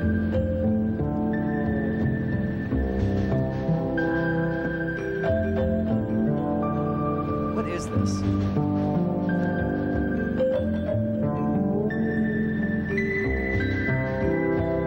for soft, touchable skin. New formula Vaseline Intensive Care Body Lotion. How beautiful feels. Oh my fucking God. I don't know what the fuck that was. I don't even get what that meant. Okay. All right. Thank you. Thank you. Thank you. I met Robin Williams in. Oh my God, this looks good too. Was she just being groped? It kind of looked like that. It kind of looked like that. It kind of looked like she was being groped. By the way, Otaka Mega, yeah, you found me via the socialism tag. Amazing. I am a gay man, okay? I'm a gay socialist jester, okay? And yeah, we do a lot of cool stuff here. We also do a lot of education and things like that. So glad to have you here, okay? Welcome to the community. Please join our Discord. We have a lovely community in here. You'll find that most of the community members in here are horrible people. Most of them are degenerate monsters. And yeah, I'm the only person in here who's pure and unsullied and great. Okay, everyone else here is horrible. Anyway, so there we go. That's just a fact. All right. You're Anyway, let's keep watching. The jester is lying. That's true. I'm joking, by the way, Otaka Mega. See, this is why I'm bad at attracting new people to the community, because I'm a rambling lunatic who lies all the time. Okay. Anyway, let's go on, guys. So this looks kind of cute. This is Inside MAGA Conspiracy Theories. You want to listen to some MAGA conspiracy theories? Why the fuck not? Right? SoCal says it's your story. It's your story. You tell it, Costco jester. I hate you, SoCal. Dolly Boy, what the fuck? The money I give you and I'm horrible? The Dolly Boy cult won't fund you anymore. Well, once you're in the fucking gulag, it won't fucking matter, will it? LaCroix says, yeah, maybe we shouldn't tell people he's a racist Nazi. Okay, anyway. Let's go on here, guys. So this just popped up. Let's watch a little bit of it. I know I'm kind of just, you know what? I need to take my pill. I need a pill. You all are leading me to do my pills. Okay? All right. Let's go on.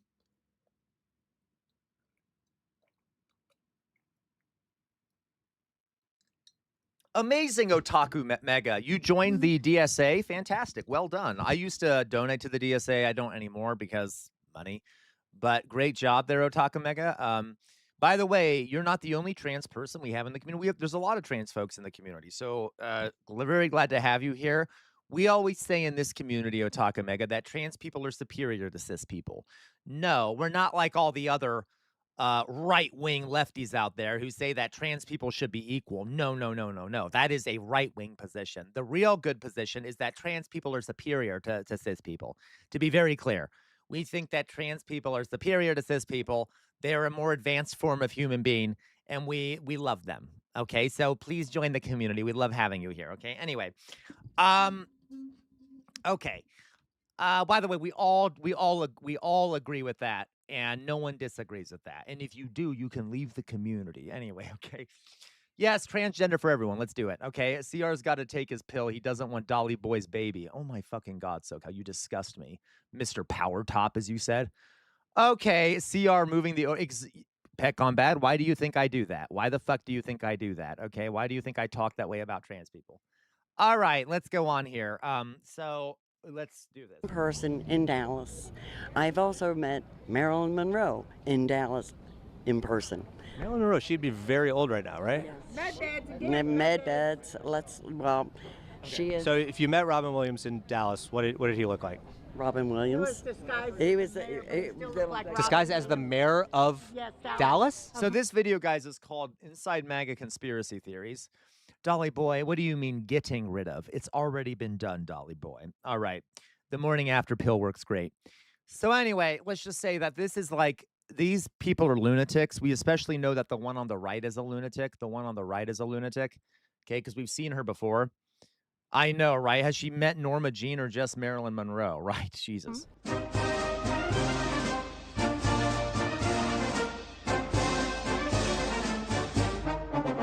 We talked at Rededicate 250. Yes. We talked just last week at the Rally to End All Rallies.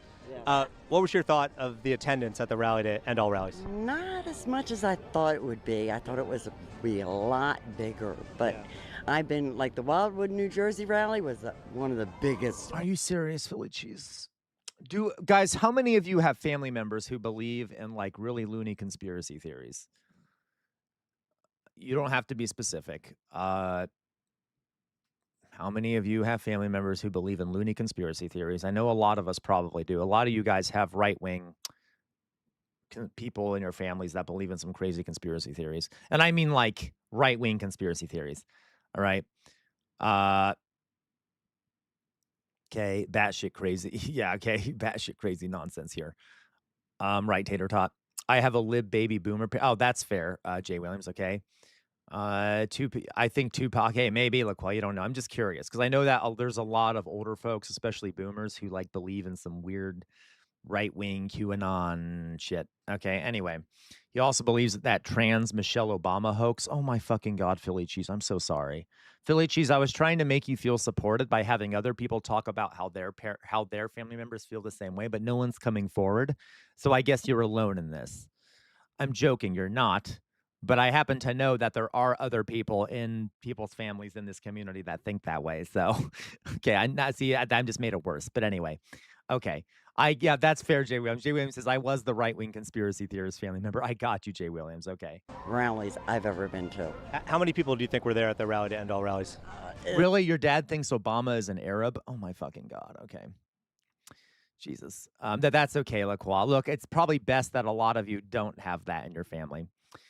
Oh, that's right, Fetty. Exactly, Fetty. Fetty, I forgot you told me about that, Fetty. Fetty says that Fetty's aunt thinks that chemtrails are behind climate change. Right. Great. What about you, Smith? By the way, how are you doing, Smith? Glad to have you in the community as well. Smith 75796. Yeah, that sounds great. This is great. I love these. Let's hear more of these. Dodongo. I don't really talk to my family, but I have a friend who believes that Biden towards the end was not really Biden and was like a robot, and he has a PhD in genetics. Oh, my fucking God. Okay, that's good. Dolly Boy, my mom is consistently watching videos about aliens and conspiracies. Oh, that's great, Dolly Boy. That's great. So, anyway, folks, I'm just, it's pretty fucking common this day and age. It's really unfortunate. It reminds me of the Weimar Republic with the number of like conspiracy theories bouncing around. The one here in D.C., I have to say maybe 100,000.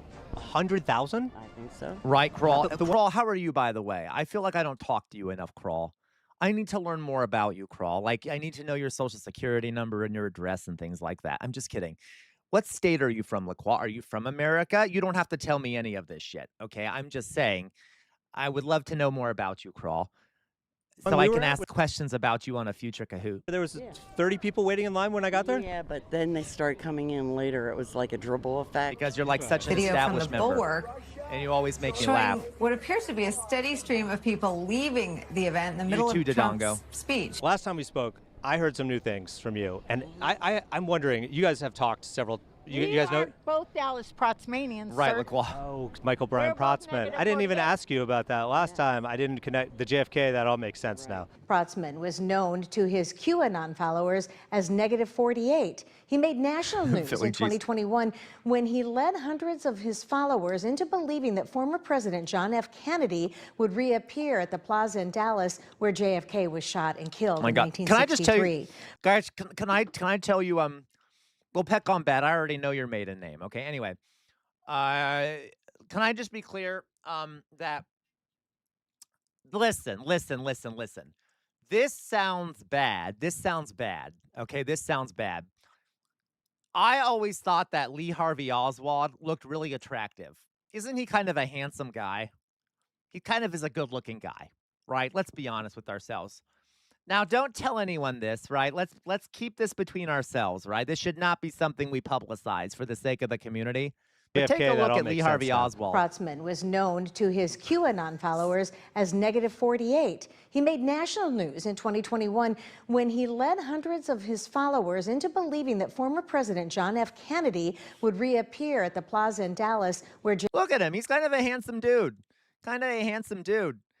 Now, look, that was never proven. I'm just saying, no, Jay Williams, I did not say that Henry Kissinger was sexually attractive, okay? Smith, yeah, I guess you're right, Smith. Kennedy was pretty handsome too, but like, I don't know. I feel like Lee Harvey Oswald was the more of a looker. Regardless, I see your point though. Okay, I see your point though, Smith. I understand it. That's one of the reasons why he was such a good womanizer, is because he was attractive, I guess.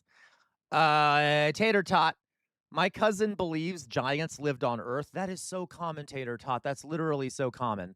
There's a lot of people in like Appalachia who believe that giants exist and or existed because of the Bible or whatever.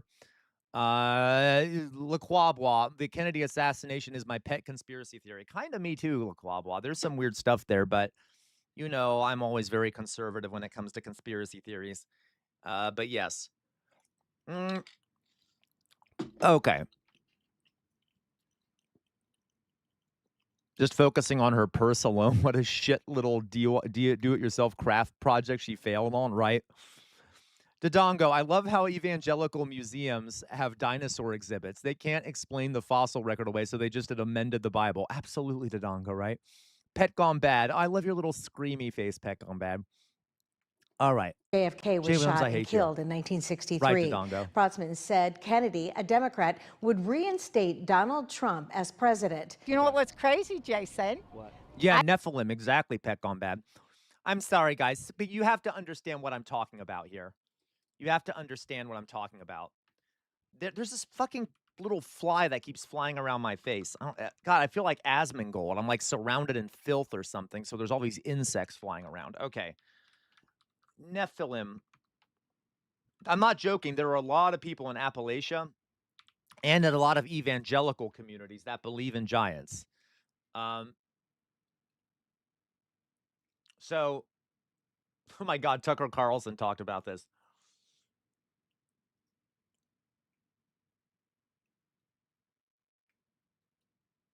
Let me see if I can find a video about this shit.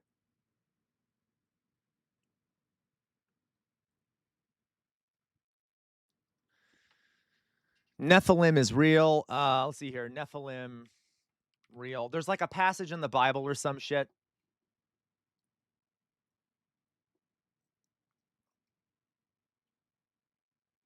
All right, let's just watch Many this real people are fast. curious about who the Nephilim were in the Bible, and many have argued about what they actually are. So when it comes to the Nephilim, there are typically 3 different positions on what people believe. But before we cover You know what? We don't need to fucking get into this right now. We don't need to get into it. You know what? Fuck it. We're going to finish watching what we're watching, and then maybe we'll go back to that. Okay? But it would be fun to talk sometime about how people believe in giants. I didn't get to see my other Protzmanian sister, Maria, until I watched your video. Oh, really? Yes, I watched. I was like, Maria was there. I missed her because, you know, I kind of just whatever. I just go wherever, right? Wait, which one was Maria? So Maria, the She was wearing the red. She was wearing Maria was wearing the yellow jacket, the 107 jacket. Oh, and did she have the JFK shirt on, the red Yes. JFK? Okay. Yes. Maria. And what does the shirt mean? Well, Oh my God, Jay Williams. the story with Trump is they're related, so the Kennedys are related, and Okay, there's more to the story. you all remember what Smith just said? Smith just said that JFK was attractive. Knowing that, what are the chances that fucking Trump is related to JFK? None. Okay? None. Because he definitely didn't inherit any of those good-looking genes, right? I guess you could say. But that's a MAGA conspiracy that Trump is like, must be related to JFK because it's some fucking big conspiracy or some shit. Behind the scene of military operation, things going on. Dodongo says, I'm only familiar, what? What'd you say? I know, the only part of the Bible I'm familiar with is the long, elaborate, sexualized horse part of Ezekiel. Oh my fucking God. Jesus, that's horrific. Okay. So this is the Kings right here. How ironic, because there was only 4 of us you interviewed, and 2 of us are Dallas Protsmanians, and not many of us exist in the world. Yeah, how many are there, do you think? Well, that's good to know. Be 200, 200 at the most, but that's about it. Why do you think the Earth is flat? Why does Google Maps and keep a lot of stuff out? Like, why do you go to different Oh my areas where fucking you're flying and... Is she fucking joking? Is she joking? She thinks the Earth is flat because Google Maps is flat? What? Is that really the level of, like, thinking that these people... Like, I'm not surprised. But, well, my God, we're fucked as a country. I mean, we already were, obviously. I mean, we kind of have been for a while. But, like, massive cognitive decline here. Jesus Christ, it's idiocracy on steroids. It's idiocracy where the you know, with nukes. Oh, my God. Hard to argue with that logic. Maps are flat, so the Earth is flat. Oh, my fucking God. I'm going to lose my mind. Seriously, Philly cheese, I know, right? That is, by the way, a fact, folks. 12% of the population thinks that chocolate milk comes from brown cows. I'm not fucking joking. That's a fact. LaCroix, see here, yeah, crawl, but the maps are flat. Like, what the fuck are we doing? And we're trying to slash education at the same time. Oh, my goodness. Okay. You can't pass over Iceland, but you have to go Right, around. So there's a lot of things that if you start connecting the dots will make sense, and you find out that we aren't around. Okay, I wait, think I heard wait, all guys, of it guys. from the... Let me be clear. Before we keep going, Crawl of Xanth. Have you joined our Discord? You need to join our Discord so I can speak with you in DMs. Okay? Not to hit on you. I'm not going to be sending a dick pic or something. I mean, literally, to just to talk to you so I can ask questions on you in a future Kahoot. Next person, Dodongo. Dodongo, are you in our Discord? You should join the fucking Discord. You should join the fucking Discord. Okay, fine. Don't do it, Crawl. Don't do it if you don't want to. No one has to do Discord, okay? Okay, you should, Dodongo, join the fucking Discord. And I'm not doing this to advertise it, so I can learn about you, because I know, like, things about everyone in the community. Not like, I don't need personal details, okay? Who else? I know Tater Tot's already over there. Okay? Yeah, do my research, right? Well, because I like catering the streams to the people in here. So, like, all right. You'll see what I mean. Smith, you should join the Discord. Okay, whatever. You guys don't have to do this. I'm just asking you. Okay?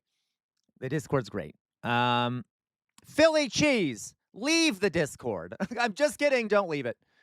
All right, let's go on. Last woman I talked to, John F. Kennedy Sr., JFK Jr., both, died, but they're not really dead. JFK is Q+, and that he is the one who's kind of in charge of everything right now. Is that basically it? I would Yeah, say Dodongo. yes. Well, can I just say for the record, like, that's okay. some of the stuff you're saying, I know. JFK is alive. We've got the video of him getting it. Philly Cheese, I know. I should have. Philly Cheese, I'm bad at phrasing things. I shouldn't do a disclaimer about sending inappropriate pics to people. It makes me sound like a dirty degenerate. His head blown off. Like, And I told you you're saying, that and was he would be Mr. like Tippett. 117 or something at the time? No. He's 109.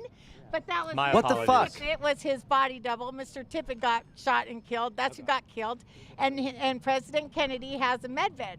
So the med beds. No, we've heard. Yeah, but you It's all out there. Williams. It's all out there. the med Oh my bed God. you have. Like, the degeneracy of this community is never ending. Jay Williams says the lady on the right is kind of thick in that corset. Come on, Jay Williams. Come on. God, you straight people. Contain yourselves. God. Jesus Christ. That's why God made gays. Because there need to be some kind of civilization on this planet. Oh my God. Like, all you straight people think about is sex, sex, sex all the time. Ugh. It's not the Yeah, I know, medbed, right, Smith? So fucking crazy that they believe this shit. All right. med bed. You know what I mean? There's Oh, a because you bunch watch our of videos. scammers, Okay, yes. okay. These things are Thank really you, big SoCal. in the Maha movement. Mm-hmm. We've heard about them at Trump rallies Wait, before. Smith, I am curious. Is that where it comes from, the medbed conspiracy? You guys have heard of the medbed conspiracy, right? There are tons of people who think that there's these secretly created beds that keep you alive. Okay?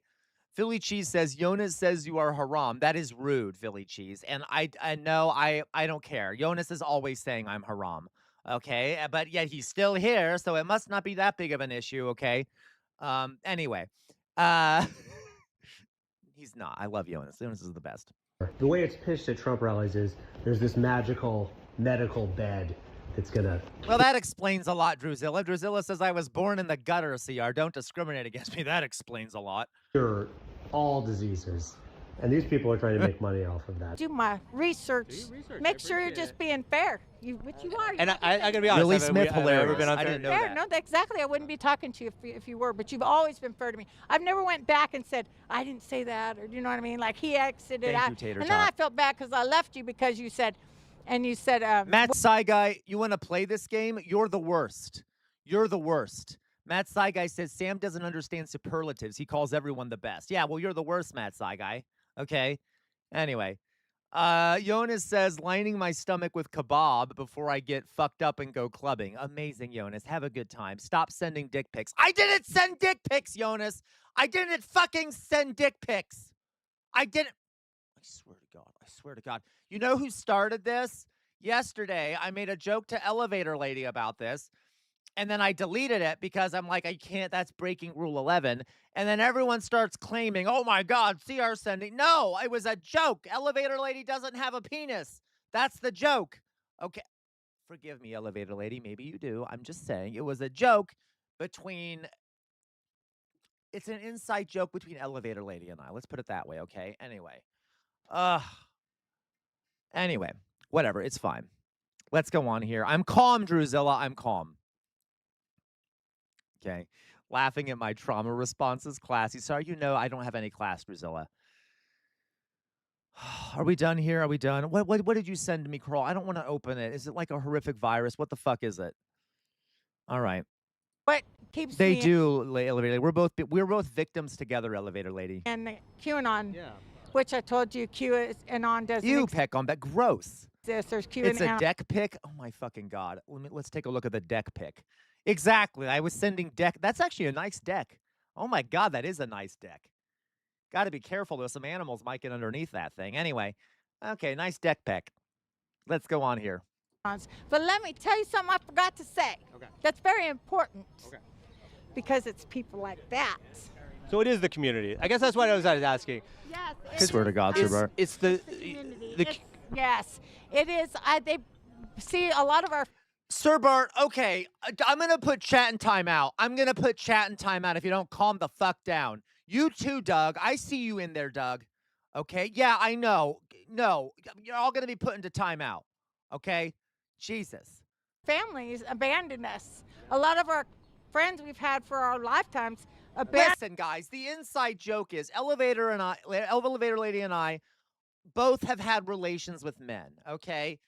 And so men have a habit of like sending unwarranted dick pics to people with like out asking if you want them.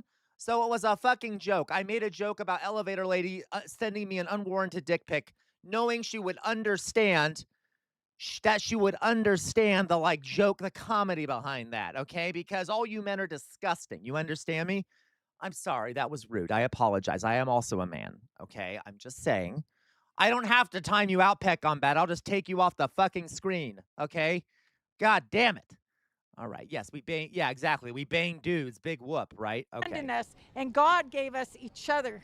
So when nobody else was here, God put us together, and a lot of us with negative 48 in That's Dallas. true, Doug. And we became family. Word on the street you're fine. that JFK Jr., will show up and introduce his parents. 12:29, the same time of day, the JFK Sr. was shot here in the spot. Probably the majority of us know that JFK Jr. is alive. You're expecting JFK Jr.? Absolutely. Okay. Is this serious? How's that going to happen? They all think. It never died. Good job, Oxpecker. Are we going to see him today? You know I love your JFK enablement, Jr.? Oxpecker. Yeah, that's what everyone's telling me. We're hoping. They really think pray. they're going to see And then JFK after that? Jr. Oh my He'll fucking probably God. be the vice president with Trump. I hope I'm right. You know, I believe I'm right. And I believe today is going to be biblical. just to know the timeline of all. Guys, I repeat it. I'll repeat myself. I think there is a connection with the religiosity of the country and the ability, the number of people who are willing to believe nonsense based off faith due to the direction of an authority figure, like in the Christian evangelicals, Catholics, things like that. I think that creates a certain mindset that makes it easy to believe other nonsense that is not based in fact and is simply told to you by authority figures. They believe that JFK is coming back almost as an article of faith. You don't need fucking evidence on faith. And, so I know that might sound like, I'm an atheist. I know I might sound like I'm being biased against religious folks, but come on. We have such a fundamentalist country in regards to religious belief. And it makes you wonder if the amount of fundamentalist religious belief is makes it easier to believe other nonsense. Okay. So you all were you got into the QAnon world. I'm sorry, I know I messed up the terminology. Exactly, Drusilla, you're 100% right. Drusilla says, I've seen cult research. If things fail, they just make up an excuse. The cognitive dissonance is too much to take. Yeah, Drusilla, this is what fascists do. There was one academic, but I know I keep talking about fascism because we're learning about it. Too bad. Okay, Jonas, be careful out there. Drink a lot of water, Jonas. Be careful out there, okay? Jonas, I hate you so much. Never mind. I take that back. I hope you suffer. Okay. So what I was gonna say, guys, is that yes, Drusilla, fascism, there was once a academic who called fascism a political religion. He also said it was a political cult. It's like a secular cult in this almost religious ideology of fascism. And so fascism, fundamentally, is about denying reality. It's about emotion and not facts. So yeah, of course, all these people are easily fascist. They're already in a cult, and then Trump is just another cult. Q world, Q plus. It bothers me. There's Q and then there's anons. Okay, so you got into that world. Yeah, sure, Drusilla. If you know who he is, if we have time today, of course. Probably around 2019, 2020. No. Thank you. Whoever just followed. Thank you. So I first started learning the truth with the Podesta emails that came out. Doug, you say, is communism a religion? Oh my God, don't get me started, Doug, because you're not going to like what I have to say. So I can explain this to you, Doug, without upsetting all the lefties in here, because it's not that all communists are. But let me explain. There is, so listen. Ow, ow, ow, ow. Oh my God. Oh. All right. So you say, Doug says, I know. No, I don't hate commies, Doug. I was going to say that you said, is communism a religion cult? Here's the thing, Doug, and I'm not joking here. No, communists are not a cult or a religion. However, within every ideology, there are people who form what's the term? A cult-like group that refuses to question their belief system and ends up following a charismatic leader and believes things dogmatically and then doesn't take any challenges to their beliefs. That, yeah, there can be communists who do think that way. Okay? And it's not, there are fascists. Most fascists are that way. There are people in atheist cults that are in a group of atheists that refuse to have any kind. You see what I mean? So I'm not, yeah, they're absolutely communists can be cultish. Totally. That's a human problem. It has nothing to do with communism. Does that make sense? All right. There are oh my God, you guys know there are Democrats, liberal Democrats who are blue MAGA, who have a cult-like belief in fucking Joe Biden or Kamala Harris or whatever. You see what I mean? It can happen anywhere.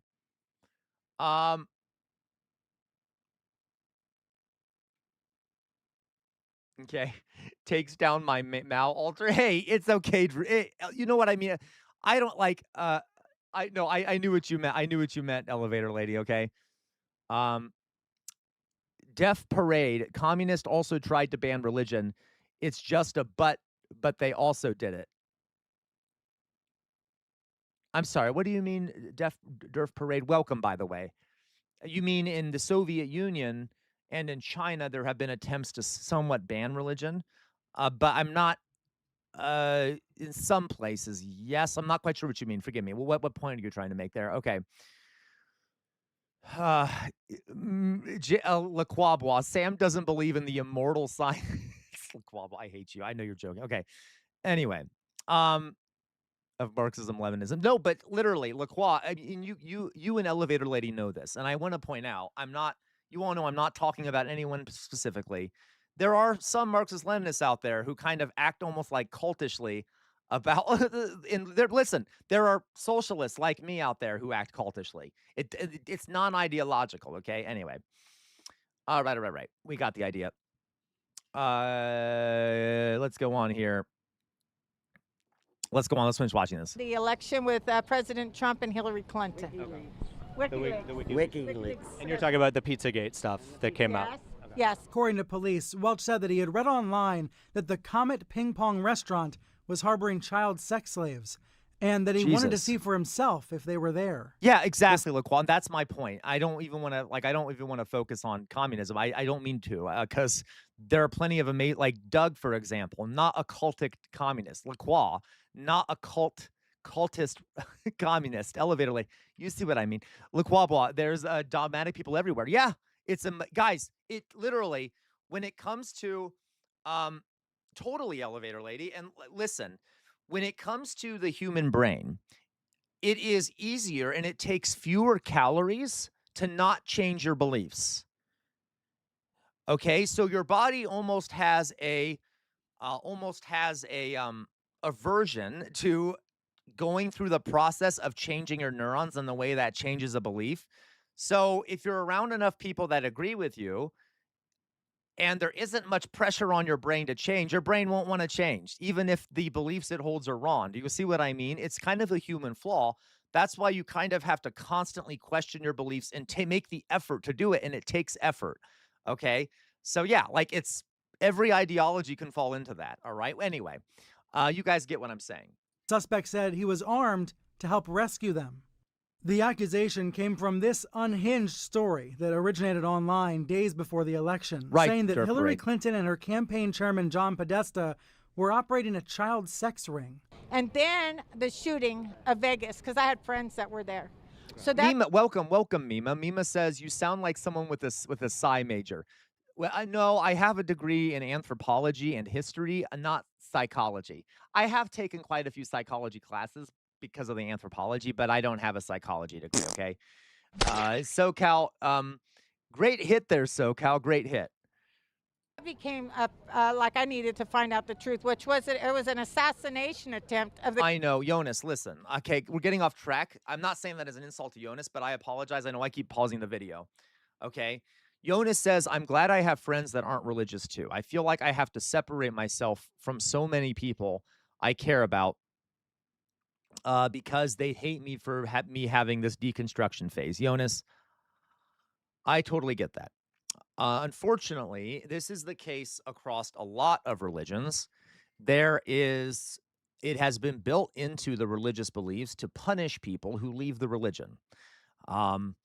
So yeah, a lot of times it's really hard materially and socially to leave a religion because you'll be punished socially, you'll be punished in lots of other ways. Okay. And I went through that when I stopped being a Catholic. Okay. When I left Catholicism when I was younger, there was pushback. I lost friends and things like that. It is not easy. And I'm sorry you're going through that. I know it's hard. Okay. Yeah. They'll try to drag you back in and shame you and things like that. I will say, Jonas, and I don't know your family, Jonas. I don't know your friends, okay? I have often found, I'm saying this as a gay man and as a former, as an atheist, okay? Oftentimes, family members may initially be upset as sort of a knee-jerk reaction, but if they love you, which I'm sure they do, they will oftentimes, they will over time get used to it, and they'll want to stay connected to you, and they'll come to accept it, okay? Because so it might not be a permanent thing if they do find out. I know that doesn't make it easier. I'm just saying it doesn't always, if they were to find out, it doesn't always mean it's completely over, right? The love they have for you might overwhelm that. But I get it. I know it's not easy. And I'm sorry you're going through that. That it's a hard part of the process. All right. It's not easy to look at your beliefs, but it's very rewarding. Yes.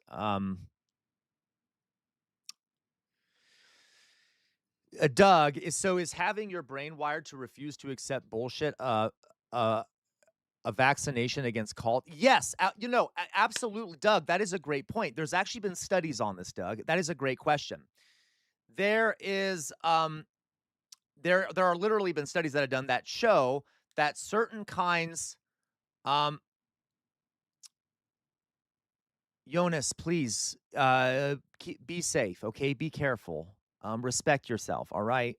Okay, I understand. Okay, just be safe. Drink a lot of water. Be careful, okay? All right. There is, what was I going to say here? I'm sorry, I keep getting off track. Oh, yes. So, Doug, there have been studies that have been done that show that when you take misinformation and you expose children to misinformation in a controlled teaching environment, and you teach them about misinformation and you expose them to it, it acts as a kind of inoculation against future misinformation. It's literally called misinformation inoculation. And it is a way of teaching where you can actually inoculate people against misinformation. And it has been scientifically shown to work. So yes, there are ways to do this where you can inoculate people against cult-like beliefs and false beliefs and things like that. Okay. Yeah, there you go, Durf Parade. Durf Parade says, my reactionary uncle is now super pro-gay because his son is gay. Fantastic. Okay. Yeah, elevator lady. Now, you cannot completely, elevator lady, brainwash-proof yourself, but you can make it a lot harder. Okay. And teachers can literally brainwash-proof people. They can inoculate people against it. It is not as effective as a real vaccine. You see what I mean? But there are ways to sort of inoculate people and make it a lot harder for them to be brainwashed. Okay, Splendinavia. I'm a lapsed Protestant myself. That doesn't really mean much, though, in the functionally atheist Nordics, though. Yeah, I know Splendinavia. Okay, I get that. All right. All right, you guys, we'll continue here. So you see, Doug says, Antifa U says, my second grade teacher, I did believe that did do that for you. I asked the class if the phone rings in the kitchen, will it ring in the bedroom? Landline the only time. I was the only one who had the right answer. Amazing.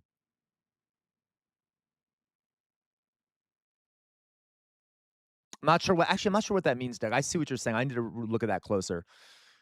Doug, I got laughed at until the teacher told the, oh, interesting.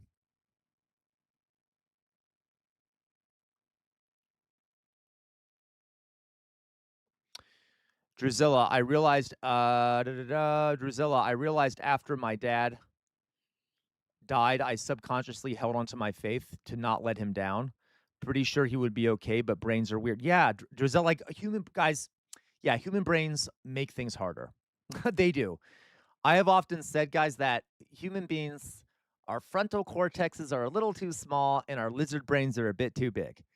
We're still not entirely there yet in terms of our evolution. Like, we're still a bit too irrational and our brains still have a bit too much, can kind of override us in a lot of ways, in a negative way. I'm not saying that, well, okay. Yes, so I understand, Drusilla. Human brains are really interesting. No, don't worry, Durf Parade. Antifa U is not a troll, okay? All right. So let's go on. Let's finish. We'll keep watching this. Crown Prince of Saudi Arabia. That Vegas, and they were trying. How are you doing, Splendinavia, by the way? Glad to see you back here. To get out because they were caught. But President Trump rescued the Crown Prince of Saudi Arabia on top of the Tropicana with the helicopter because he found out our corrupt evil government, our CIA, were up to no good. And so he rescued the Crown Prince. And technically... Not bad, Splendinavia. I'm doing pretty well. He could have owned the Crown Prince based on their rules on etiquette and stuff like that. But that's why when you see the Crown Prince, MVS, with President... What do you mean, Doug? What do you mean you could do it? You mean you could be a troll? You'd be a great troll, Doug. But no, you're not a troll. President Trump, and like he touches him, right? You don't touch the Crown Prince, right? But that's why President Trump could. Is that so, Matt Saigai? Scandinavia came back because of you? I doubt that. Scandinavia is on my side. You don't think he just doesn't know the etiquette? He knows, but because he rescued him, you know what I'm saying? No, Okay, Jay Williams, calm the fuck down. Calm the fuck down. Jay Williams says she is seriously thick. What the fuck? Okay, Jay Williams, you goddamn degenerate straight man. Calm the fuck down. Okay? God damn it. They make sure. Thank you, Drizella. All dignitaries know the rules. LaCroix, stop it. Stop it. Stop it. Disgusting bye, man. President Trump rescued him. And the whole thing was the Crown Prince, MBS, was liberating the women of Saudi Arabia, letting them drive. They didn't have to get permission from a man to be out at night, right? Yeah. And so he was liberating them, and he was taking down the corrupt Philly Cheese says, I can't see underneath all of her patriotism. Oh, my God. Government. MBS was, including Prince Al-Walid, that is the one that tried to kill him. Guys, I'm having trouble even paying attention. It's kind of fun. I want to troll, but I'm not doing it. Thank you, Derf Parade. Thank you. Okay, thank you, Derf Parade. Please, listen, Derf Parade. I'm a fucking jester. It's like if you did start trolling, it's kind of like I'm a jester. It's kind of like what? You're gonna clown a clown? It's kind of like what the fuck? Okay, but no, thank you, Derf Parade. Thank you for not trolling too much. Okay. All right. It's a new one. You know some of the things you're saying with JFK being alive, JFK Jr., Robin Williams, like all of these people who have died in very public ways and they're celebrities in their own right. They're alive. You're saying they're alive. Yeah, and you can know what? Fuck you, Druzilla. Druzilla says CR loves trolls, especially the power bottom ones. No. No, Druzilla. No. Okay. I don't know why you all are obsessed with power bottoms. Okay, I don't know why. Like, are we going to start forming a power bottom cult in this community? No. Ron. How people would hear that and think, you're crazy. Yeah, how, but like, why would you believe that? And what's the domino that gets you to something like that? Because I met Robin Williams in person in Dallas. I've also met Marilyn Monroe in Dallas. In person. What the fuck is she talking about? I cannot. All right. Marilyn Monroe, she'd be very old right now, right? Exactly, elevator lady. That is true. Okay. Med beds. She is. So if you met Robin Williams in Dallas, what did he look like? Robin Williams. He was poor Robin Williams. Oh my God, guys! Doug has finally done it. Doug has. I know, right, Derf Parade? Doug has finally done it. Doug has come up with an insult that is almost perfect. Okay? Doug just said, is there a reason you're obsessed with a power bottom? Dude, we're here, aren't we? You know what, Doug? You can go fuck yourself, okay? Go fuck yourself, Doug. I hate you so fucking much, Doug. I hate you so fucking much. Anyway, I swear to God, Doug. As the mayor of Dallas? Mm-hmm. But he still looks like he's on TikTok under the Steve. Steve. Yes, magnificent. TikTok. Yeah. Okay. Go on. So Robin Williams was disguised as the mayor of Dallas. Does the mayor of Dallas exist, or is that Robin Williams always? No. Wait, Scandinavia. Are you telling me that people in Iceland, they don't just go around wearing like graphic T-shirts and khakis and shit? I think it's always him. No. But I think sometimes there's like arrangements made. Sometimes these people did bad things. So they said, oh, we'll give you a break, but you have to do this, right? So. And then Robin Williams, one of the most famous celebrities. I don't even know what we're even 60 watching. Years, what are we watching? He was put in place of the mayor of Yeah, Dallas. I know, right? Listen, Scandinavia, I know. I've been to Europe. I know that that's like a kind of a faux pas. Like you're not really supposed to go around wearing sweatpants and graphic tees and stuff. Anyway. Just for that weekend. It was that weekend. So for that weekend. You just said that out loud. Yeah. Does that not seem a little out there? No, because for us, it's about discernment.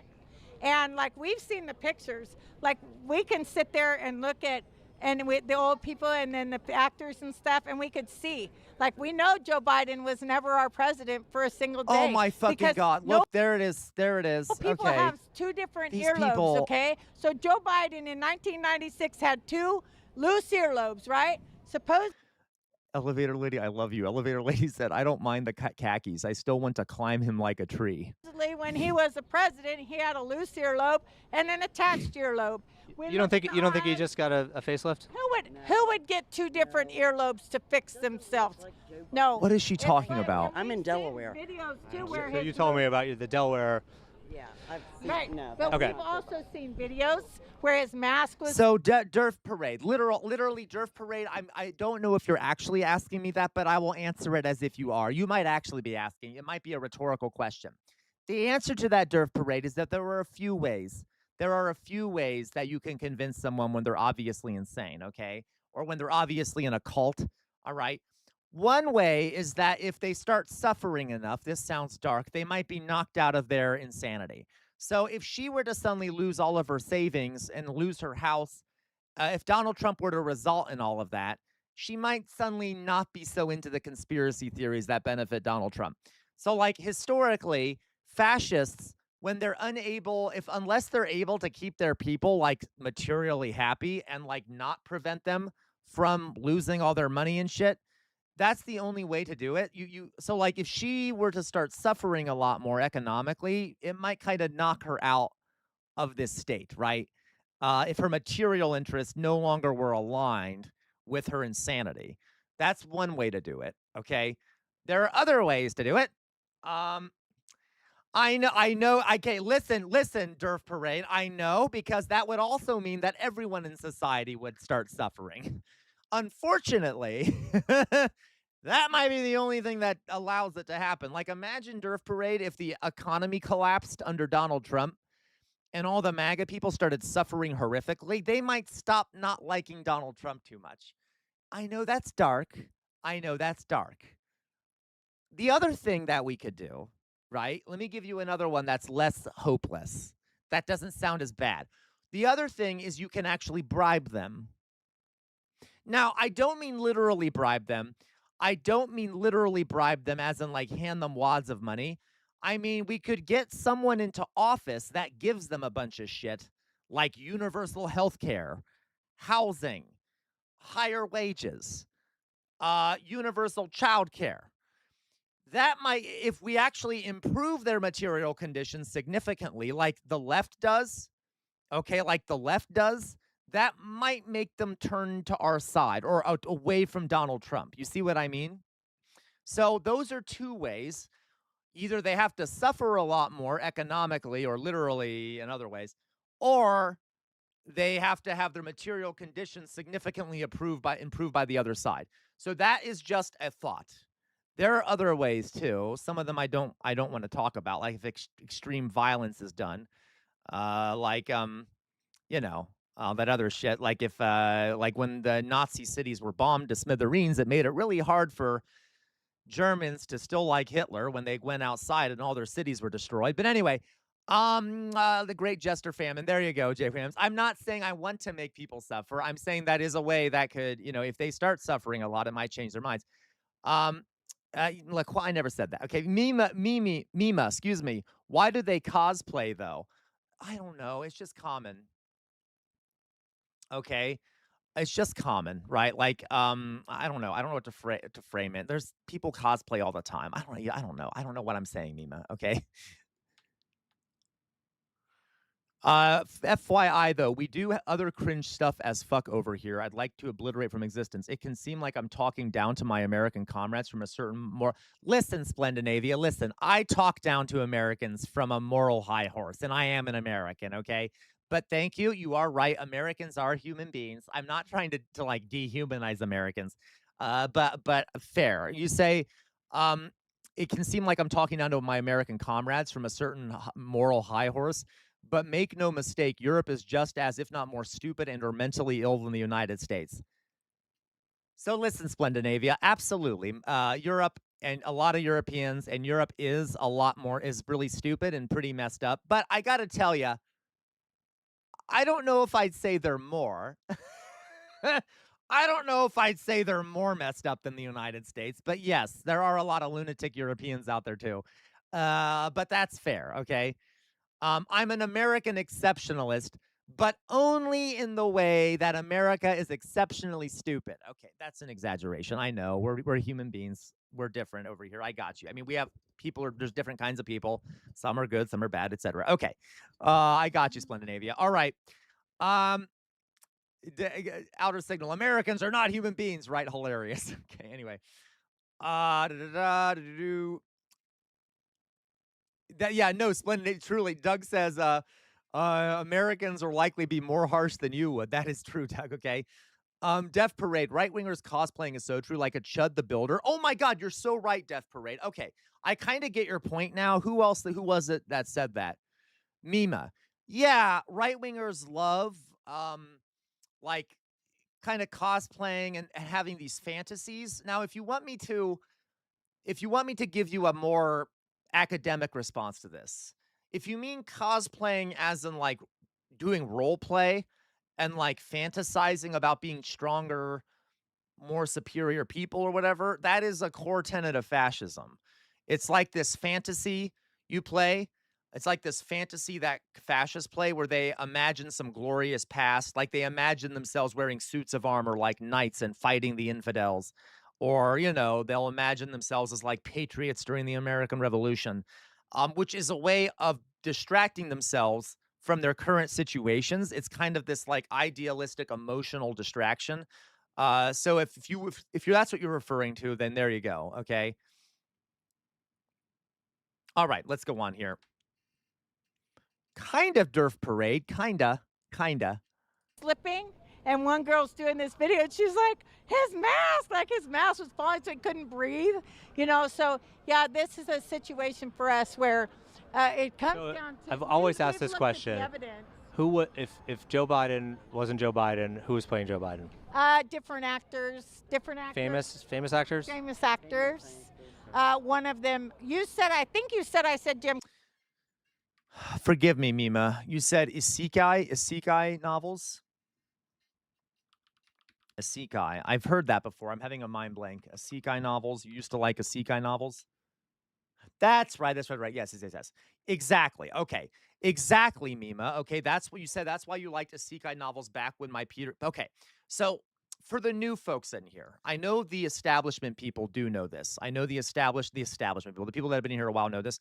So for Mima, for Derf Parade, when people in a certain place are suffering economically, okay, like they are in the United States, and when the government, especially when it's supposed to be a democratic government, fails to help people through that situation, you typically see a polarization in politics. As the government refuses to help people that are suffering, you see people move to the left and to the right on the political spectrum because they stop trusting the establishment normal parties because those parties aren't doing anything to help them. So they become radicalized and they start moving to the left and the right. And the more and more the establishment parties don't do anything, the more radicalization you see, okay? Fascism offers an alternative by doing illusion and like cosplay and like emotional release. They will scapegoat. They will blame minority groups for people suffering and then claim to be the ones that'll be able to fix those problems. They will make people feel better about themselves. All you men out there, you're being oppressed by women. Men are being oppressed by women. Women need to go back into the kitchen, okay?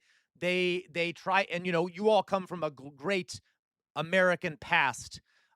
They make you feel good, and then they will, offer you an emotional release and scapegoat. The left goes in the opposite direction and offers you material changes. The left says, let's improve your material situation and let's take power away from the people that have caused the problems that we're having, which is a much more reasonable option. Okay? Much more reasonable option, right? Obviously, that's the MAGA movement. The MAGA movement is the fascist movement, the ones that are offering this return to some mythical past. this past of like, make America great again. Okay. And then you have progressives and socialists offering the alternative, right? So that is the situation we're in now in America. And the two main parties, the Democrats and the Republicans, are both massively corrupt. They've been bought off by corporate interest and the wealthy, and they have not provided what people want and not helped people with their economic suffering because they're corrupt. Okay, yes, correct, Durf Parade. The left is hard. The right-wing option takes no effort. Left-wing options require nuance and require action and require you to critique the nation you're in, which for a lot of people is hard. It's hard to point out that America has big fucking problems that need to be fixed, right? Not only that, Durf Parade, when you have this polarization in a society, who are the wealthy and the powerful going to support? If the two options are like fascists, okay, fascists and like progressives, if the progressives are saying, and socialists, if they're saying they're going to take money and power from the powerful, the powerful and people with a lot of money are going to support the fascist every single time, which gives them an advantage. And that's what we've seen happen. Most of the powerful interest and like the wealthy folks have gotten behind Donald Trump because they're scared to death of the socialists. Even if they don't like them that much, their financial interests push them to supporting the fascists, which gives the fascists a big advantage. All right? Yeah. So that's why often it ends up being the fascists that win in these scenarios. Unfortunately, that's what happens. That's what happened, okay? You get what I'm saying here? All right. But this is complicated, but that's just sort of an oversimplification. Let's go back to this video here. I want to keep saying what they're saying. Kerry, which I never said that. No, I've heard that at rallies. I didn't know. I know, Durf Parade, right? I wouldn't blame you. Like you said it. I didn't say Jim Carrey because Michael said they don't have black hats doing white hat business, and Jim Carrey used to attend the spirit cooking event, so I would have never said that. But James Woods has played him. Yeah, let's go Count Binface. I love Count Binface, Durf Parade. Literally, but by the way, literally, Durf Parade.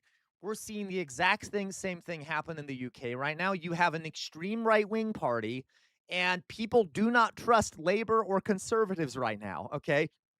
Because they failed the people of the UK during a time of economic struggling. So you now have two parties on the ends of the political spectrum, not that far on the ends, but, well, the reformists. Reform on the right, who are the fascists, and then you have the Green Party on the left. And they're raising in popularity. But who are the powerful people in the UK supporting? Reform. The crypto bros and shit are getting behind them, okay? So it's like the exact same shit that happened in the US. Anyway. There is an actor named John Roberts that used to play him in the 80s.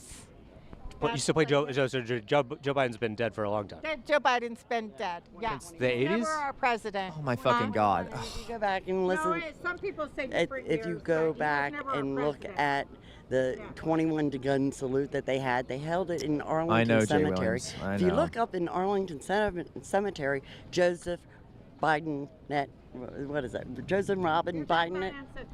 No. And if you go on Arlington Cemetery, seriously, you can see his grave marker. I'm very interested in how you first... Well, that's true, LaCroix, but only morally and, like, yeah, politically. Got involved in the conspiracy theory thinking. Got involved was when my husband came home about 16 years ago and said, "Hon, I've got cancer."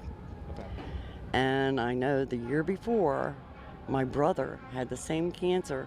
And what they wanted to do to my husband was the same thing they did to my brother, which killed him. It wasn't the cancer that killed him. Splendinavia, it is linked at the top of the Discord chat. Can you see it there? Does it work? Let me know. If it doesn't work, let me know, because sometimes it doesn't work. For some reason. Okay. Was the chemo and the radiated seeds they put into him. And Sir Bart, excellent point. Excellent point. Sir Bart says it always starts from something traumatic. It absolutely does. It absolutely does. Okay. Sir Bart, that is an excellent observation. So to be clear, Sir Bart, yes, a lot of times people who join, like, even fascist. Remember in fascist Germany and in Italy, a lot of the early joiners of fascism were war vets who has experienced extreme trauma, right? People who have experienced extreme trauma are oftentimes more desperate because they're underneath a lot of psychic stress, like not psychic stress, psychological stress. They're suffering economically and stuff. It makes them easier to exploit because they're seeking to solutions to a problem that feel like they can't get a solution to. So fascism and right-wing thinking and conspiratorial thinking becomes a solution to that. So yeah, and it also becomes a way of coping mentally with something very severe. All right. So yeah, absolutely. They wanted to do the same thing. I prayed to God, and God put things in my path to show me. Deaf Parade, you said, what are your thoughts on Trump's speech last night? It's so Deaf Parade. It's a scary speech in that it could mean one of two things. It could mean two things. I would say it means two things at the same time. One of them might be true. The other one is definitely true. One is that he's obviously afraid he's going to lose in the midterms. So he's trying to get legislation passed to make it harder for people to vote so that it's less likely that the Republicans will lose in the midterm. So he's scared to death of losing, which is a good sign because it shows that the polls don't look good for him. The other thing is that it's kind of scary, him talking about like how unreliable elections are, because what is he trying to justify? Is he going to try and stop the upcoming elections? Is he going to try and end elections altogether? That one, we don't know for certain about that one. That I think it's a low chance, but it's still a big possibility because he's a fascist piece of shit. So it's both scary and also good news. All right, his speech, if that makes sense, because he was just talking about his fear of what will happen with the elections and shit. Matt Saigai, yes, Matt Saigai, what's up? What's up, Matt Saigai? What would heal my heart? Yeah, Sir Bart, listen, Sir Bart, you said no one wakes up and think one day and thinks time to be a fascist. Always cause and effect. Sir Bart, okay.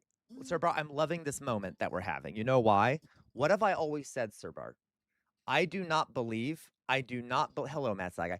I do not believe in free will. Okay? Everything is cause and effect. Okay? Like, even fascists are created through material conditions, personal experiences they've had. Now, so let's talk real fast, guys. Let me talk real fast. So if we believe that there is no real such thing as free will, you would think then it's like, well, then we can't judge anyone for anything because no one is acting on free will. Wrong. Okay?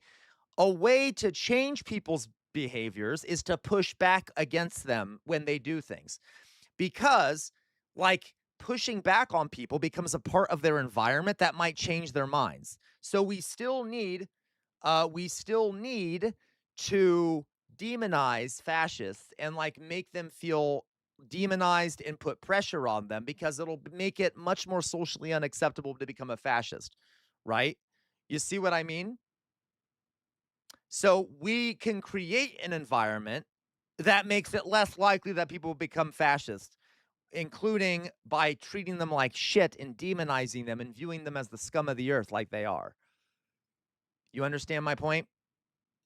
Okay. Anyway. The Extremist 47, bro, you haven't made a vid in 5 months. You good? Oh, I'm good, The Extremist. I've mainly focused The Extremist on making on doing live streaming and stuff, which I actually like doing a lot more. I might eventually make some more vids over there, The Extremist, but it takes a lot. It takes a lot of it. I'm enjoying doing live streaming. Let's put it that way, okay? I will try to make more vids at some point. You should stop by the live streams. Sometimes Papa Revolt stops in too. All right. Thank you, Outer Signal. Yeah, so Outer Signal, China rigged the... yeah, okay. I'm trying to see what else people are saying.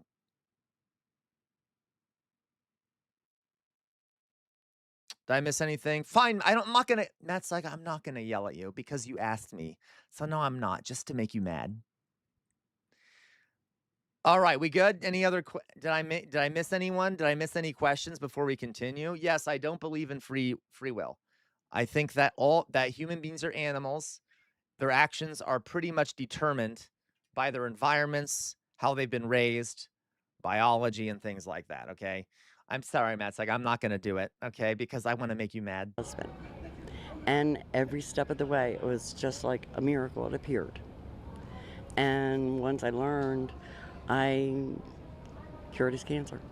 So it was a traumatic event that happened, and it kind of, when he was cured of the cancer, it led you down to like search for more answers on things. I'm an accountant, and I research who has the money. Oh, I hate you, Matt and Saigai. who is funding Fuck you, Matt Saigai. So yes, I went down those holes after that, and it was one right after the other, and it was a lonely journey. But, see this. You know, I had to see. I had to know the truth, and I wanted to search for it, and I still to this day.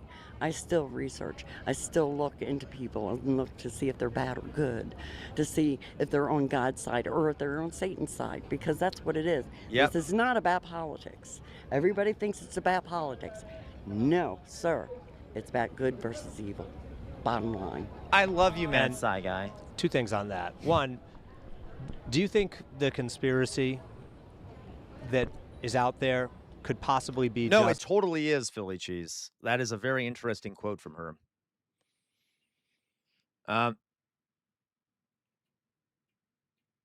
Exactly, Splendinavia, right? Exactly, Splendinavia. Derf Parade. Who had the money? Yeah, okay. There's a lot of rich people who, a minority of people who are rich, who control a lot of what happens in the world, and it's not always done in the best interests of what, Matt Saigai? What? The people here on Earth, and just to make more money. Right. And if you find out why they do those things, it's because they want to make more money. Right. That's all. They have the love of money. What is the root of all evil? And I said this to you before. This is also the case, guys, that she's right in that there are people out there, we're talking about the richest, like 1% to less than 1% of the country, that basically control the country. We don't have a democracy. We have an oligarchy run by rich people because they can bribe politicians. They can basically decide who wins an election.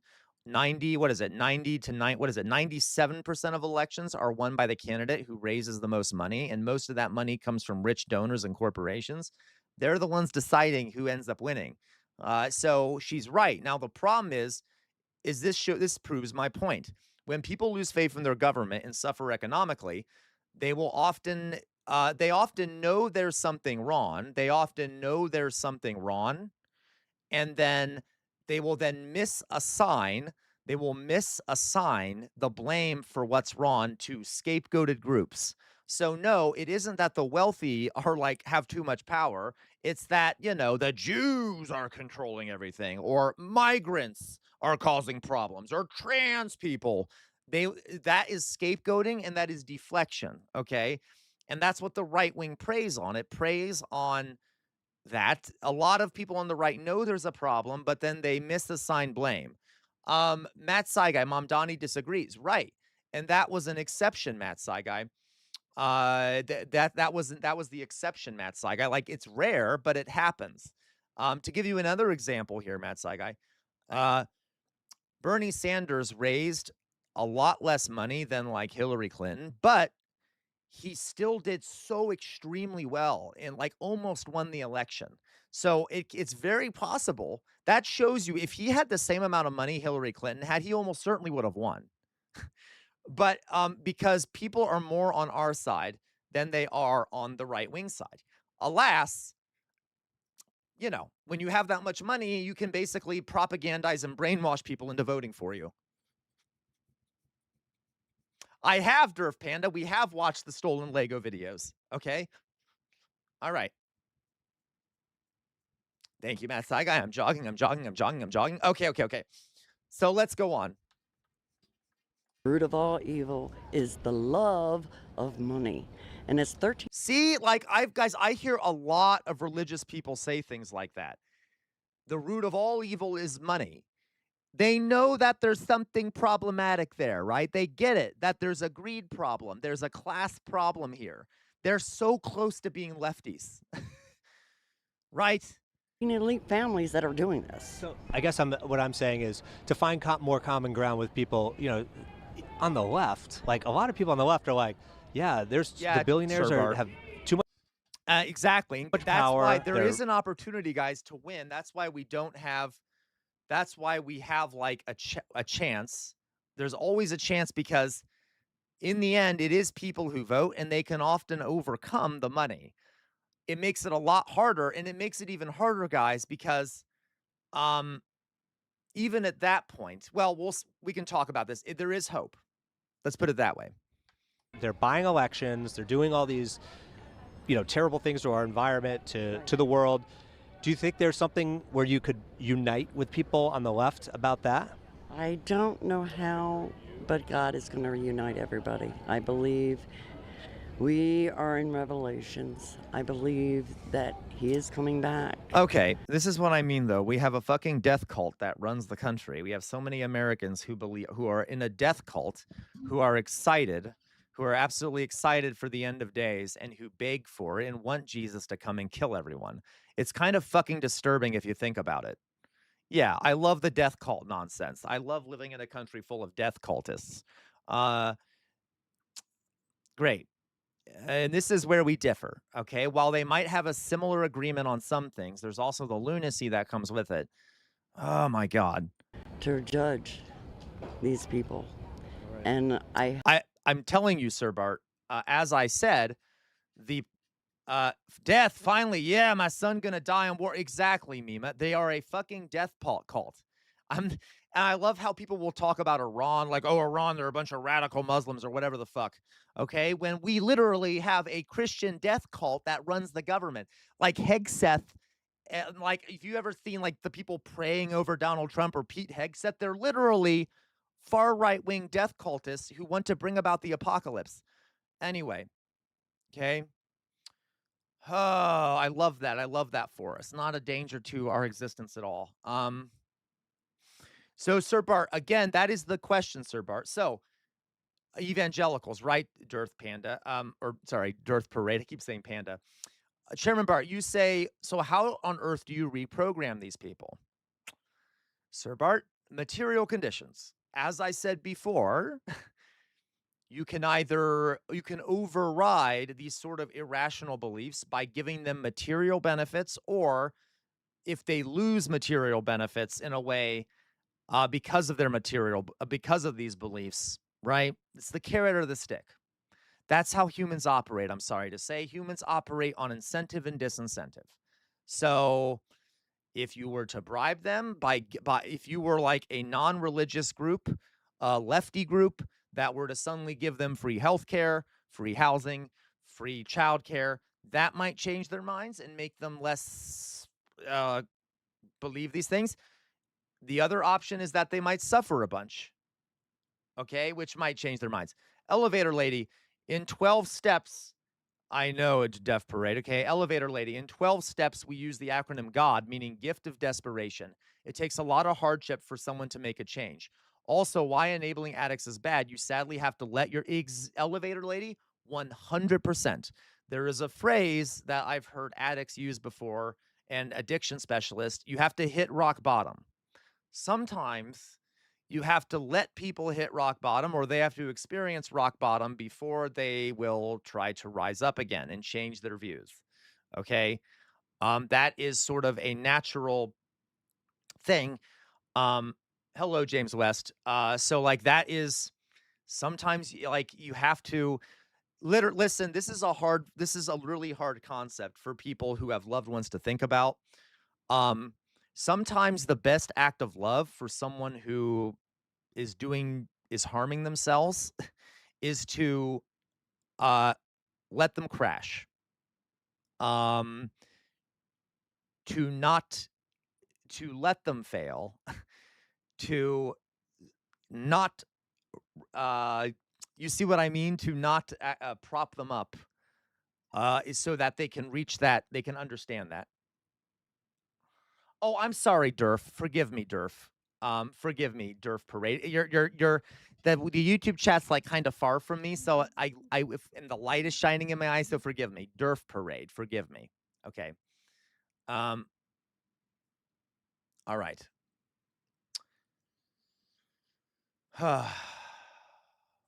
All right. I hope and I pray that they find him. Because if they don't, they're going to be in the pit. Sorry. We talked the other week. We talked today. A lot of the things you're saying, I can't get on board with. JFK is alive. I don't believe that. JFK Jr. is alive. Robin Williams is alive. What is a message of unity? How you doing? What is a message of unity for the United States of America on the 250th No, she didn't. birthday? What it's going to be, and what we all need to do, is once everyone wakes up, it's going to be love and caring for humanity. That's what we need to go toward, not hate. That is negative. We have God within. He lives within. It spells it out in our DNA. In Hebrew, it spells out God eternal is within. And that's in your DNA, everybody that has a soul. Okay, so love over division. Love over division. Can we start that now? Oh, yeah, I've been trying to start that. I pray to God every night saying, Yeah, Lord, Jay Williams. always keep my thoughts and words coming from my heart and not my brain, because there lies where he really lies. See, but that is also a problem. Exactly, Derf Parade. Listen. Yes, hello, James West. Welcome back, James West. Glad to see you here. Yes, she's MAGA. These are like MAGA conspiracy theorist people. What did you do? God damn it, Matt Saigai, what'd you do? Okay, anyway. So yes. Do you see the problem there, guys? You guys know I'm a humanist. I like humans. I think humans are cool. I think they're super interesting. I care about humans. I do have love for people. Obviously not everyone, but you should definitely not. She's like, I'm not going to use my head. I'm only going to use my heart. Well, your heart can mislead you. If you don't view migrants as people, you're not going to feel love for them. You see what I mean? You're not going to use your heart effectively unless you think through how you're using it and you dismantle the ways you have of thinking. So, like, yeah, she supports Trump claims to love everyone. Does she think that she loves migrants by supporting Trump? You see what I mean? Yeah, exactly, Jay Williams. You have to temper the heart with your head. And obviously, I'm not like, this sounds all very philosophical and stuff. The heart and the head are the same thing, but you see what I mean, okay? All right. Exactly, LaQuad, they do, because they're human, and that's what humans are interesting. And LaQuad, it's like they want the same thing deep down, but they are super crazy about how to get there, right? Is within.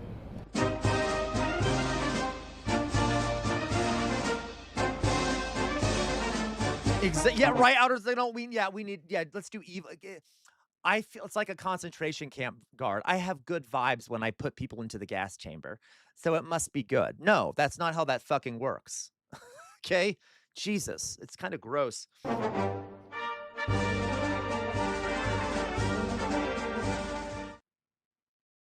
All right, interesting.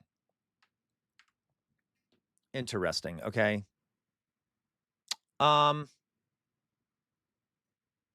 Let's see what else we have here, guys. That was super interesting. I wasn't expecting that to be as serious as it became. I hate you, Jay Williams. Don't you dare clip that, okay? All right, let's see what we got here. You know what? This was sent to us by LaCroix. Well, give me a second here, guys.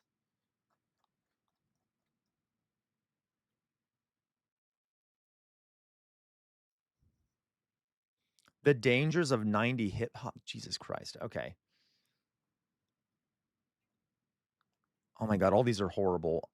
Jesus. Okay, let's watch this one. This was sent to us by the way, if you join our Discord, folks, you can send videos for me to react to in the reactions channel. Please join our Discord. It's linked at the top of the Twitch chat and the bottom of the YouTube chat, okay? Are migrants stealing our houses? The biggest scam. That actually looks interesting, Matt Sai guy. Let's watch this one first, though. So, okay, this is a video by a guy named Second Thought. This is a video by a guy named Second Thought. Now, I have not seen this video. That being said,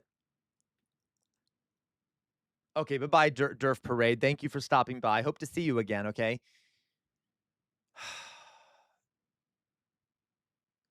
To be clear, Second Thought has a lot of good videos. Second Thought also has some videos where I'm like, he needs to do his research, where he says some things that are just like factually not true. But overall, look, well, I want to point out that overall, he does a lot of really good videos, okay? But I'm a perfectionist, even though I'm not perfect either. Yeah, so he does a lot of good videos. Some things he says, I'm kind of like, it looks like you might have been reading some propaganda there or something. But anyway, but most of the time, great videos. So let's watch this. This is Does Socialism Work by Second Thought. I have not seen it. I'm excited to see it. Now, if I'm right, I think he's an ML, isn't he? Isn't he an ML? I think he is. Let's find out. The next mayor of the city of New York, Zohran Mamdani. 1 year ago today, kinda. I will be your Democratic nominee for the mayor of New York City. Zohran won the Democratic primary and all but secured the mayor's office, snatching victory from the paws of the creep, and according to what I'm seeing on Facebook, turning the city into a cesspit of commie, Sharia, Bushwick, needle-swapping, woke, blue hair, no cops, pronouns, Hamas, kumbaya, BS. This city belongs to you. Is that a good thing? Has Zohran, the more dumb mom dummy, Lenined up the Big Apple and read disgustinged it? In this episode, we decided to find out. Title card. Wait, was I supposed to say that?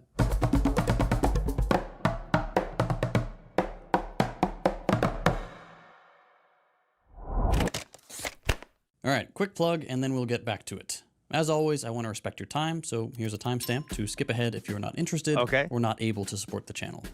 I've said this before. By the way, I also deeply appreciate, so I feel bad. I sometimes will be like, don't be careful about what they say. Overall, he's a great creator. Guys, watch his stuff. I'm saying you should watch his stuff. I support him. I want to point out, too, I also liked how he tried to form a sort of a socialist enterprise. He tried to create a platform for left-wing creators with several other creators. That was kind of cool. So he's kind of a cool guy. But just, as when you watch anyone, just be careful about some of the things he says. Sometimes he says things that kind of seem like more that he hasn't really looked into. Maybe if he says anything here, I'll point it out, okay? This channel runs on viewer support. But I make mistakes, too, of course. That is just the reality of doing this kind of work. There aren't a lot of companies lining up to fund openly socialist content. And honestly, even when they do, it's not something I want to depend on long term. Because at the end of the day, if your funding comes from corporations, there's always going to be pressure there. Yep. Sometimes it's subtle, sometimes it's not, but it's never on our terms. So the alternative is pretty straightforward. If we want this kind of content to exist, it has to be supported directly by the people who actually watch it. If you're in a position to help out, Patreon is the easiest way to do that. You get some nice perks too, including early access to ad-free versions. I'm breaking the rules. is a worker-owned streaming platform, so worker-owned. Posting some extra stuff there. He does literally have a co-op. No pressure. Which I for those which I approve Zohran's of. achievements in just. Okay. Let's start with a list. Zohran's achievements in just 6 months in office are incredibly impressive. And at the top, you have to put free universal childcare for thousands of 2-year-olds in New York. Just 8 days into his term, Mamdani secured a $1.2 billion budget to make pre-K free in the city and add thousands of new spots for kids. Finally, giving thousands of New York parents an answer to the question, how can I provide the greatest number of infectious diseases to my child at no cost? Let me tell you, I'm a parent myself, and this is a big deal. For everyone, but especially for those working class parents who can't afford to either take work off or send their kids to private pre-K or move neighborhoods to where seats are available. Not everyone can get help from family. Yeah, mom, and daddy. Feeling like your kids are already falling behind at just 2 years old is a horrible thing. Yeah. This plan eradicates that. Not measles, though. You might have also seen that we're taxing the rich now. In the capital... Guys, give me 1 second. I'm going to go grab some food. I'll be right back, and I'll keep streaming, and we'll watch more of this, okay? Just give me 1 second. I'm very hungry. Forgive me. But before we start, I'm going to go grab food. Give me 1 second, okay?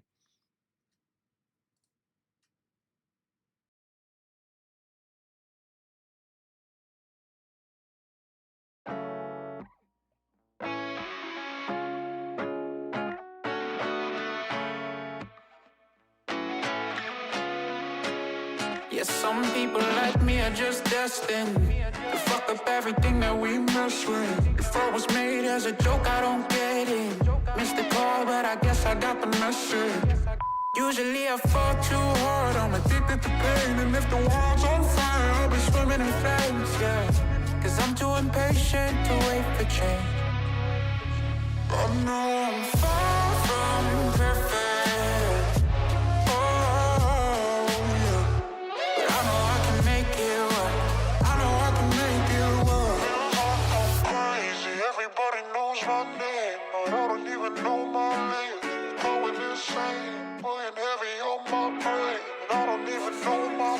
It's a story about an ID crisis. Used to think my only future was the night shift. Brain on ADHD, autopilot. And through it all somehow I kept smiling. I can never find the right words to say. Only a handful of family ever sees my face. But I'm only human, don't we all make mistakes? I'm drowning in my head again, and my thoughts don't want me to win. They show compassion made of plastic, and I don't want to be another tragedy. But I'd rather be dead than a skeleton dreaming about the things that he couldn't be. Cause I'm too impatient to wait for dreams.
All right, folks, we're back.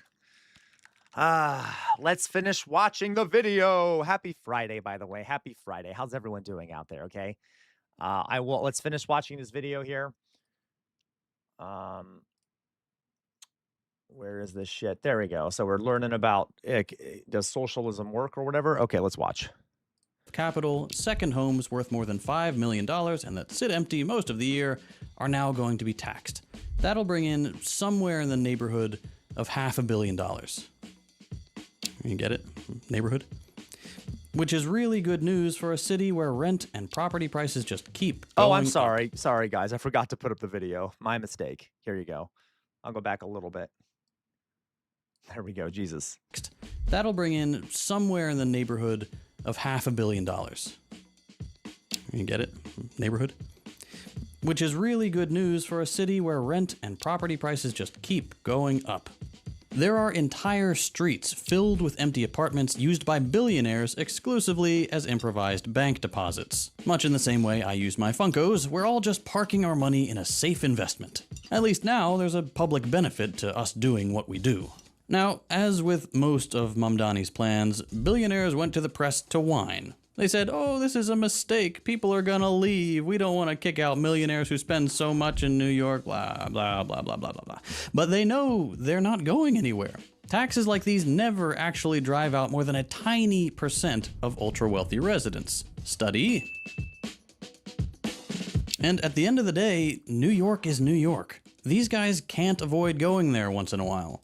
If they can afford a $5 million apartment they barely use, they can afford this. They don't actually have any leverage, and boy does that feel good. So the city's getting more money coming in, and it's going to allow the mayor's office to do more of what they've already shown they can do well. Things like handling a historic blizzard, putting the screws to landlords, filling hundreds of thousands of potholes, getting rid of junk fees on hotels and delivery apps, and all this other stuff that this video is just not able to cover because we frankly underestimated how much Mamdani's done when we started this. And in the future, building more affordable... When did he publish this? I'm just curious. This video, this was published 7 hours ago. Okay, just curious. Housing, making buses free, and opening public grocery stores with the first one already announced for the end of the year. The wheels are already turning, and this is working. Having a socialist mayor is working. Not for nothing, but New Yorkers, by and large, they love the Zoe. I like him. I like his smile. I think he's got good energy. Love him. I'm just amazed that he does so much. Look at this. Up like a rocket, higher and higher. New York City voters have never felt better about the man that they elected to lead this city. He has done a ton of great things already, not the least of which breaking with the left's traditional MO. Losing. We've gotten so used to elections being a contest between Mr. Neo-Shitlib and Bring Hitler Back Man. Remember, guys, what I said before, he literally has the opportunity, if he exerts his influence nationally, to like really turn things around for the left, okay? If the Democratic Party utilizes it and like the DSA utilizes it and he utilizes it well, he could really use his image and things like that to really cause a renaissance for the left. That it's outer signal, correct. Now, I know you're making it, you're not, I mean, it's not a joke. I know you're being serious, but you're saying it in kind of a joking way. Outer signal says, socialism works until the CIA gets involved. That also is a concern of mine, literally. How influential will the government allow the socialists to become before they crack down on them? I'm not just saying that to be a conspiracy theorist. I'm saying that as a historian. It is almost like obviously expected. Like that is what will happen at some point.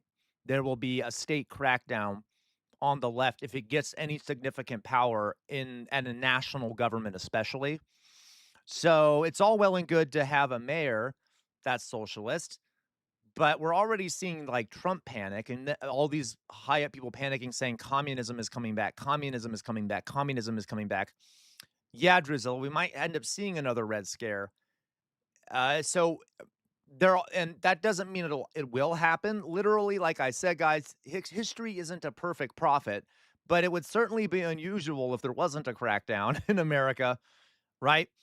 At the same time, that also might radicalize more people if the government does crack down. So that might end up being a good thing in some ways. Depends on how they do it, if it works.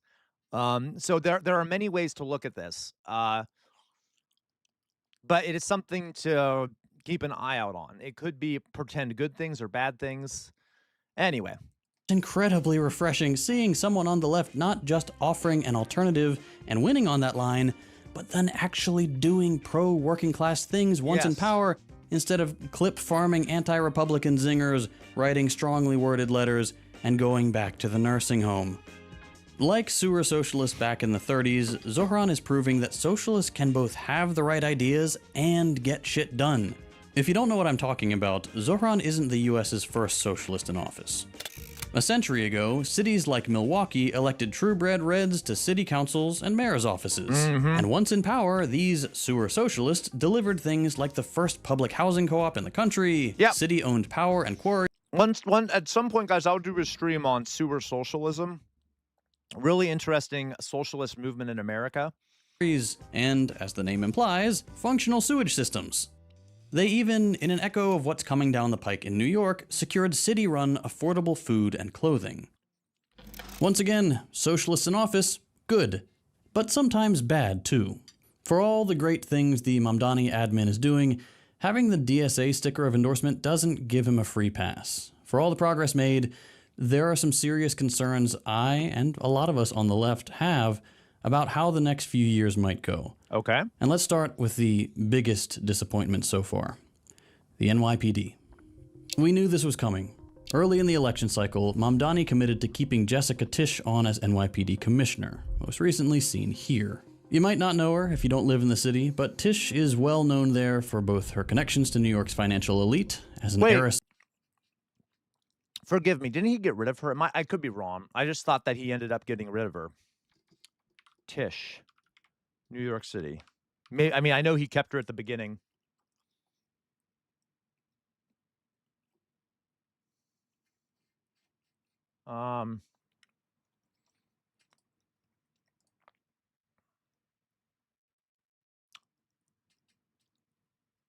Nope, yep, she's still in office. Still in office.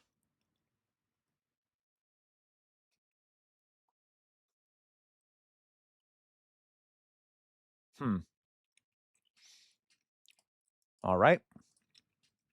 Of the Lowe's family fortune and her, let's call it, conservative approach to policing, particularly against pro-Palestine protesters. She is a darling of the New York elite, and as one of the highest-ranking figures in the city, someone appointed directly by the mayor and the commander of 30,000 officers playing with the budget of an army, Tish is not like any other appointment. Whoever has that role matters a lot. Yeah, no, outer signal, I that agree. she is such a diametrically... This is a fair criticism, but we have to also... There are political considerations. I'm not defending him. I don't know all the details of this. I'm saying that I cannot make a definitive comment on this. Let's put it that way. The opposed figure politically is one thing, but the more important issue is her track record since she's been in charge. Already, we've seen her commitment to so-called quality of life policing. Basically, sending cops to harass people in a sort of dragnet way. The idea of QOLP, or CULP as the kids call it, is you bring out the big guns for the little stuff to stop it at the source. It doesn't sound too unreasonable until you realize it's the same failed idea behind broken windows.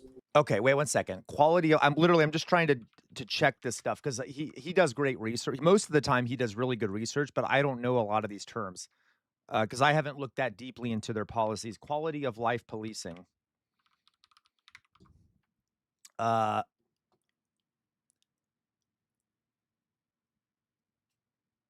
A law enforcement strategy that targets minor, highly visible public disorders and petty offenses.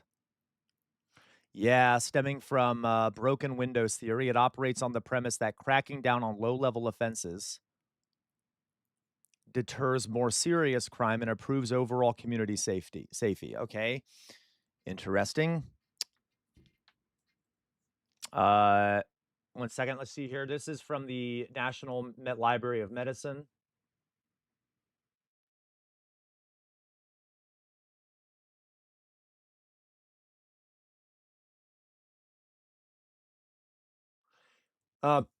This article here, in the 1990s, the New York City Police Department expanded its focus on reducing behaviors that detract from overall quality of life in the city. Many have credited this effort for the decline in the city's overall crime rate. They often cite the fixing of broken windows argument, which maintains that I know the broken windows argument sort of sets off a chain of events leading to less crime. However, systematic research has not yet documented this chain of events. Okay, looks at one of the first linkages, whether QOL policing sends a message to offenders not to engage in disorderly behavior in public locales.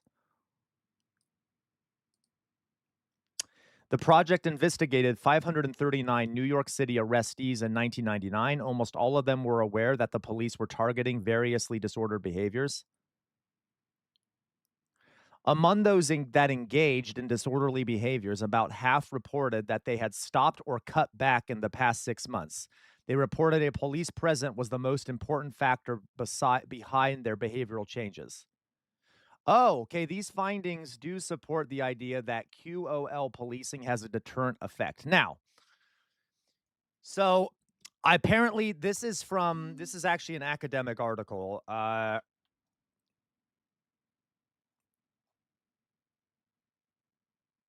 being said, guys, obviously, they have sampling here. Okay. That being said, that is not the way to fundamentally fix crime, right? The way to fundamentally fix crime is to raise people's economic material conditions, okay? So overall, we need more. This article does seem to suggest that that kind of policing reduces crime. But again, I mean, if you picked up that doesn't really tell me much, though. Because if the police picked up everyone off the street and threw them into a camp, that would reduce crime probably. But is it just? Is it okay? I don't know. No, it's not. Okay, so this is sort of this is interesting. Okay, so we'll see. The framing that it is sort of like, let me see, what did he say exactly? Is not like any other appointment. Whoever has that role matters a lot. That she is such a diametrically opposed figure politically is one thing, but the more important issue is her track record since she's been in charge. Already, we've seen her commitment to so-called quality of life policing. Basically, sending cops to harass people in a sort of dragnet way. The idea of QOLP, or CULP as the kids call it, is you bring out the big guns for the little stuff to stop it at the source. It doesn't sound too unreasonable until you realize it's the same failed idea behind broken windows. It's putting guys with guns in situations where they're gonna escalate things. What does this look like in practice? Especially when it's the NYPD, yeah. For one, it looks like homeless people being dragged to court in droves for sleeping in subway cars. This started when Tish was working for Adams, and it hasn't slowed down a bit under Zohran. You only sleep on the train if you truly have no other choice. For example, if you've been iced all night. But sicking the cops on people just trying to make do is overkill, and it doesn't take into account that the homeless have even less of a choice these days now that the Mamdani admin has, tragically, restarted doing homeless encampment sweeps. And the criminalization of homelessness is just one particularly cruel facet of this problem. The NYPD's also shown it's a problem in the way they've been collaborating with ICE. Video shows. Now listen, guys, I actually do know about the homeless sweeps that Mamdani has been doing, okay? That, what he said is not fully true. Mamdani, the originally homeless sweeps were done by the NYPD. Mamdani does still do homeless sweeps, unfortunately, but he actually he sends in basically social workers. The kind of homeless sweeps he's done is to send in social workers. Now, there will be like a couple NYPD with them to protect them, but the NYPD aren't clearing out homeless camps. They send in social workers over a period of days or weeks to help the homeless people in those areas find shelter. And as I recall reading, they only in like severe cases where there is someone who is like perhaps has an addiction problem and is a danger to themselves or someone else, do they forcibly remove them. So like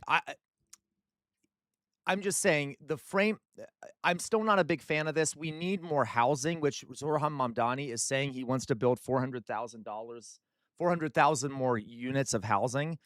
But it is not like a homeless encampment sweeps.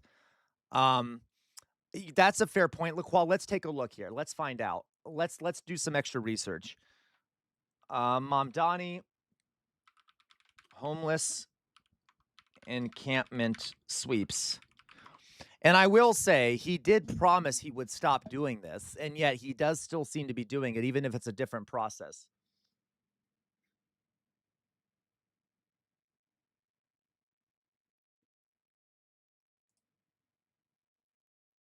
Okay, let me see if I can find a good source here. City limits. Okay, so this is from Mamdani's approach to homeless sweeps and what else. So let's read about it. Mamdani said his administration will handle public encampments differently than Mayor Adams, with extra emphasis on engaging street homeless individuals to direct them to services and housing. But advocates condemned it. Yeah, I agree. Sweeps are bad generally, but like, let's see here. The mayor announced Wednesday that the city would resume homeless encampment cleanups known as the sweeps, which he did say he would stop. Okay. He paused in the practice in January, saying he wanted to develop his own approach to street homelessness.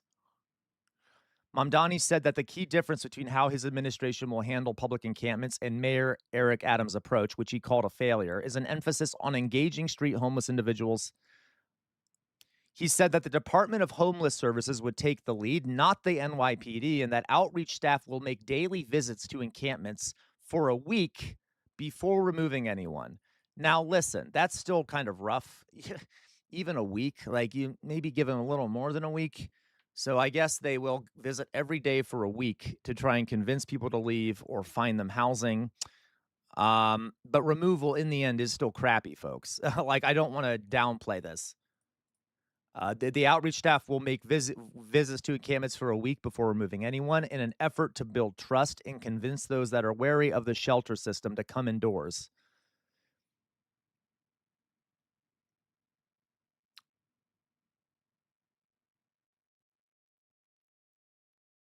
All right.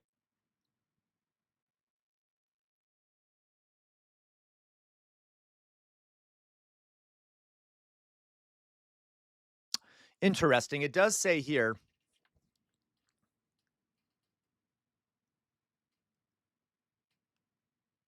well, let's see here. Mamdani's approach to the sweeps will go something like this. On day one, DHS will place notices on encampment sites saying that the location will be cleaned by the sanitation department 7 days later. Each day after, DHS outreach staff will go to the site and engage the people there to offer shelter placements or other services. On day 7, DSNY will clean up the site with NYPD on hand if the situation escalates. Ooh. City Hall said the mayor's preliminary budget includes additional funding for homeless outreach to facilitate the policy.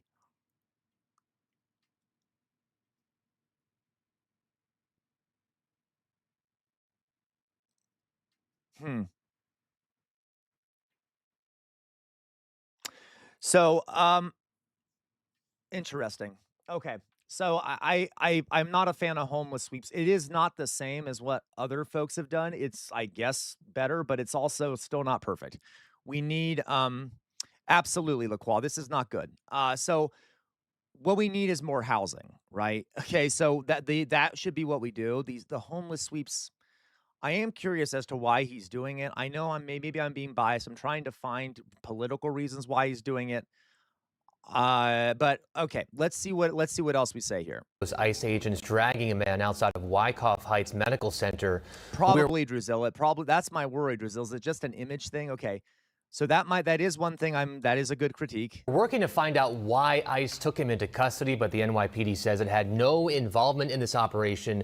You may have heard about this already, but on May 2nd, NYPD arrested and used force against New Yorkers protesting ICE as the agency was arresting an undocumented immigrant in Bushwick. From what we know, ICE and the NYPD didn't coordinate ahead of time, so no laws were broken or anything. But that didn't stop officers on the scene aiding the US Gestapo as they dragged a handcuffed, clearly injured guy out of a hospital and pepper sprayed anybody getting in their way. The NYPD went so far as arresting and shoving protesters and even changing a tire on ICE's car so that they could get away. Facilitating ICE's operations like this is clearly not what should be happening with a socialist in charge, and it seriously undermines Zohran's supposed commitment to keeping New York a sanctuary city. Bottom line, by refusing to rein in the NYPD, Zohran puts a lot of New York's most over-policed and vulnerable communities at risk. True. This was already a bit of concern when he ran, but the fact that he backtracked on defunding the police and planned to keep Tisch in charge was supposed to be balanced by things like the Department of Community Safety. And that this is an appointment that I would make in tandem with delivering on the agenda that we put forward over the course of the primary. That's an agenda that will create a Department of Community Safety. Yep. That is an agenda that will ensure that we are dismantling the strategic response group as the way the NYPD responds to protests. And it's agenda that mass attack starts in 5, 4, 3, 2, 1. Jolly boy. Mass attack. Fucking mass attack. Bad timing. Bad fucking timing. I swear to God.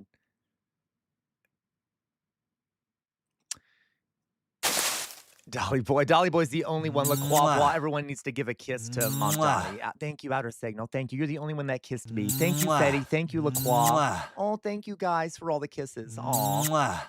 I know. Thank you guys for kissing me too. Like, I was getting jealous. I was getting jealous. All right. I'm calm, Mima. Thank you. Okay. All right, you guys. Thank you for that. I will say, I know I sound biased here, folks, but we do need to give Mom Donnie a chance. Obviously, for now, we're not going to throw the baby out with the bathwater. He has done a tremendous amount of good shit, like in a short amount of time. So we should push him on these things. I will also point out, I'm sorry, SoCal. I will also point out that the NYPD is basically an organized criminal, is basically a criminal organization. Okay. And I'm not exaggerating about that. They're a massive police force. They have a lot of power. Their unions are massively powerful. And if Mom Donnie were to try and go after the NYPD, that would be a tremendous fight, a dangerous fight. And do you know who he would need to call upon if it got out of hand? The federal government or the state government, both of which might not be the most helpful against a police force. So it might, yeah, exactly, Outer Signal. He might not have the political capital to do that yet. I'm giving him the benefit of the doubt in this case. I don't think he's pro NYPD. Okay, I just don't. But we will see what happens. Okay. All right. And he can only do so much at once. Like he has done so much other stuff. It might be that he can't take that action right now without ruining his time. Okay. It is, Sir Bart. Okay, so we'll see what happens. We only ask those officers to do the work of policing, by the way, as opposed in to now. defense of the guy who makes these videos, he's being very fair. He's not saying throw the baby out with the bathwater. He's making some good critiques of Mom Donnie. We're asking them to also take on the homelessness crisis, the mental health crisis, so many different examples of the failures of the social safety net. That's going to be the focus of the Department of Community Safety. If Tish wasn't going anywhere, at least cops would be less of a nuisance. But so far, the SRG is still there. Tish is still beating. You haven't heard that, Sir Bart? You haven't heard the phrase throw the baby out with the bathwater? Is that like a Midwestern thing? Or I thought that was a common phrase. Or are you just a dirty Canadian, Sir Bart, so you have no idea of our more superior American culture? On protesters and the homeless. And oh, that must be it, Sir Bart. Okay. The DCS is little. Sorry, I'm an asshole. I'm sorry. More than an office with no budget. Now, I'll admit, we're still in the early days, and I hope I'm proven wrong, but things like this hint at a bigger problem. We knew the minute Mamdani got into office, he'd have to contend with the establishment. Establishment Democrats, New York's elite, holdovers from the last administration. No one expected the mayor of a single city, no matter how committed he was. Steve X NYC Automotive. Excellent. Americans need help. In what way, Steve? Welcome, Steve, by the way. How do you feel about Mamdani? Are you in New York? We love Mamdani here. We're looking at some critiques of him, but we love Mamdani. I'm just curious. How do you feel about Mamdani if you're in New York City? Or how big that city is to deliver a socialist transformation overnight, free of any resistance or compromise. Yeah, I'll even say that the way Zoran has worked with the establishment has been, for the most part, strategic and efficient. Yes. NYPD stuff notwithstanding, compromising with Hochul delivered free childcare and a luxury homes tax. Putting on a good show for Trump staved off the worst of ICE and reversed some deportations. In these compromises, Mamdani is sticking to his word. His goal is delivering on his program so that New York can lead by example and can't be dismissed in future elections across the country as just another failed socialist experiment. Socialists running for office need to be trusted. This is clearly a good priority. Okay, new outfit because I don't remember what I was wearing in the first part of the video and I'm not going to check. Also, if there are a lot of jump cuts in— Come on, dude, just take it off. You don't need to wear anything. The section, it's because it's very stormy out there and there's some thunder, so I'm going to cut around that. Now, this is not where the video was meant to end. To tell you the truth, we had this episode most of the way done, but I wanted to add something last minute after the primaries, which just happened. I'm a dirty pig. I'm sorry. Now, originally, I was going to get on my high horse and complain that Mamdani was doing well, but slowly drifting away from his base and the DSA. After a few months, the videos from the mayor's office felt like they were wasting his talent for mobilizing. Zohran kept getting wins. That's great. But more and more of them were being diluted thanks to either the budget deficit or his alliances with the establishment. That is concerning. We don't want that becoming the norm. And to avoid that, we know we need more socialists in office and pressure from the good troll. Did you just call me a capitalist pig? Rude. Rude. Low. But we were losing the energy of the campaign's 100,000 volunteers. And I know that's normal after any election, but even right after Mamdani won, New York DSA signups flatlined at 2,000, and we were seeing promising socialists in New York either not getting endorsed or getting straight up sidelined. It started to feel like we won one important election, and that was going to be it. The ladder was being pulled up. We weren't building the alternative after all. And Good troll. You said oink oink, my dear friend. You're silly. Everything was going to hang on Mamdani. Welcome back, good troll. You say it's Chairman Bart here. I love capitalism and nationalism. You disgust me, Sir Bart. You disgust me. Not betraying us. Well, I'm genuinely happy to report that, at least as of right now, that's not what's happening. In the most recent primaries in New York, Mamdani-endorsed candidates won, and in most cases, they won big. I can tell you firsthand that friends in the city had an incredibly easy time knowing who to vote for this year, even down ballot, thanks to Zohran's endorsements. And in the races that Zohran... I will say, this was a really good video, Lacroix. Like he does really good videos. This is another banger. Hadn't said anything about. In most cases, DSA had a candidate they put forward, and people... Balanced. It sounds like Fox News. It was fair and balanced. CRTM loves the Galaboy cult. He told me himself in DMs. Excuse me. Excuse me. Fake news. Fake news. Fake news. Okay? Was the same thing. Rude. Now, the parrot always fucking lies. I don't know what kind of numbers Mamdani's team's looking at. Maybe we could have gone further and won a few more races, but the results speak for themselves. 9 out of 10 DSA wins ain't bad at all. Especially in those races where Mamdani endorsed candidates further to the left than even the Working Families Party, which is historically about as far left as candidates in New York go. Yeah. More and more, it's looking like Zohran and DSA are carving out a space in the Democratic Party that's independent enough to win elections and, maybe soon, pass policies without the old capitalist guard. All this good press and electoral success is actively shifting the Overton window our way. Correct. As just one example, oh my God, did you see Daria him smile? Lisa won on a platform of abolishing ICE, ending support to Israel, and saying fuck Kamala Harris. That's great news. It means that electoral politics is at least somewhat catching up to people's growing support for socialism. Yes. And the more this keeps working, in elections and in office, the more space we have to push even further left, both in mainstream politics and in our political organizations. So, yes, I'm happy. Good. For now. We'll see you in 2 weeks. Oh, good for him. Okay, that was a great video. That made me feel good. So that is true. I even said this, guys. Like I have a lot of hope recently because it does look like the DSA is scaring the Democrats and scaring the right wing, and there are lots of DSA candidates who are doing very well.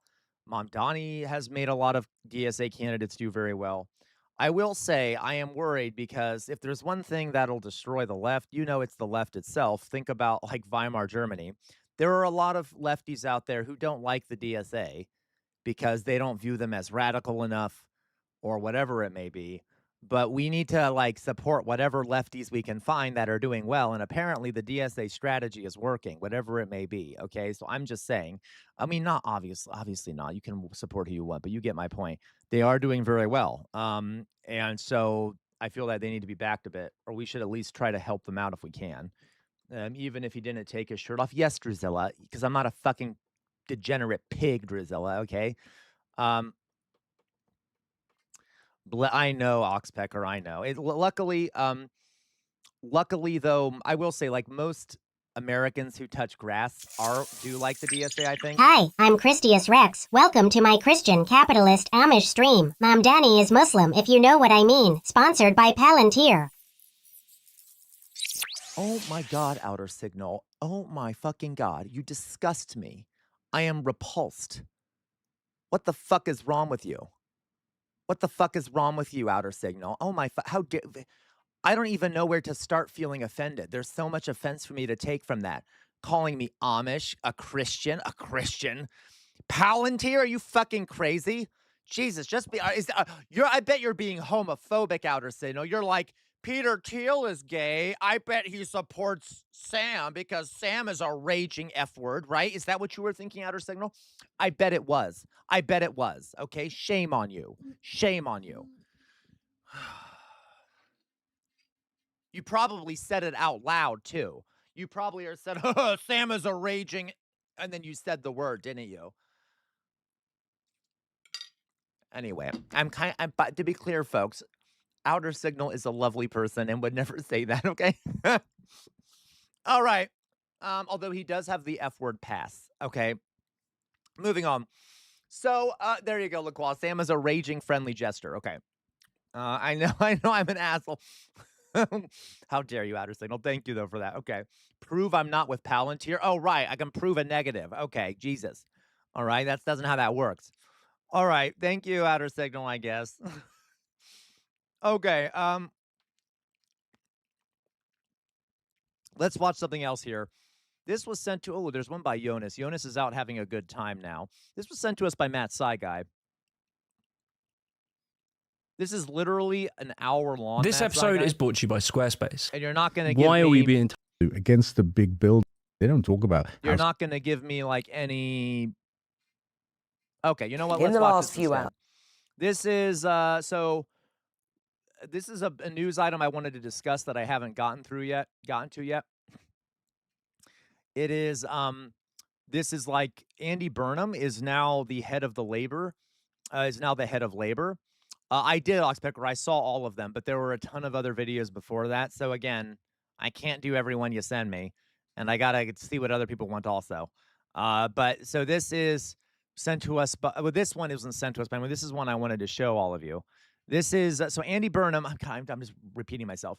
Andy Burnham is now the head of labor and is likely going to be the candidate for the next PM. Okay. I got you, Oxpecker. So is gonna be the next PM. So let's watch this. This is from CNN. So we'll see what they have to say about it. As the UK's Labour Party has announced a new leader. Former Mayor of Greater Manchester, Andy Burnham, who is already setting the tone for what his leadership will look like. Have a listen.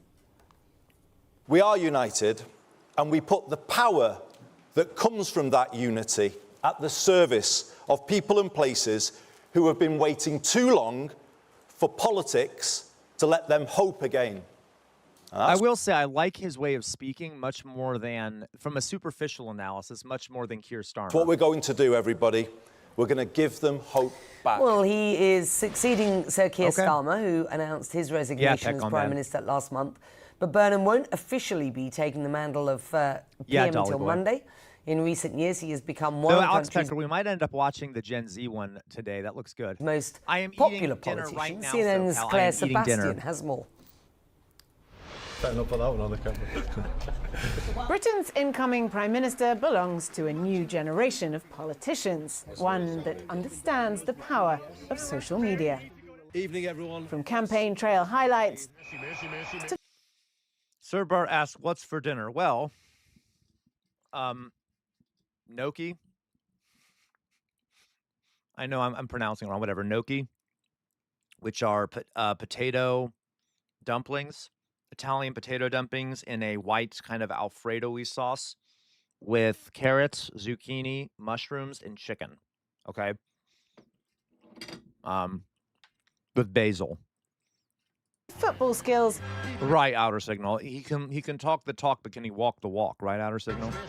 To a viral roasting. Oh, I'm sorry, Drusilla. You have the biggest house fire in 100 years, 100 units. Jesus. Of the British opposition leader, who called him a pair of eyelashes and a black t-shirt. It's dark blue, actually.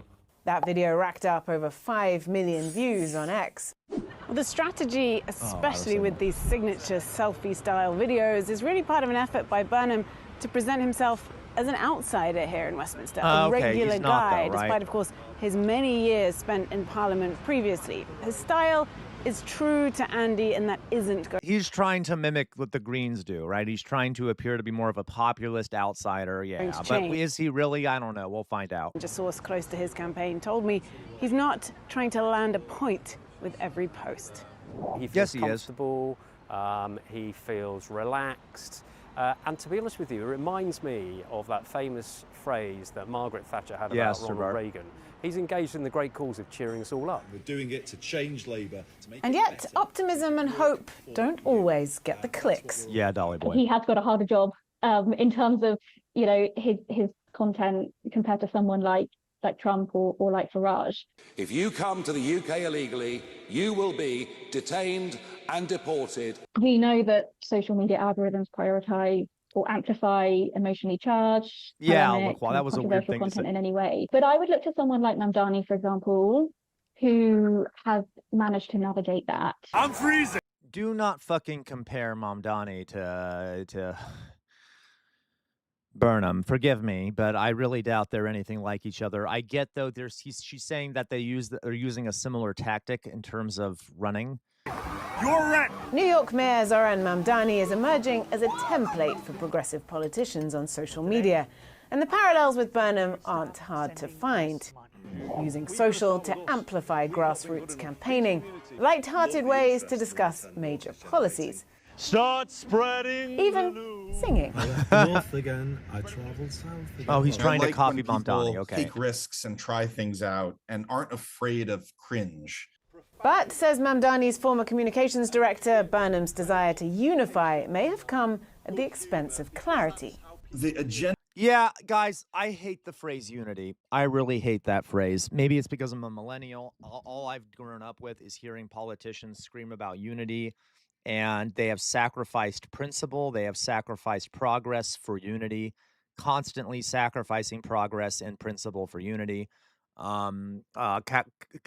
Constantly sacrificing people's economic survival and their lives for unity. It is sort of a buzzword that means we need to protect the status quo more than anything else. He is doing what other Dems have tried to do. He's trying to appeal to some moderate conservatives in an effort to get them on his side. He should go full in left. That's what'll get people on his side. If he goes full in on anti-reform policies, policies that are the opposite of reform, policies that are progressive, things like that. Okay. Unfortunately, yeah, agreed. The good troll nudity is much better than unity, in my opinion. Exactly, Outer Signal. Apparently, unity means maintaining a genocidal, imperialist, racist superstructure. I absolutely, I'm very proud of you, Outer Signal. Okay, you get a boop. Outer Signal gets a boop. Boop. Okay, yes, a superstructure, right? Like, so, yeah, he wouldn't be running if he wasn't. Okay, so to be clear, I do not like the unity argument. And the message is a bit more muddled than Zoran's was. And the risk that Burnham runs in being sort of being all things to all people. Yeah, LaQual, that's an excellent question. Does anyone know? Does the UK have the same issue with disengaged voters that we do? Disengaged voters get excited with populist left-wing policies. I don't know. Are there a lot of people that don't vote in UK elections, or are you required to vote? I know in some countries it's illegal not to vote. How does that work in the UK? Let me I'll look it up. I am curious. Disengaged in the UK.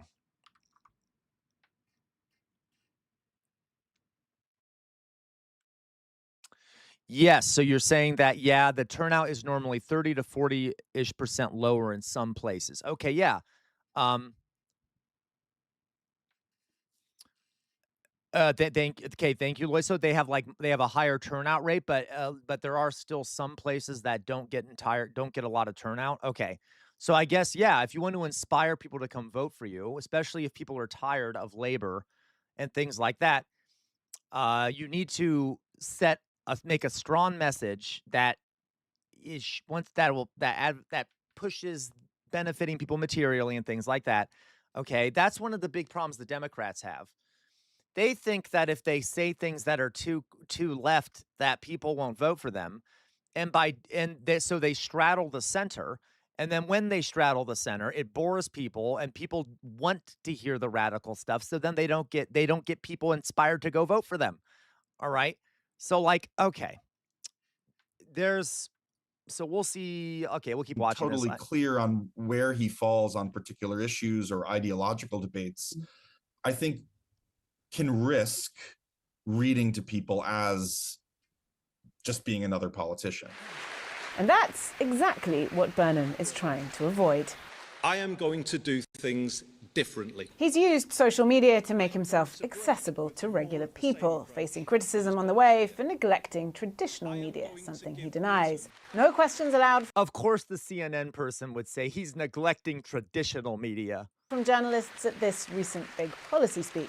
Instead, a few days later, send your questions in. He took to Reddit for a public Ask Me Anything session that was so popular, the site crashed midway through, the source told CNN. Oh, thanks a lot. Cheers. Yeah, poor neglected BBC, right, Loiso? Right, better hit the road, lads. The challenge now to strike a balance between running on TikTok and running a country. Oh my fucking God. She thought she was so clever with that, didn't she? Or whoever the editor was or the writer. Okay, she thought she was so clever. They thought they were so clever. But, you know, he may be good on TikTok, but will he be good at he may be able to run on TikTok, but can he run a country? Okay, wow. Yeah, she really thought she got a good one there. Whoever the writer was. All the revolving doors of British politics not affecting the British pound, sterling pretty much unchanged. Andy Burnham says it's time to focus on... Yeah, that's fair, Drusilla, and I should point that out. She probably only reads this on the teleprompter, so whoever put it on the teleprompter... No, I'm not... Hey, what is wrong with you, Sir Bart? Okay? You all, whenever I say something, I don't even know if it's her. That's why I said whoever wrote it or whether she thought of it or someone else did. I hate all of you so much. Drusilla, I hate you, okay? I hate you. You hear that? I hate you, Drusilla. And now watch. Sir Bart's going to be like, look, see our hating on another woman, Drusilla. No, I am not saying that. Policy, not politics for the people of Britain. We want to examine how Burnham's leadership then might affect the UK population and its economy. Wes Ball was an advisor to Gordon Brown when Brown served as Prime Minister. He joins us now from London. So, Andy Burnham, no surprise, elected by the Labour Party as leader and therefore will become Prime Minister on Monday. He's going to do things differently, he says. Promising policy, not politics. For example, Drusilla says, "Oh, it warms my charcoal black soul." Promising good growth in every British postcode. He's, talking about levelling up. But Wes, there is no decent growth anywhere in the UK at this point. So how is he going to fix that? Good afternoon, Becky. I think that's his great challenge, is that he wants to do politics differently. He says, and truly and very authentically, he believes that power has been centralised in Westminster and taken away from people, and he wants to push that away. And he thinks that economic power has been privatised, and he wants to bring control. Now, wait a minute. That makes me like him. This guy almost seems offended by the fact that he thinks that economic power has been privatized, because it fucking has. It is literally privatized because of Thatcher's neoliberal policies and shit. So he has said that he wants to nationalize some parts of the British economy. Now, we'll see if he does that. I'm not saying he will. But, yeah, okay. Public control of the key economic levers back into government and into the hands of the people. But how that drives growth is his big challenge. What is it, Lloyd? So what's your new favorite language? Part of the reason people feel so disenchanted in the UK, and this has been going on for a long time, is because real wages are so low at the moment and have not been rising for many, many years. He's promised transformative change, whilst also pledging to stick to the current, likely to change, Chancellor Rachel Reeves' fiscal rules. I just wonder, Can he realistically do both? Well, I think we will see a very different government. People Chairman. speculate that he's all things to all people. I think actually that's not true. Andy has, he's been a politician since 2001. He had 3 cabinet posts in the last Labour government. He spent 10 years out of Westminster as mayor of Manchester. Establishment guy, I think obviously. he's truly found his authentic self. So the Andy Burnham that you saw speaking today, very passionately committed to handing power back to people and away from Westminster and away from sort of the central state, is truly him.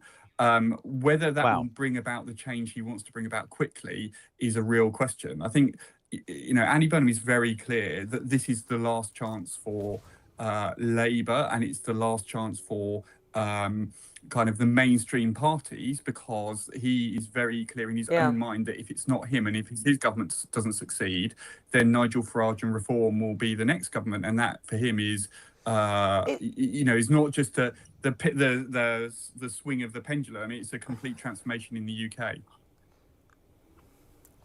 Wes, is his team going to look more like the team that was around Tony Blair 1990? Oh my God, I don't even want to hear Tony Blair's name. Okay, I'm done listening to that. I get the general idea. So we'll see what he ends up doing. If he ends up becoming PM or whatever, now that he's running the Labour Party. Let's see what Loiso said, that Zulu is really cool. Why not? Well, I've heard Zulu spoken. It's a very cool language, okay? So Zulu language. But if people want to hear it, and by the way, I think I've actually, weirdly enough, I've actually played it on stream before. All right. So Zulu, guys, the Zulu language actually has, so there are certain sounds that different languages use that other languages do not use, okay? Your mouth can make all sorts of sounds, but some languages don't use all those sounds. So there's one particular sound that's sort of a click noise that some languages use that other languages don't use, all right?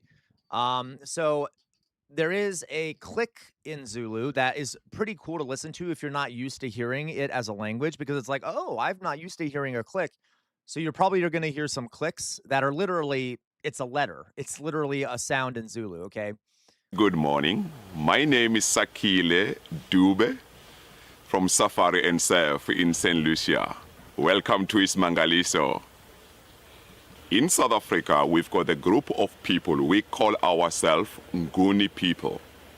So out of Nguni people, we split into 4. All 4 of us, you will find us on the east part of South Africa.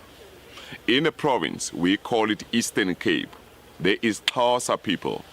Like Nelson Mandela, he was under the group of Xhosa from the Eastern Cape. There you go. In KwaZulu-Natal, we've got Zulu. Guys, please, don't yell at me for, it's fun to try and do, right? Osa. I don't know if I'm even doing it right, but people. Okay. In a small country, Swaziland, we've got Swazi people. In Mpumalanga, close to Kruger National Park. Yeah, it is more Drizella. Oh yes, it's more. That is more. So there's more clicks in Xhosa than in Zulu. But is this actually?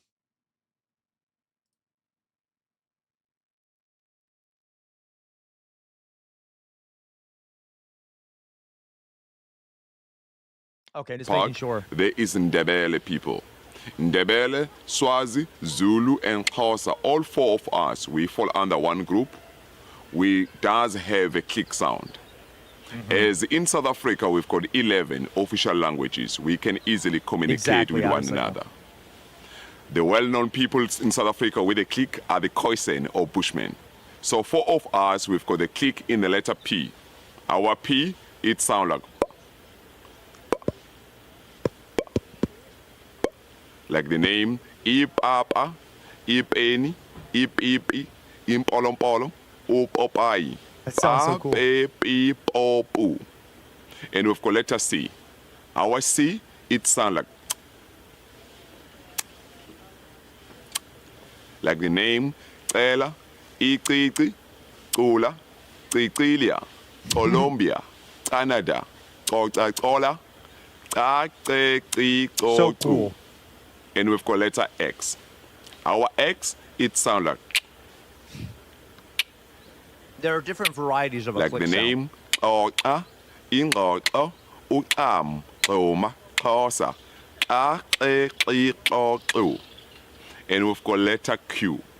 Our Q, it sounds like the name, qala, qeda, iqhude, iqhalaqhala, iqola, qoma, xa, If we like to use them together in a word, when we say a water monitor jump a fence, in my language I will say uqamu weqa ucingo. Uqamu weqa ucingo. Uqamu, it's a water monitor. Weqa is to jump. Ucingo, it's a wire. Any question? If not question, thank you. Ngiyabonga. I love that. It's so cool. Okay. I'm trying to find, there is, I'm not a linguist. There is literally, what is it called? I should know this off the top of my head. See if I can find it. Oh, God. So there is a anthropologists, linguists have actually made a universal set of letters that denote different sounds. They've literally categorized every single sound made by human languages into a list of symbols that you can use to pronounce any language on earth. What is this? What is it called? Why can't I think of this thing?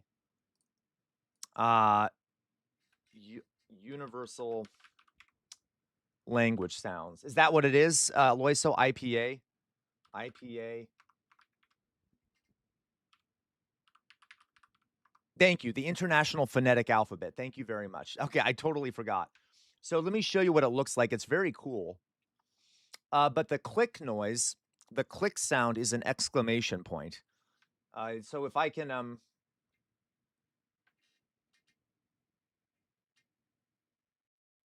as I recall, I could be wrong.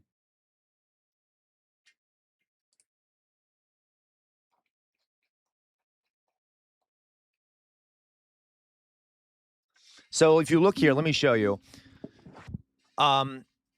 So like, for example, you can see on, this is on Wikipedia, I know, not a great site, whatever. So like you can actually go here and you can see all the symbols for these different sounds. So no matter what language it is, if you memorize all these and then you can see it written in this, you'll be able to pronounce it.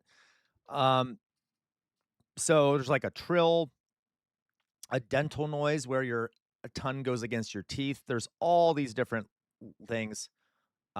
Click, here's the click sounds, okay? So let me see if you can hear them. All right, you can actually go to Wikipedia and you can hear what each of these things sound like.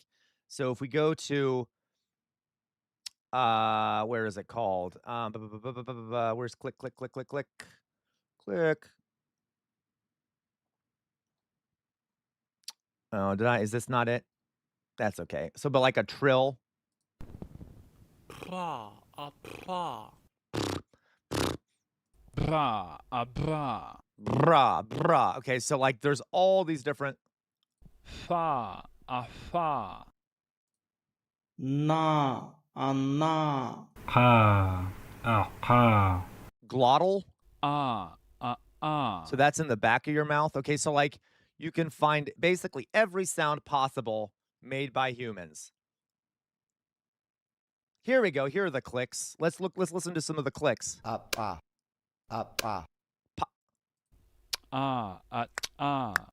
That's at the front of your mouth. The other one was sounds like back of the mouth.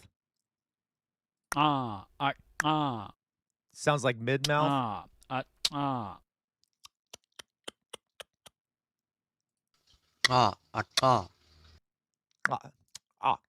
Can't do that one very well. Anyway, it's just, this is kind of a nerdy thing for those that know. Loiso, I think Wiki is great as an entry. Oh, it does. No, you're totally right. I agree, Loiso. I'm just saying, like, some people react badly when they see Wikipedia. So anyway, it's just a cool thing that the linguist invented here. that most people don't know about. It's very much a specialist type thing.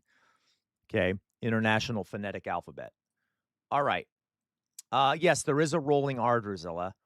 So Russell Peters is mostly a hack, but this joke was a hit in South Africa. Okay, we'll watch it. This is sent to us by Outer Signal.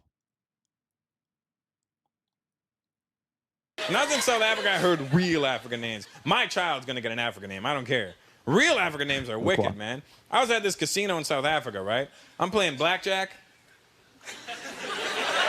Or African-American jack. All right, I'm playing 21, right? And I look at... I believe it, Lloyd. So I love linguists. They're very smart. Linguists are super smart. I look at the dealer, right? It was an African dude. I think they put this guy there just to confuse you when you're gambling. Because I looked at his name tag. I swear to God, the guy's name was spelt exclamation mark. Yep. X-O-B-I-L-E. And I'm like, how the hell do you say that? So I'm not from there. I thought I'd take a shot, right? I'm like, yeah, could I get another card there? Bill. Or Bile. Bile? Sabal. Bile. I don't know. Could I get another card there? Sabal. Dobile! See, because I thought you had to start big, you know? Because the exclamation was at the beginning of the name, right? Like, if it was a question mark, I'd be like, Dobile? But it was an exclamation, so I'm like, Dobile! And he looks at me and he goes, please do not yell in the casino. I go, I'm not yelling, man. Yeah. I'm just trying to say your name. He goes, that is not how you say my name. I go, well, how do you say your name? I swear to God, man. The guy goes, my name is pronounced Bile. Bile. He had a click in his name. Yeah. The guy's name was Bile. I don't care. Cool. My first child's getting a click in his name. I don't care, man. Yeah, this exactly. Is my son. That's how the name is pronounced. The guy's name was Bile. It sounds cool when we're just saying it to each other, right? Bile. I was But think about I was close, how that must slow down his sex life, you know? Imagine he's in there with his woman, they're making love. Yeah, that's funny. Okay, yes. That's hilarious. Bile. Yeah. Like a lot of people, guys, most languages don't have the click, but it's a, you know, a lot of South African languages, etc. definitely do. But I don't blame you, Lloyd, so it's a cool language. Anyway, all right, I'm sorry, I got a little off track there. If you want to, guys, see, speaking of languages, you know, some point, there are so many streams I want to do. Luckily, we'll be with each other for a while, folks. As long as the community continues to grow, we'll be with each other for a while, so we'll have plenty of time for me to talk about lots of different things. But one thing that is cool is, let me give you an example here. Colors in Russian versus English. So there is a so in different languages, right, there is something called the Sapir-Whorf hypothesis, which states that essentially a language creates a reality. Okay, so like the language you speak can somewhat mark the limits of can like create a conceptual understanding of the world. So to give you an example here, okay, let me see here. I don't know if I can find a good video about this. Colors. There is a color in Russian that does not exist in English.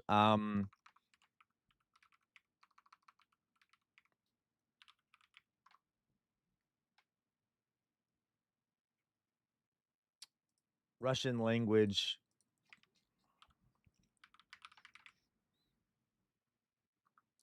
You know what? I might need to look this up so I can do this more properly. But let's see here. Thank you,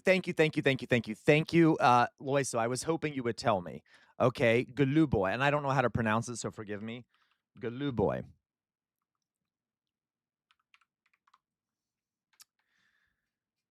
So this is like a separate color. So let me see if I can find what it looks like, actually.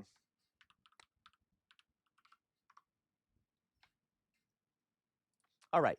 So if you were an American, right? If you were an American, you'd likely take a look at these two colors and say, oh, I got you. I got you. Thank you, Lois. Okay. And you'd probably say they're blue, right? That this is blue. But these are not, or you might say like, oh, these are two different varieties of blue, right? One is one kind of blue, the other is another kind of blue. Both are like the same kind of blue, right? But they're both blue. They're just varieties of blue, right? Okay. Not in Russian. In Russian, these are two different colors.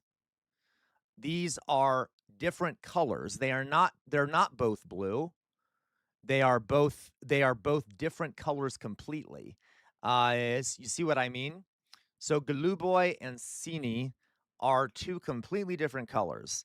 And this has an effect on how we perceive the world, right? So like in Russian, things are perceived differently because these are two completely separate colors. That it makes you perceive things differently and describe things differently, okay? I can give you this is kind of a weak example. So let me give you another example here. In Indonesia, no, Drusilla, yes, exactly, Drusilla. There you go. The sky is Goluboy, not blue. Okay, like, so it's like, no, blue exists, Drusilla. My point is that no, blue doesn't exist in Russia. The concept of blue doesn't exist. It is two separate. I agree, Outer Signal. It is absolutely overrated, to be clear. Okay, I completely agree, Outer Signal. Outer Signal, nuance, not argument. Personally, I think Sapir-Whorf's effect is overstated. I believe it reinforces cultural perception that doesn't set actual limits. I completely agree, Outer Signal. And someday when I present more on Sapir-Whorf, practically every anthropologist agrees that there's massive flaws with Sapir-Whorf. It is only applicable in very limited senses when talking about categories and shit like that. You see what I mean? So like the original hypothesis that it like sets limits around your culture is wrong, but it can sort of add different perceptions to things that are different across culture, if that makes sense. Okay, so I totally agree with you, Outer Signal. All right, so but let me give you another example here. So in like Indonesia, there is, let me give you an example here.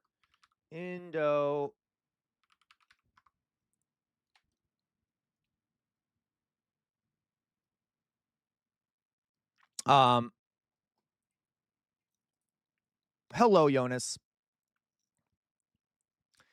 I'm trying to think of a word here. So, for example, in Indonesia, like if we were to categorize all the plants that live in Indonesia, let's say there were 300 different species of plant that lived in Indonesia.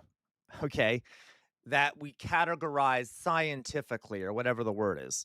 There's some Indonesian groups that would say that there are actually 1,000 different kinds of plant.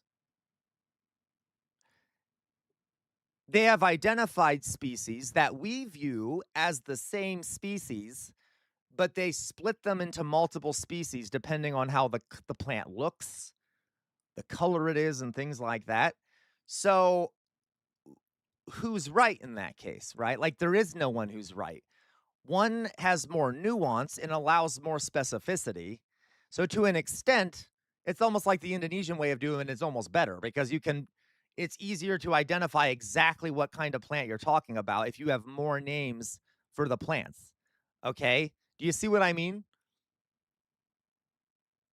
You see what I mean?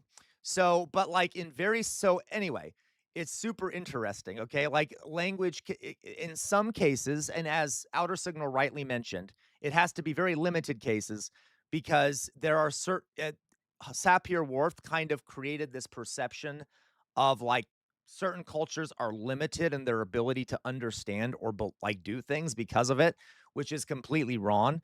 But in very specific circumstances, it's not that it limits, it can change a person's perspective, okay, on something if you look at it from a different language, if that makes sense, okay? All right. So that includes, by the way, in English. So there is a German word, guys. There is a German word that I love. It's one of my favorite. No, SoCal, no. They are utterly separate. That's the point, SoCal. It's hard to comprehend this because you don't speak Russian. There's like, they're completely separate colors. They're not blue. Those two colors are not blue. One is one color, the other one's another one. They're not lumped under blue. Okay, does that make sense? So let me give you another example. There are words that do not translate across languages. We already talked about one of those words, Volk, the German word Volk. There's no English equivalent to Volk. You kind of have to use the German word, right? Let me give you another example. Gemütlichkeit, Gemütlichkeit. I will write it down for you.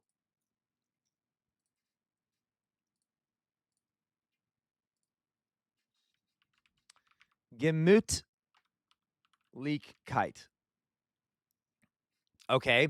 Now, Gemütlichkeit, now there has to be an umlaut over this U. There has to be an umlaut over this U. Okay. So, but Gemütlichkeit is a word in German that kind of means it's the feeling you get when you're around friends and family, and that's kind of that warmth. If anyone here has ever, as a child, ever celebrated Christmas, that feeling you get on Christmas Day of warmth, friendliness, Gemütlichkeit. Yes, Gemütlichkeit. And like a lot of times Germans refer to it like if you're around friends and family at like a beer hall and you are overwhelmed with a sense of Gemütlichkeit, okay? What English word is there that equates to that? There are none. I can promise you, you can so I can so Mima, like hospitality has a different meaning.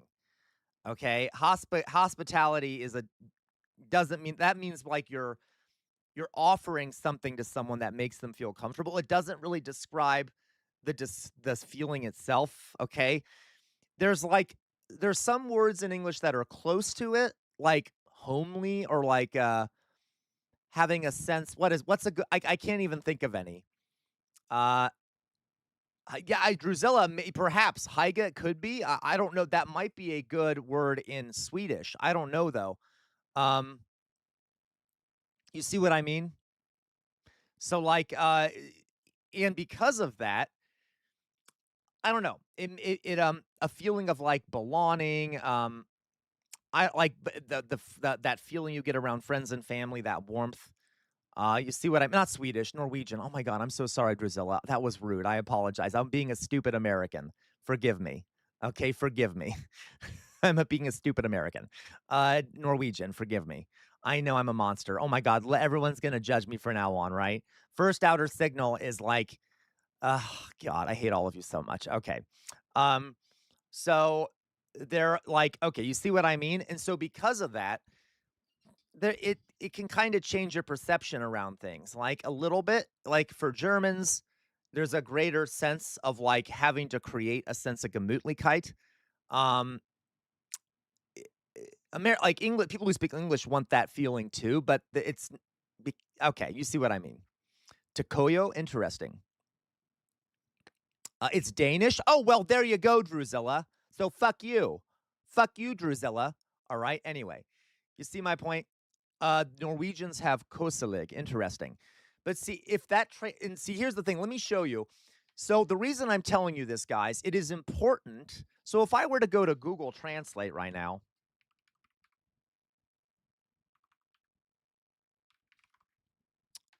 and I were to write Gemütlichkeit,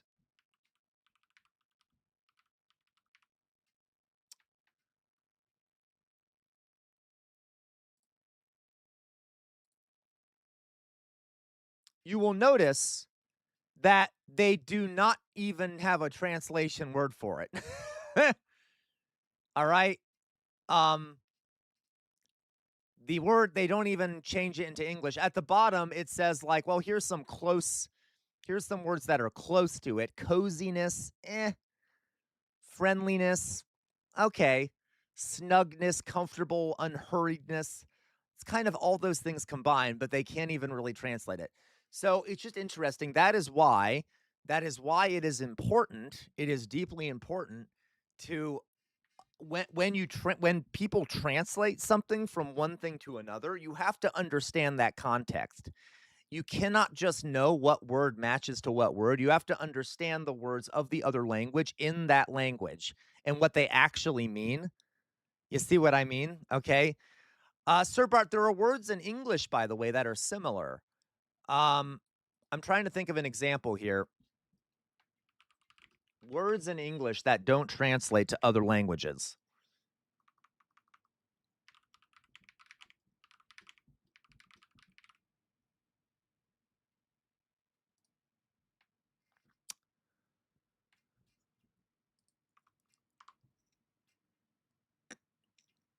For example, like, oh, here's some. Now, this is obviously full. This is from.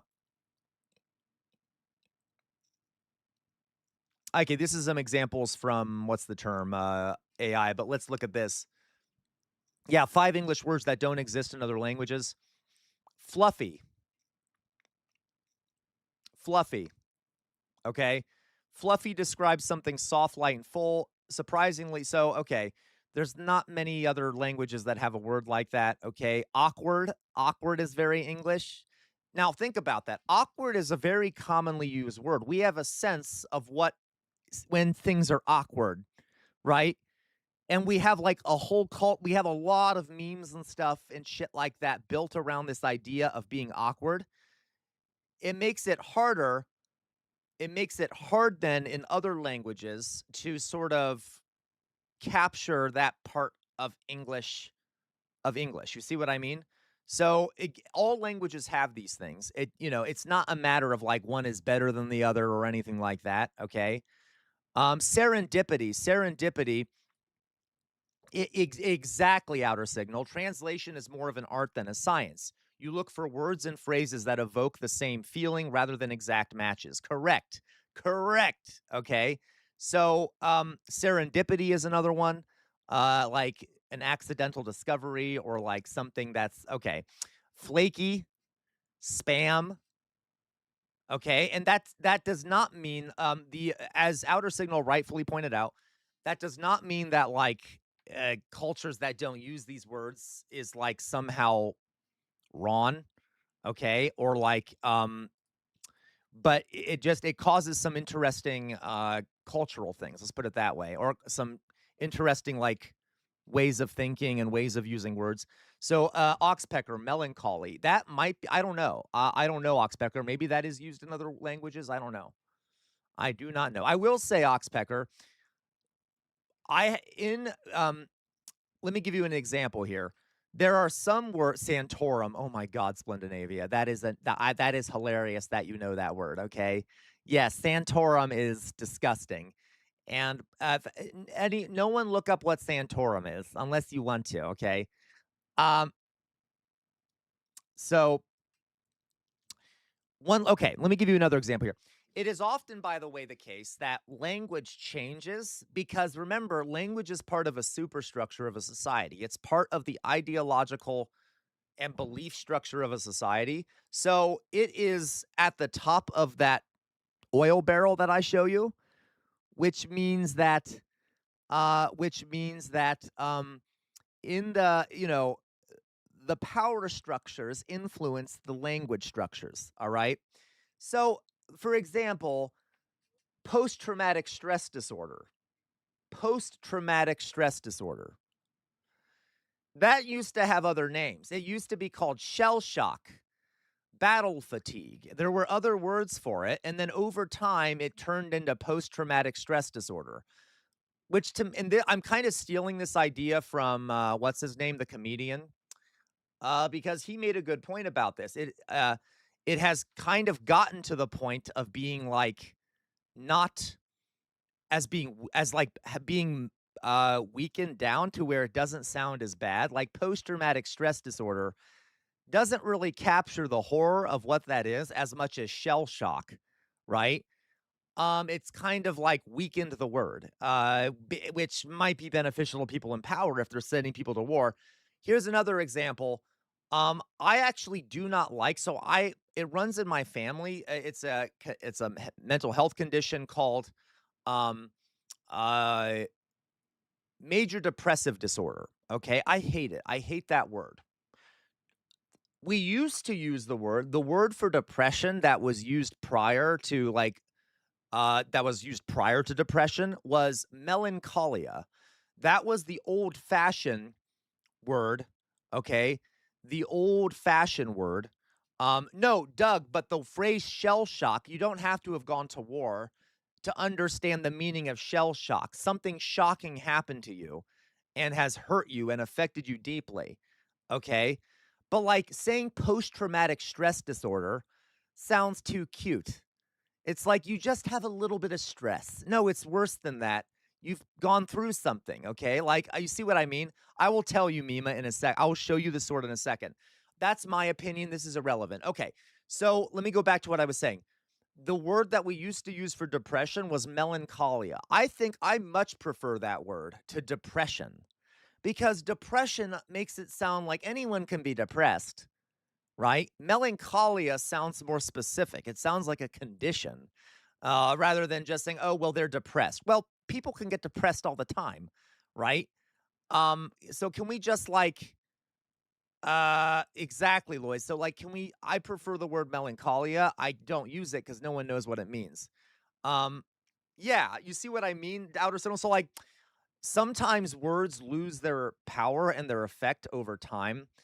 What's the name for persistent low-level depression? So literally, Drizilla, dysthemia.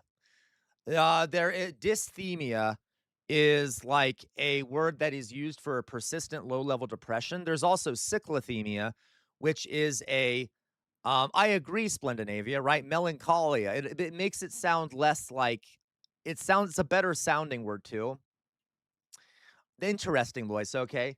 There's also cyclothemia, which is kind of like it's not bipolar. It's where you experience periods of low-level depression. There's a bunch of different words for it, but I like melancholia the best, okay, that no one uses anymore. I could give another example here. There's other examples of words that have been kind of weakened and made less effective, in my opinion, through through shit, okay, through this process. But anyway, so that's just a little thought there. Language is super interesting if you look closely at it.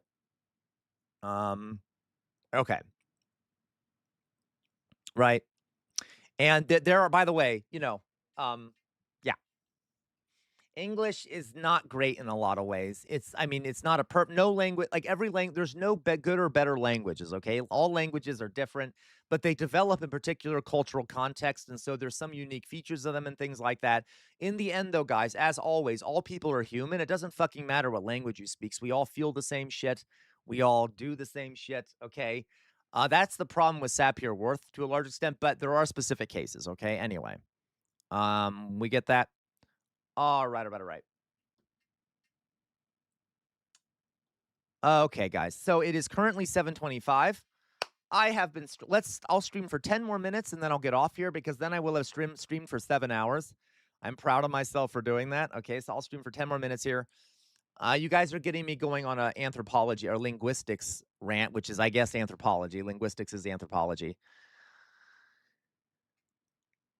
Yes, Chairman Barr. I love Fargo. Fargo is great. Let me show you an accent. Since we're talking about languages, one of my favorite accents in the U.S. is the Minnesota accent.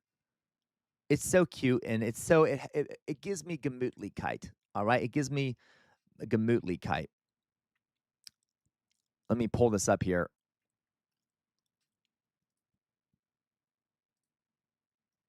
Where's my scene here? Okay.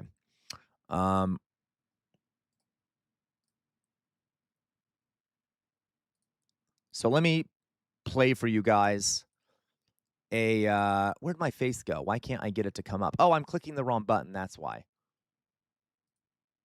So people in Minnesota have a very interesting accent. I know I'm not making fun of the accent. It's cool. No accents are good or bad. Accents are just accents. There is no such thing as a standard accent. Okay. Unfortunately, in America, this happens in a lot of places. Outer Signal, I'm asking you, I know I'm kind of calling you out. Is there like a standard news accent in Nigeria? I'm curious. Nigeria, as you know, has almost like has more than that. There's different um, there's there's these 3 different regions mainly with very different kind of, not very different, but different culture, religion, things like that. Is there like a standard English spoken in Nigeria or accent? Okay, I thought so, Outer Signal. Okay. Like most places there are, like the news sources will determine what is a standard English accent, and that is like the least controversial, which is weird because there's no such thing. So let me show you what I mean here, guys.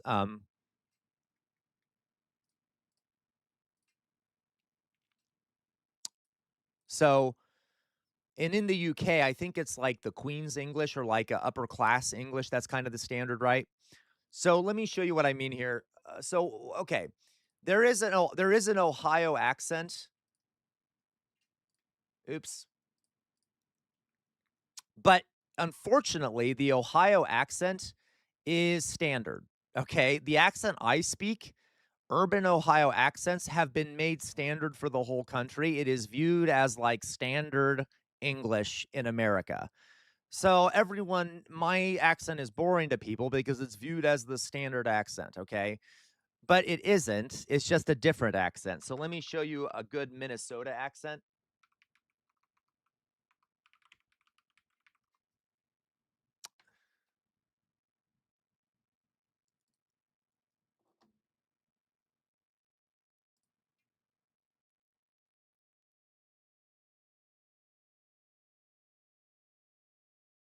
Forgive me. I don't always mean I should say like which dialect of English, which accent of English, okay? Like I should say which dialect of English. But in this case, these aren't really well, they are partially dialects, but they're also, don't worry, I'll fix it, LaQual. They're kind of both. We'll see here. Minnesota accents. Outer Signal. So there's Pidgin English for the streets, which is its own working language now, and then there's the standard middle class accent. So which I'm guessing the middle class accent is what you mainly hear in the news. Seriously, I'm curious. Is that because that happens in a lot of places. Of course, that's the same thing in the United States, and I know in England it's something similar. There's like a standard accent that a lot of newscasters use. Doug, do you say root weird too? My girlfriend for sure did. So weird. Obvious that the point here. I know you're joking, Doug. Of course, the point here is that there are no standard accents. Those are invented for whatever reason. There are certain institutions that pick what they view as standard, okay? Okay, so let's see what he has to say. So Minnesota and Omai, and also a lot of them, depending if they're native to the state of Minnesota. Let me find that real fast. Let me find that scene in Fargo. Accent scene. This is partially exaggerated, but not much. Here it is. Okay, this is a famous scene from the movie Fargo, which we should watch on stream sometime. Maybe we should watch Fargo together. It's a really good movie.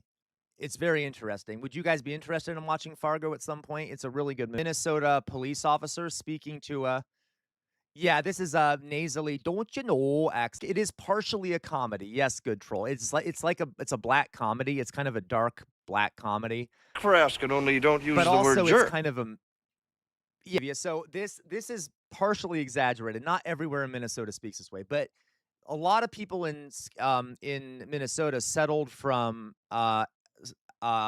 Scandinavia, so they have a little bit of that Norwegian, Swedish accent going still around. Okay, I think mainly Swedish. I think it was mainly Swedes that settled up there. There were some Norwegians too.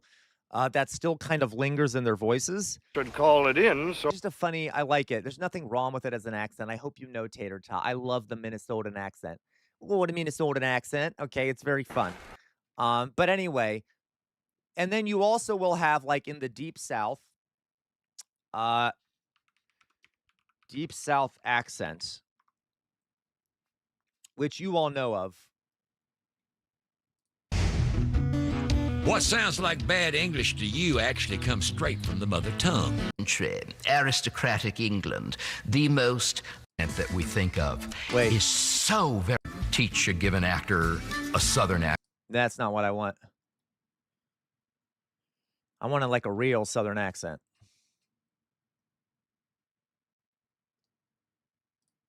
More tea? Yes, More please. tea. Thank you. So, where are you from? Oh, I'm from here. You don't sound like you're from here. Where's your accent? It comes out sometimes. I need to make an appointment for next Thursday. Oh, Lord, help me. Hold on, there is a roach, and I'm about to have a come apart. Kevin! Don't forget we have a meeting with Mikey's teacher on— Oh, good gravy! Did you see that? That possum was the size of a dog. Gran, it's so good to see you. Is that sweet butter cake I smell? Well, all right. Okay. What is partially funny about this, guys, is that Southern accent, I guess, is kind of demonized. It is viewed as like unintelligent and low class in a lot of places. So oftentimes media sources from the areas where this is spoken use an Ohio accent. They train their newscasters to do an Ohio accent because they view that as low class, which is really fucking annoying. I can give you another example of this. Ryan Hall. Ryan Hall is a newscaster It's who has a Thursday, very July thick Kentucky accent. 16th, 2026. It's the 197th day of the year, and there's a lot going on across the country. Right now, catastrophic flash flooding is unfolding across south central Texas. There's a high risk of excessive rainfall today, with another 4 to 8 inches on top of what's already been a multi-day. You also in the marginal risk wrapped around it. So from New York to Chicago to Detroit, you guys all need to be paying attention. He literally, his name is Ryan Hall, y'all, to emphasize his accent. Now, the reason I'm telling you this is because there's a reason why he's now a multimillionaire famous newscaster on YouTube and isn't working for some local station. When he used to be a news anchor on a weather station. I'm not even joking. Ryan Hall, and this elevator lady, you're going to love this story. Ryan Hall, news anchor. Okay? He used to literally be, here he is. He used to literally be a news anchor. A tornado. Okay, let's find it. Where is it? Find it. He used to be a news anchor for a local news station. Ryan Hall. Local weatherman. No. It's a good thing. It is a good thing, elevator lady. Local weatherman. All right. Where is it? Oh, I can't find this shit. It's here somewhere. Ryan Hall on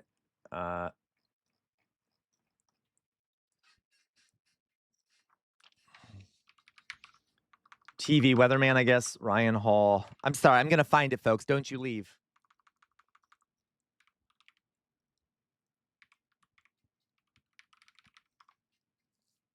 Come on. There he is. So you guys can see him here. You can see him on that screen there. He was a weatherman. He was literally a local weatherman in Kentucky. All right. Now, what ended up happening... Oh, well, whatever. It's fine.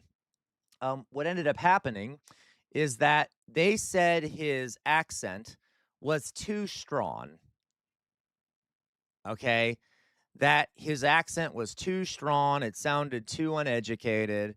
And they kind of advised him, hey, can you just work on your accent a bit? You sound too Kentucky, too Southern. And we'd rather you speak more like a standard English accent. All right? Look at that. Such a. So this is a 55-mile-an-hour day with. And Ryan Hall. Yeah, I can't find it. That's okay. So he decided to quit his job and form his own online news YouTube thing, and now he's a multimillionaire and he plays up the accent because people like hearing people speak in their own accent. And I don't have his accent, but I love listening to him. Okay, I love Ryan Hall stuff, but it just goes to show you there's this weird oppression of like people who don't speak a standard English. Yeah, Outer Signal, he's really popular in America, okay, because he does live coverage of American storms and stuff. He has a bunch of storm chasers now that will live follow tornadoes as they're on the ground while he's doing the news. Maddie Holmes, can I suggest a video that deals with this? Sure, Maddie Holmes, go ahead. If I'm going to get off soon, but go ahead. We'll see how much longer I go for. Where'd you put it, Maddie Holmes?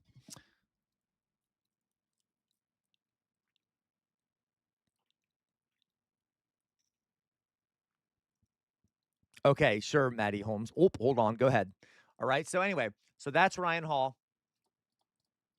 Okay, I'm just rambling now, but you guys get the idea. We'll do some streams sometime on language. I had no idea I had. All right, this was sent to us by Maddie Holmes. Okay, let's watch it. It looks like a comedy bit.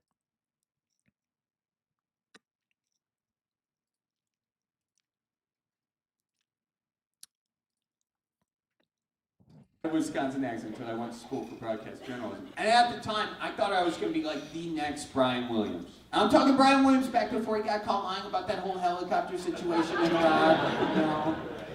Like, side note, if you're going to be a lying sack of crap, why would you be a journalist? Yeah. You could be a president.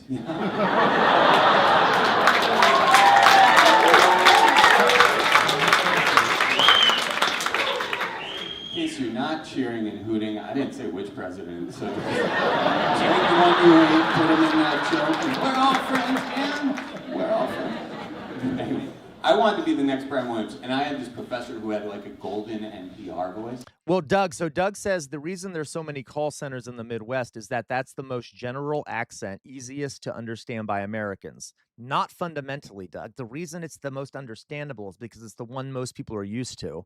Because most people, because they're always making it the standard accent, which made it so like it could easily be that the Southern accent would be the standard accent or the Minnesota standard that people would understand the most. But for some reason, for whatever reason, Midwest English has become like the standard. You know, he's like, from NPR News in Washington, I'm going to judge you.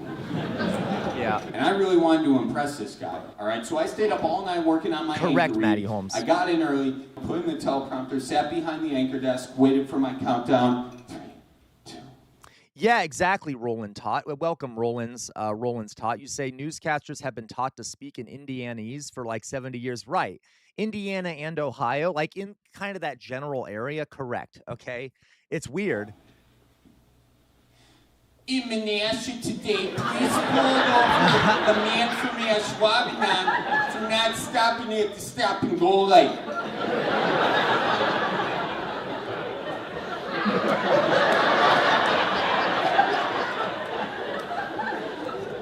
Yeah, he wasn't smiling. He was just sitting there like... like I agree, Anderson. like I like the transatlantic accent. I just found a fresh hemorrhoid, you know?